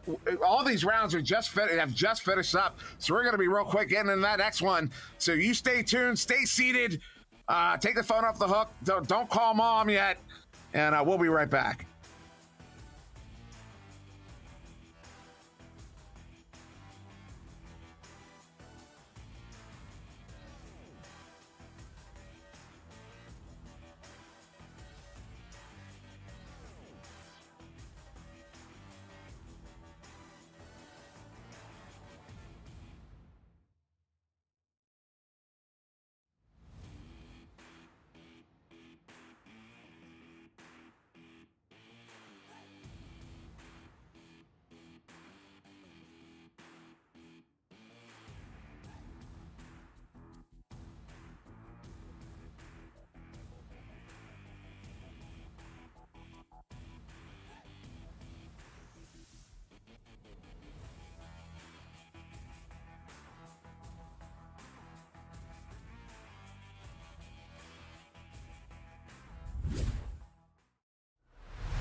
They have been looking for this championship, I think you could say years. They have been hunting this down. They've gotten so close how many times?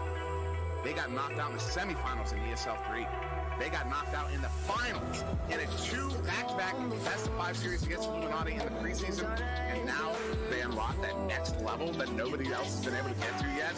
And they come out and they dominate the season. It just got past me, he got it. Turned around as the clock was winding down, he nailed it for 3.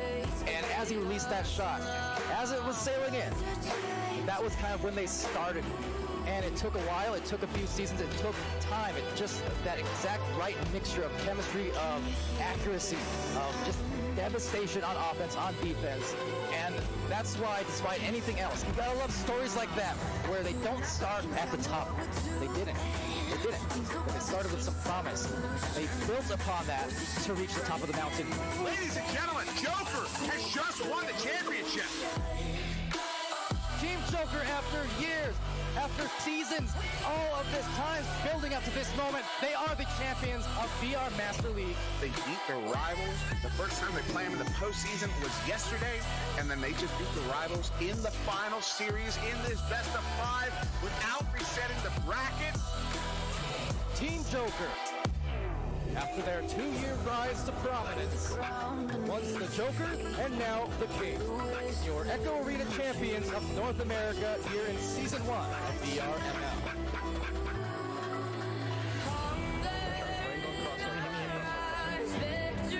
Oh my god, that was sick.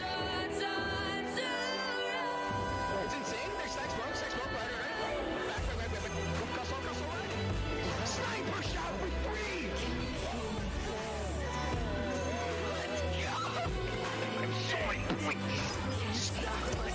Let's get it, boys. We're down, but we're not out. I have so much hype running through my veins right now. You don't even understand. No one's close to us. No one's even close.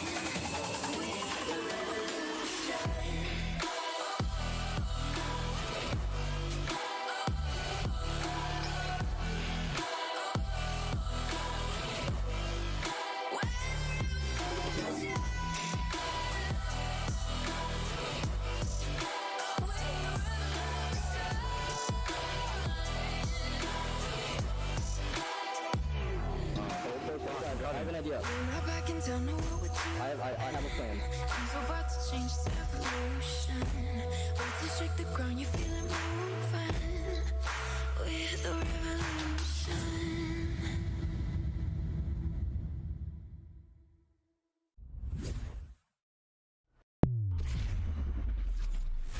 So Joker in Season 1, they didn't go undefeated. Every single game they won, they did it in 2.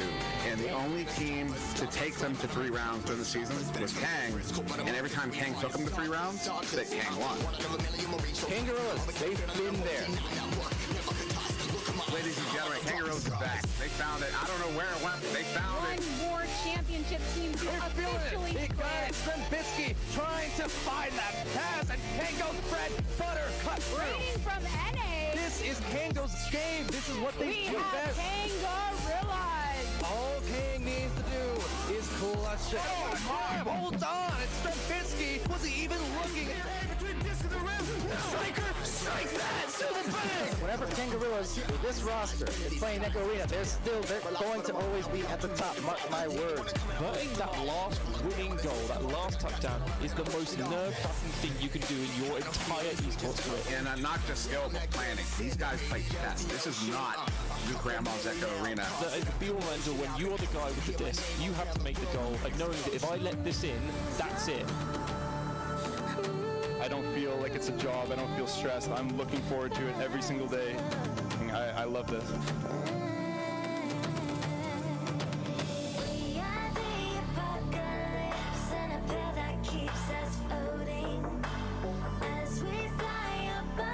The clip's outdated. Joker, overrated. Long have we waited. Season 3 Kang activated. So, generally speaking, mentality going into this final. Very good, very confident. Well, not even a little tiny bit nervous, so it's great. What do you have for your opponents? We're feeling better. With 1 minute left, and instead if this turns around into a goal, they're going to be really hurting at the moment, lining it up, and I'm the shot. It's mad, coming alive.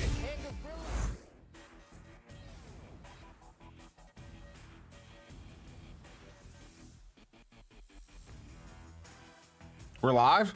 Welcome everybody. I'm just kidding. Welcome everybody. Welcome back. We're just having some fun here after that ridiculous game we just witnessed. I still can't get over it, but we're gonna have to get over it because we are going into another one. We're gonna have Anomaly versus Rusty Robots. Rusty Robots just picked up a big victory over Ignite in that last round. And yeah, before we get into that, I am once again joined once again by the predatory pasta himself, Shembitsky. He loves it when I say that. And so much for subtlety on the cam. Strem, man, this is turning into a kind of a really interesting, a really wild Challenger Cup. Yeah, honestly, quite the day. I feel like everyone's voices are definitely getting a little bit strained at the end of, the day with the EU Cup and the NA Cup as well. But honestly, my main concern right now, past all of that, is if this next match is going to be able to stand up to the same sort of standard that was just set by the previous match we just saw, Aurora versus Anomaly. It was just went to 3 rounds. It was close the whole time. It was high pressure from both teams, and I'm still kind of riding that high, and I'm hoping that we'll see more of the same here. I know what you mean, because I have the same feeling. It's it's going to be hard to follow that one up, but you know what? Rusty Robots have really been on a tear this season, and Anomaly coming off of that victory over Aurora. This is going to be a very, very close game as we are going to get started here in this first round. Anomaly on the left there in orange, Acorn Chocolate, -0, Sweet Tooth. Rusty Robots making their venue's debut here. Beach Flare, Antarctic, Selkoid, Vanquish, shout out to Fly, as this one is going to bounce to the far side there, picked up by Acorn, sending this one in. Is going to get Sweet Tooth, but a big stop there by Vanquish. Vanquish is online as he sends this one all the way down. Shout out to anyone who gets that reference. Antarctic's lock shot. He's going to hit it. Are you kidding me? Are we really starting like this? All right, that was dirty. That was good stuff by Antarctics there. Really good boosting, really good stunning, really good everything from both teams. But yeah, Antarctics will get that loose disc first, and he had a really hard sideways momentum shot, but he did end up making it. Now, on the offensive Joust. We've got -0 immediately passing to Chocolate, passing through to the same side to Sweet Tooth. Sweet Tooth now making another cross high pass, but it doesn't look like it will connect immediately.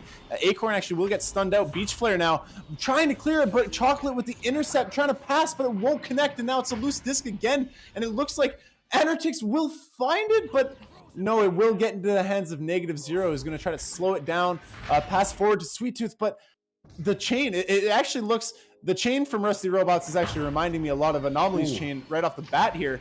But yeah, Negative now with the disc, passing forward to Chocolate. Chocolate back to Acorn. Acorn crossing, but it will get intercepted by Selkoid. Selkoid now clearing it all the way out. It's going to be a boosting race. This one all the way down into the Anomaly bubble. It will be, well, no boosting race because all the boosts got broken up. Vanquish bringing it in. He's going to hit it for the 2. Rusty Robots are up by 5 here against this team Anomaly that just came off that victory against Aurora.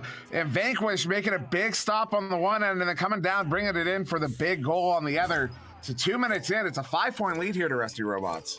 Keep in mind, both teams are actually coming off of wins here, so both are probably feeling pretty good, in a pretty good mental state right now, but the interception actually from Anartix will work out for them. No, Sweet Tooth will get a hand on it, passing to Acorn. Acorn back to the double block. Chocolate will recover. Chocolate will make the back pass all the way to Negative. Negative now looking at what he can do. Makes the cross left pass to Chocolate. Chocolate making a cross right pass, but it will the back! The ding! What a crazy unfortunate turn of events, but the clear will get down, and it's going to be a boosting race all the way for it, and it's still loose. Look at this.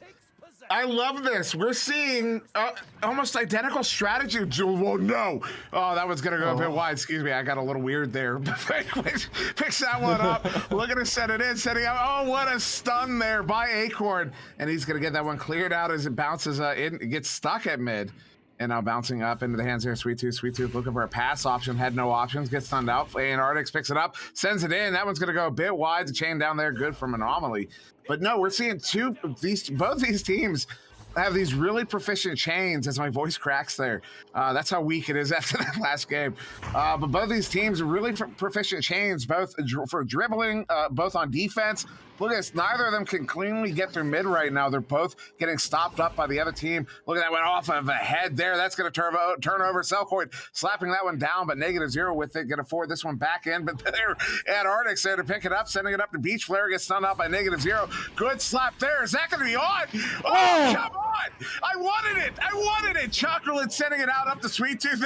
Was Sweet Tooth even looking when he grabbed that? I don't know, but he doesn't have a lane there. They've got, I believe, Vanquish at the goal. Looked like he was hiding a little bit. That cross pass intercepted by Antarctic back to mid, but Chocolate trying to get there to pick it up. Chocolate making it past to Sweet Tooth. Sweet Tooth gets the stun on Beach. Almost single-handedly scoring all on his own, but Chocolate recovering the disc, trying to get into the bubble. Sweet Tooth, oh my goodness, what a pass. Sweet Tooth just floating there beside the goal, wide open, able to catch it and dunk it, and that will be the first 2 points for Anomaly. Now it's 5-2 for Rusty Robots, sorry. Yeah, and we were 2 minutes scoreless there as well. So Anomaly, that was 4 minutes it took them to get their first goal. Vanquish sending that one to the right too, just out of reach for the intended target. Going to go all the way down there into the hands of Beach Flare. Beach Flare go behind the goal. What a setup! That was clean. There's nothing to even say. That was just super clean. That was beautiful. I want to see the angle. Oh, good angle. Good angle subtlety. That was gorgeous. I need a swig, dude. I have no bottom end in my voice right now. Off the initial joust here with disc possession will be Anomaly. -0 slapping it right off the joust to Sweet Tooth. Sweet Tooth waiting now. The chain does pose a threat. Chocolate will have to make a cross pass back to Sweet Tooth. Will recover it off the wall. Sweet Tooth now trying to take it through the tunnels, through the midfield. Will get stunned out, but he tries to make a pass, but it's not a successful one. And now this clear does get all the way down, but they do have the chain, but both teams are so fast, it's so hard to follow. But again, we will see Chocolate right under the goal. Oh, the ding! That is heartbreaking. But it is okay because Sweet the other thing. Oh my gosh! That heartbreaking is the right word. As this one gets sent out to mid, it's looking to track it down. It will be -0. Gonna fling this one out. Good pick up there by that chain. Sweet Tooth sending it up, and another chain answering from Rusty Robots. Oh, what a leech there from Antarctics, able to shovel that one into that far side tube. Now loose, picked up by Selkoid. Selkoid, he wanted to send that one out, but another chain there. These chains are unreal. Both of them so fast, so deadly. Acorn picking it. He wanted to take a shot, but a good setup there. But Vanquish dead to rights as they came in 3-on-1. There's not a whole lot you can do in that situation as a goalie. It is crazy to me how these two teams are still playing so fast, so far gone into the tournament. Like, are these kids not tired? Hello? It's unreal. It's unreal. It's that one may have had the trajectory, but -0 is going to get a hand on it here near side too. But that chain, he was. I saw another one. What is this? What is this? It's unreal. And another dribble there. Sweet Tooth trying to track it down. He's being chased by another chain. Chocolate going for a slap shot there, but that one not quite on. Picked up. What a shot! Acorn to tie it up. 3 minutes and 20 seconds to go. 7-7. I don't even know what to say. 7-7, 3 minutes. Disc possession will be for Rusty Robots. Vanquish throwing it to the top right to Beach Flare. Beach Flare immediately to the midpoint. Selkoid will receive it. Selkoid looks for that forward cross pass. Will get into the hands of Beach Flare. No, the chain is too fast. Sweet Tooth and Chocolate with the dribble. Sweet Tooth with the catch and the show. That would have been absolutely disgusting. But again, with the dunk. Really good discipline there from Acorn not to attempt a 3, even though the goalie was stunned, a little bit out of position. The pass to the dunk is still much smarter, and now they can secure that 2-point lead. 2.5 minutes left in the first round. And that there, a proper sealable slam from that top corner there. Vanquish picking this one up. Coming in, 2:20 on the clock, down by 2, all the way down, but into the hands of -0. -0 sending it into the near side tube. Going to bounce down. Out of reach of Chocolate into the hands of Vanquish. Vanquish now going to send that one off of the near side wall, bouncing towards the trench, picked up by Acorn. Acorn sending that one across to Chocolate. Chocolate back to Acorn, and they're going to hit it for the 2. They're up by 4 with 2 minutes to go here in this first round. Yeah, Anomaly's just feeling on right now. Every pass, everything is just, working out all on its own. The comms are good. They're definitely feeling themselves right now. And with only a minute and a half left to go in this first round, that's got to be a good way to feel. So now Vanquish handling this one here for Rusty Robot, sending it up to Selkoid. Selkoid forwarding it down. That was a good play, a good set play there, but a little out of reach, and now turning it over. Anomaly has it back in possession. Acorn going to clear this one out through that near side tube into the hands of Vanquish. Vanquish going to dump this one back in. They've got a few players down. A shot there from Antarctics goes a bit wide. And a stun there on Selkoid is going to give Sweet Tooth a lot of space to move around here, but there is a defender there at mid. Good setup there, good couple bounces, but it does turn right back over. It's going to be Beach Flare with a minute to go here in this first round. Anomaly still up by 4. This one into the hands of Chocolate, pulling the ender there on Antarctic. So they're going to turn this one back around, try to chain after this one. A couple chains, couple stuns. This one loose again. Now into the hands of Rusty Robots again. Beach Flare with the clear all the way down will actually end up in the hands of -0. -0 up by 4 points. Doesn't want to do anything too hasty. The disc will fortunately bounce back in the hands of Sweet Tooth, who will make a clear that's going to actually come back again, but this time into the hands of Acorn. Acorn now just trying to take it forward, passing it up to Chocolate, but it's a little bit too far forward. Vanquish will recover that one, changing possession to Rusty Robots. Rusty Robots trying to clear it all the way down with a shot attempt perhaps, but the bounce is not fortunate. Chocolate will try to clear it, but it will be intercepted by Antarctic. And with only 15 seconds left and a 4-point difference still, it won't matter what they do. That will be the first round for Anomaly in the last game of the day. First round. What do you think, Dimmy? Yeah, this is a big first round here for Anomaly. They had to fight for this one as well. It was not an easy victory whatsoever. Rusty Robots. This team is so good, and I love that they are as good as they are, because they're a team. These players have been around for a long time. Vanquish, I called a save earlier from Vanquish there. I said Vanquish Online. That used to be his calling card every time he popped into a pub match. he would have this voice changer that made him sound robotic, and he would go Vanquish online every single time, and everybody remembers it. We were actually just talking about it the other day, that we all kind of miss hearing that every once in a while in a pub. But yeah, Anomaly, a big victory there in that first round. You got game high points to Sweet Tooth there with 6. But also notable that, Anomaly pulled 20 points in that game against Aurora, held to just 11 here, barely double digits. Yeah, honestly, that game, I did not expect Anomaly to take it. With how they were playing, it seemed like they were playing a little bit panicked, a little bit. Once the back and forth started to get a little bit unpredictable, I feel like towards the latter half of the round, Anomaly got a little bit shook, but they definitely, in the last minute and a half, 2 minutes or so, they definitely found their zen, and I think that they'll be able to hold on to that momentum, and I think this game will be really, really good for Anomaly. I wish the best of luck to Rusty Robots. Let's see what they can do. Hopefully they can take this to a 3rd round. So both teams coming out on that neutral jouster, and it will be, Rusty Robots getting the headbutt there, picked up by Selkoid, but then turned right back over. Anomaly sending this one into the bubble. Chocolate trying to get there. A couple chains coming in. Beach Flare with it. He gets stunned out. This one now down, picked up by -0, turning it back around, hitting Chocolate, who is going to bring that one in for the crumpet and dump it for the 2, and Anomaly as the first goal in round 2. I just want to touch on the comms real quick. You can hear the comms of that last play calling for the dunk just so fast, and the response from Acorn to make that pass to Chocolate, really, really well done from Anomaly. Like I said, just playing with so much drive and just so much speed, and really just doing everything they need to be doing. Unfortunately, a missed pass there will be recovered. Oh no, by Beach Flare. Beach Flare is able to score. Yeah, no. Wow. Okay. Wow, indeed. Yeah, they got 2 on the board here. I don't know how Beach Flare came away with it, but he did. So 1 minute in, we got a tie game here still. Anomaly got that first one, but Rusty Robots coming right back with their own. Yeah, with the possession in the hands of Anomaly again. Negative with a quick pass to Chocolate. Chocolate's trying to slap it through, but the bounce is actually going to go all the way to the opposite side as intended.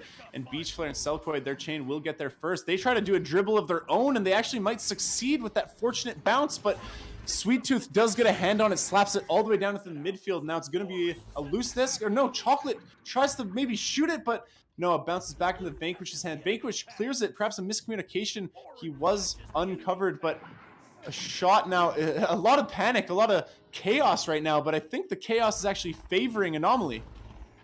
And with again, as I say that, with that play, just immediately turning chaos into steez with just a 1-2-1 back and forth passing play, ending with a goal. That's 4-2 now for Anomaly. And Anomaly still pushing this lead.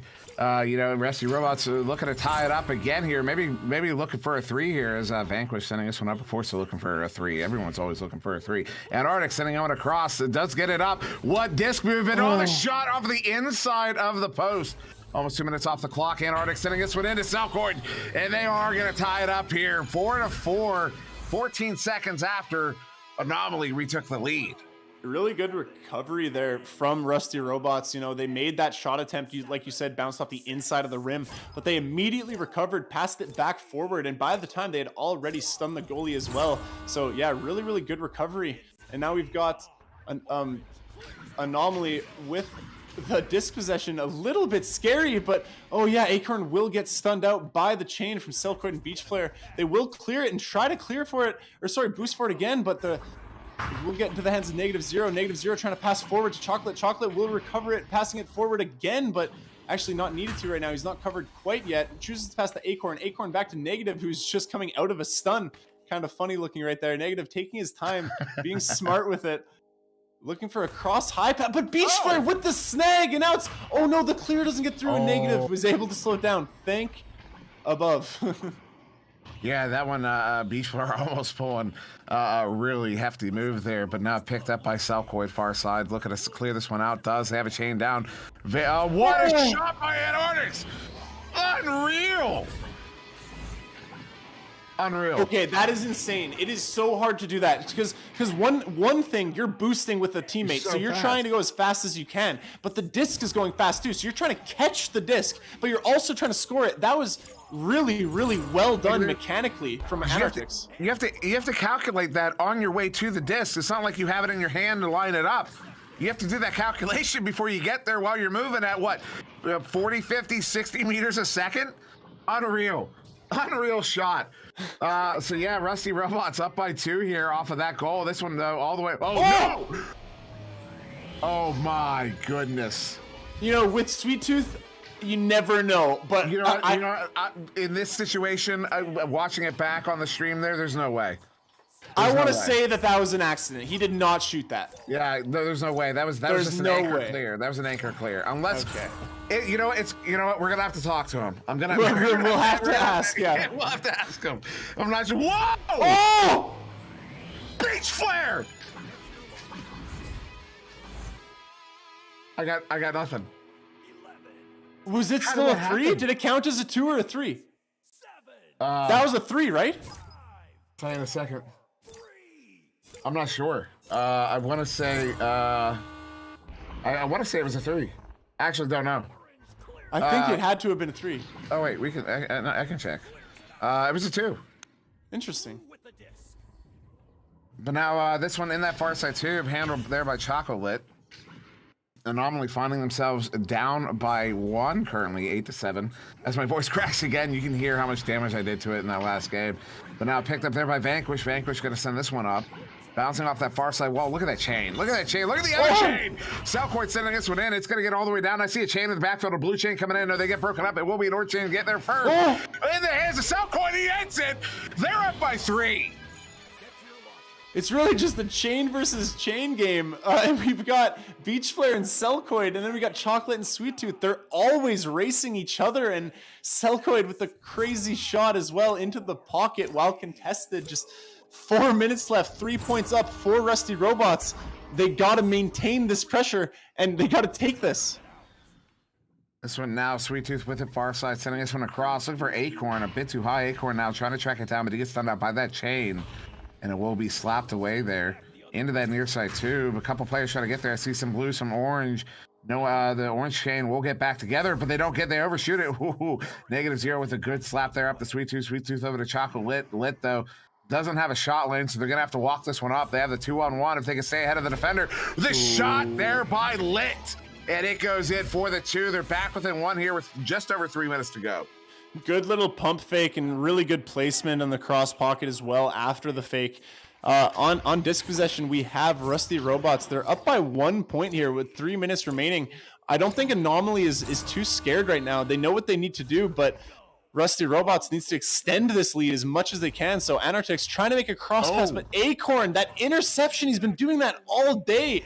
But Vanquish with an interception of his own tries to get it all the way through, but Sweet Tooth is able to recover it for Anomaly, passing it through to Chocolate. Chocolate now making a shot attempt, but the chain is too quick and will save it. Beach Flare with a nice little duck, followed by a clear. Hopefully his team is ready to boost, but Anomaly is also boosting. It's going to be contested and shot backboard, but the save. Nice play. And now Beach Flare will get stunned, and Sweet Tooth with a clear attempt. They got a boost ready. Sweet Tooth and Chocolate will be going. This could be 3 points, but their chain gets outclassed. We haven't seen that at all today. No, their chain is one of them. Is the notorious chain? I mean, the notorious chain. What a grab there by Sweet Tooth. What a recovery. That initial dribble attempt, bounce off the left. Acorn bringing it in. Go behind the goal. They're up by 1. They were so close. Rusty Robots was so close to grabbing that. And I like the comms from them as well. They just say 2 minutes left, 2 minutes left. They're so focused and just dialed in right now. I really want to see this go to round 3. This means so much to these players, and the pressure is so high. Let's see if they can do it. Vanquish sending it near side tube to Antarctics. Antarctics sending up and across. Is going to hit Cellcoid. Cellcoid, though, mishandles it. It does turn over. Sweet Tooth with it now. They just need to run the clock here. If they get another goal, it's not over, but it really helps. Acorn sending this one down. Is that going to be on? He hit it! They're up by 4! That is so huge. That is huge. It really, no, The I mean, game it is not over, but it could very well be. That one hurts. Well, if you're Rusty Robots, it hurts. If you're Anomaly, it feels fantastic. They have to do something fast here with the pass to Selkoid passing right through, but Sweet Tooth does read it with a clear, but Selkoid or Vanquish will be able to get it, passing to Anortix. Anortix all the way forward with Beastflame. Beastflame with the 2-pointer. They have so much time. This is absolutely winnable still. This is very, very close. It is. So, all right, here's what I'm gonna predict what we're about to see, because I think we saw something very similar. We're gonna see Rusty Robots absolutely flying out of the tubes here, but you're gonna see Anomaly come out very, very quick. Quick pass over there to left Pac-Man. Watch. Quick pass left Pac-Man. Are they gonna do it? Am I right? No, I'm wrong. Anyways, setting it near stunned out. Beach flare. They get the dribble. No, they messed up the dribble. Selkoid has to duck. The chain gets there. There's just no steal. Oh no, but they do get it. They have time. That 30 seconds. Gets all the way through. No, Chocolate will get it, and the clear gets all the way down. They have 20 seconds. They need to boost to the disc and then boost back. They do not have time. Sweet Tooth is able, but he misses. That could be crucial. Acorn taking his time, trying to pass, and that will be the game. There it is. Anomaly is going to take this one in round 2, 14-12, as the timer will run out before they get to come out again. So there you go. Wow, what a performance, though. I mean, what a game between those two teams. So this is going to Anomaly is going to go 4-1 here. Excuse me. Yeah, 4-1. We're still waiting on the Aurora Spartan game. Aurora did take round 1, but they're currently tied in round 2. With still several minutes to go over there, so we're waiting on the results of that as well. Ignite and Wrath beat Ignite 2-0 there. So Ignite did drop out after that one. Wrath is out as well. Spartan, we're waiting to see. Spartan will be out. They're just waiting for their final placement. So we're just waiting to see Anomaly, Aurora, and let me make sure. Am I right? Are we waiting to see Anomaly being 4-1? Aurora would be 3-2. No, yeah, it will be Anomaly and Aurora going into Master Tier in Cycle 2. We can say that with confidence. Pog. Yeah, even if because Wrath beat Ignite. If Ignite had won, totally different situation. But because Wrath beat Ignite, Aurora doesn't have to win this game. They'd go 3-2. They'd still be ahead of Wrath. Wrath finishing 3rd. Overall, so they'll be going into they'll be dropping down to the ladder in that top position to start that second cycle, more than likely. But yeah, Anomaly and Aurora, congratulations to those guys. Aurora doesn't even know it yet; they're still playing the game, but they will be entered into the Master Tier for Cycle 2. Absolutely phenomenal. Big. What a day, man! What a day! What the game is a good day. Amazing day. I mean, absolutely phenomenal. But yeah, before we go, obviously, we got a shout out to everybody. We got a whole bunch of shout outs that we should be doing here. Before we get to those shout outs, Strem, is there anything you want to shout out or talk about or point out before we start closing out? Honestly, just if you enjoyed the stream, just make sure you keep on tuning in to all future VRML streams. If Echo is not your thing, maybe you like Onward, maybe you like Pavlov, or one of the many other games that VR Master League hosts leagues for. But yeah, other than that, nothing, Dimwee. I'm just happy to be here. Happy to have had such a good day on with Oculus venues and all streaming platforms. And yeah, I'm just happy to be here. And so the first thing I'll hit on, if you're on venues and you like what you see here, go ahead, hit that the Oculus, the flat. If you haven't checked out Echo VR, all you got to do is hit the flat Oculus button on your right controller there, and that'll pull up the Oculus menu. Just go into the store, Echo VR. It's a free game, total 100% free, free forever. Go check it out. As I've always said, it's a discovery your first day in. But we're not going to do a whole big on that. Just go check out the game, man. This game is awesome. This game, disc is life. But yeah, also got to give a shout out to our sponsors, of course, ProTube VR, VR Cover, HyperX, Rebuff Reality, VRware, Asterion, Fixed Gaming, of course, Fixed Gaming, responsible for all the, I'd say 90% of the music you hear on the cast. And of course, we got a shout out VRML personnel, the board there, Dak and Man, Sleepy, Nightfire, Noman, Palador, of course, our governing moderators. League governing moderators, Dak and Man, Mama Birds, Gilligan and Princess say hi. League moderators in Echo Arena, Wit, Deanna McFabulous, myself, Sir Dimwee, Arrow Knight, Captain Wigglepants, and Burnsy over there in Europe, Nada, Alacost, and Wolfo. And for OCE, we have Punda, PCVR, Ikeka, and Ikeka Higashi. So, yes, of course, also a big shout out to all of our casters. We had so many casters on today. Pam Wow, Skinny, Shrimbitsky, Palador, Rocks Titan, pretty sure missing some people. I know I'm missing some people. Wolfo. No, not Wolfo. Somebody help me out. Anyways, whatever it is, thank you very much for watching. I have been Muncie Dimwee. That was Shrimbitsky. So much for subtlety on the cameras. You have a wonderful evening, and we will see you in the next one.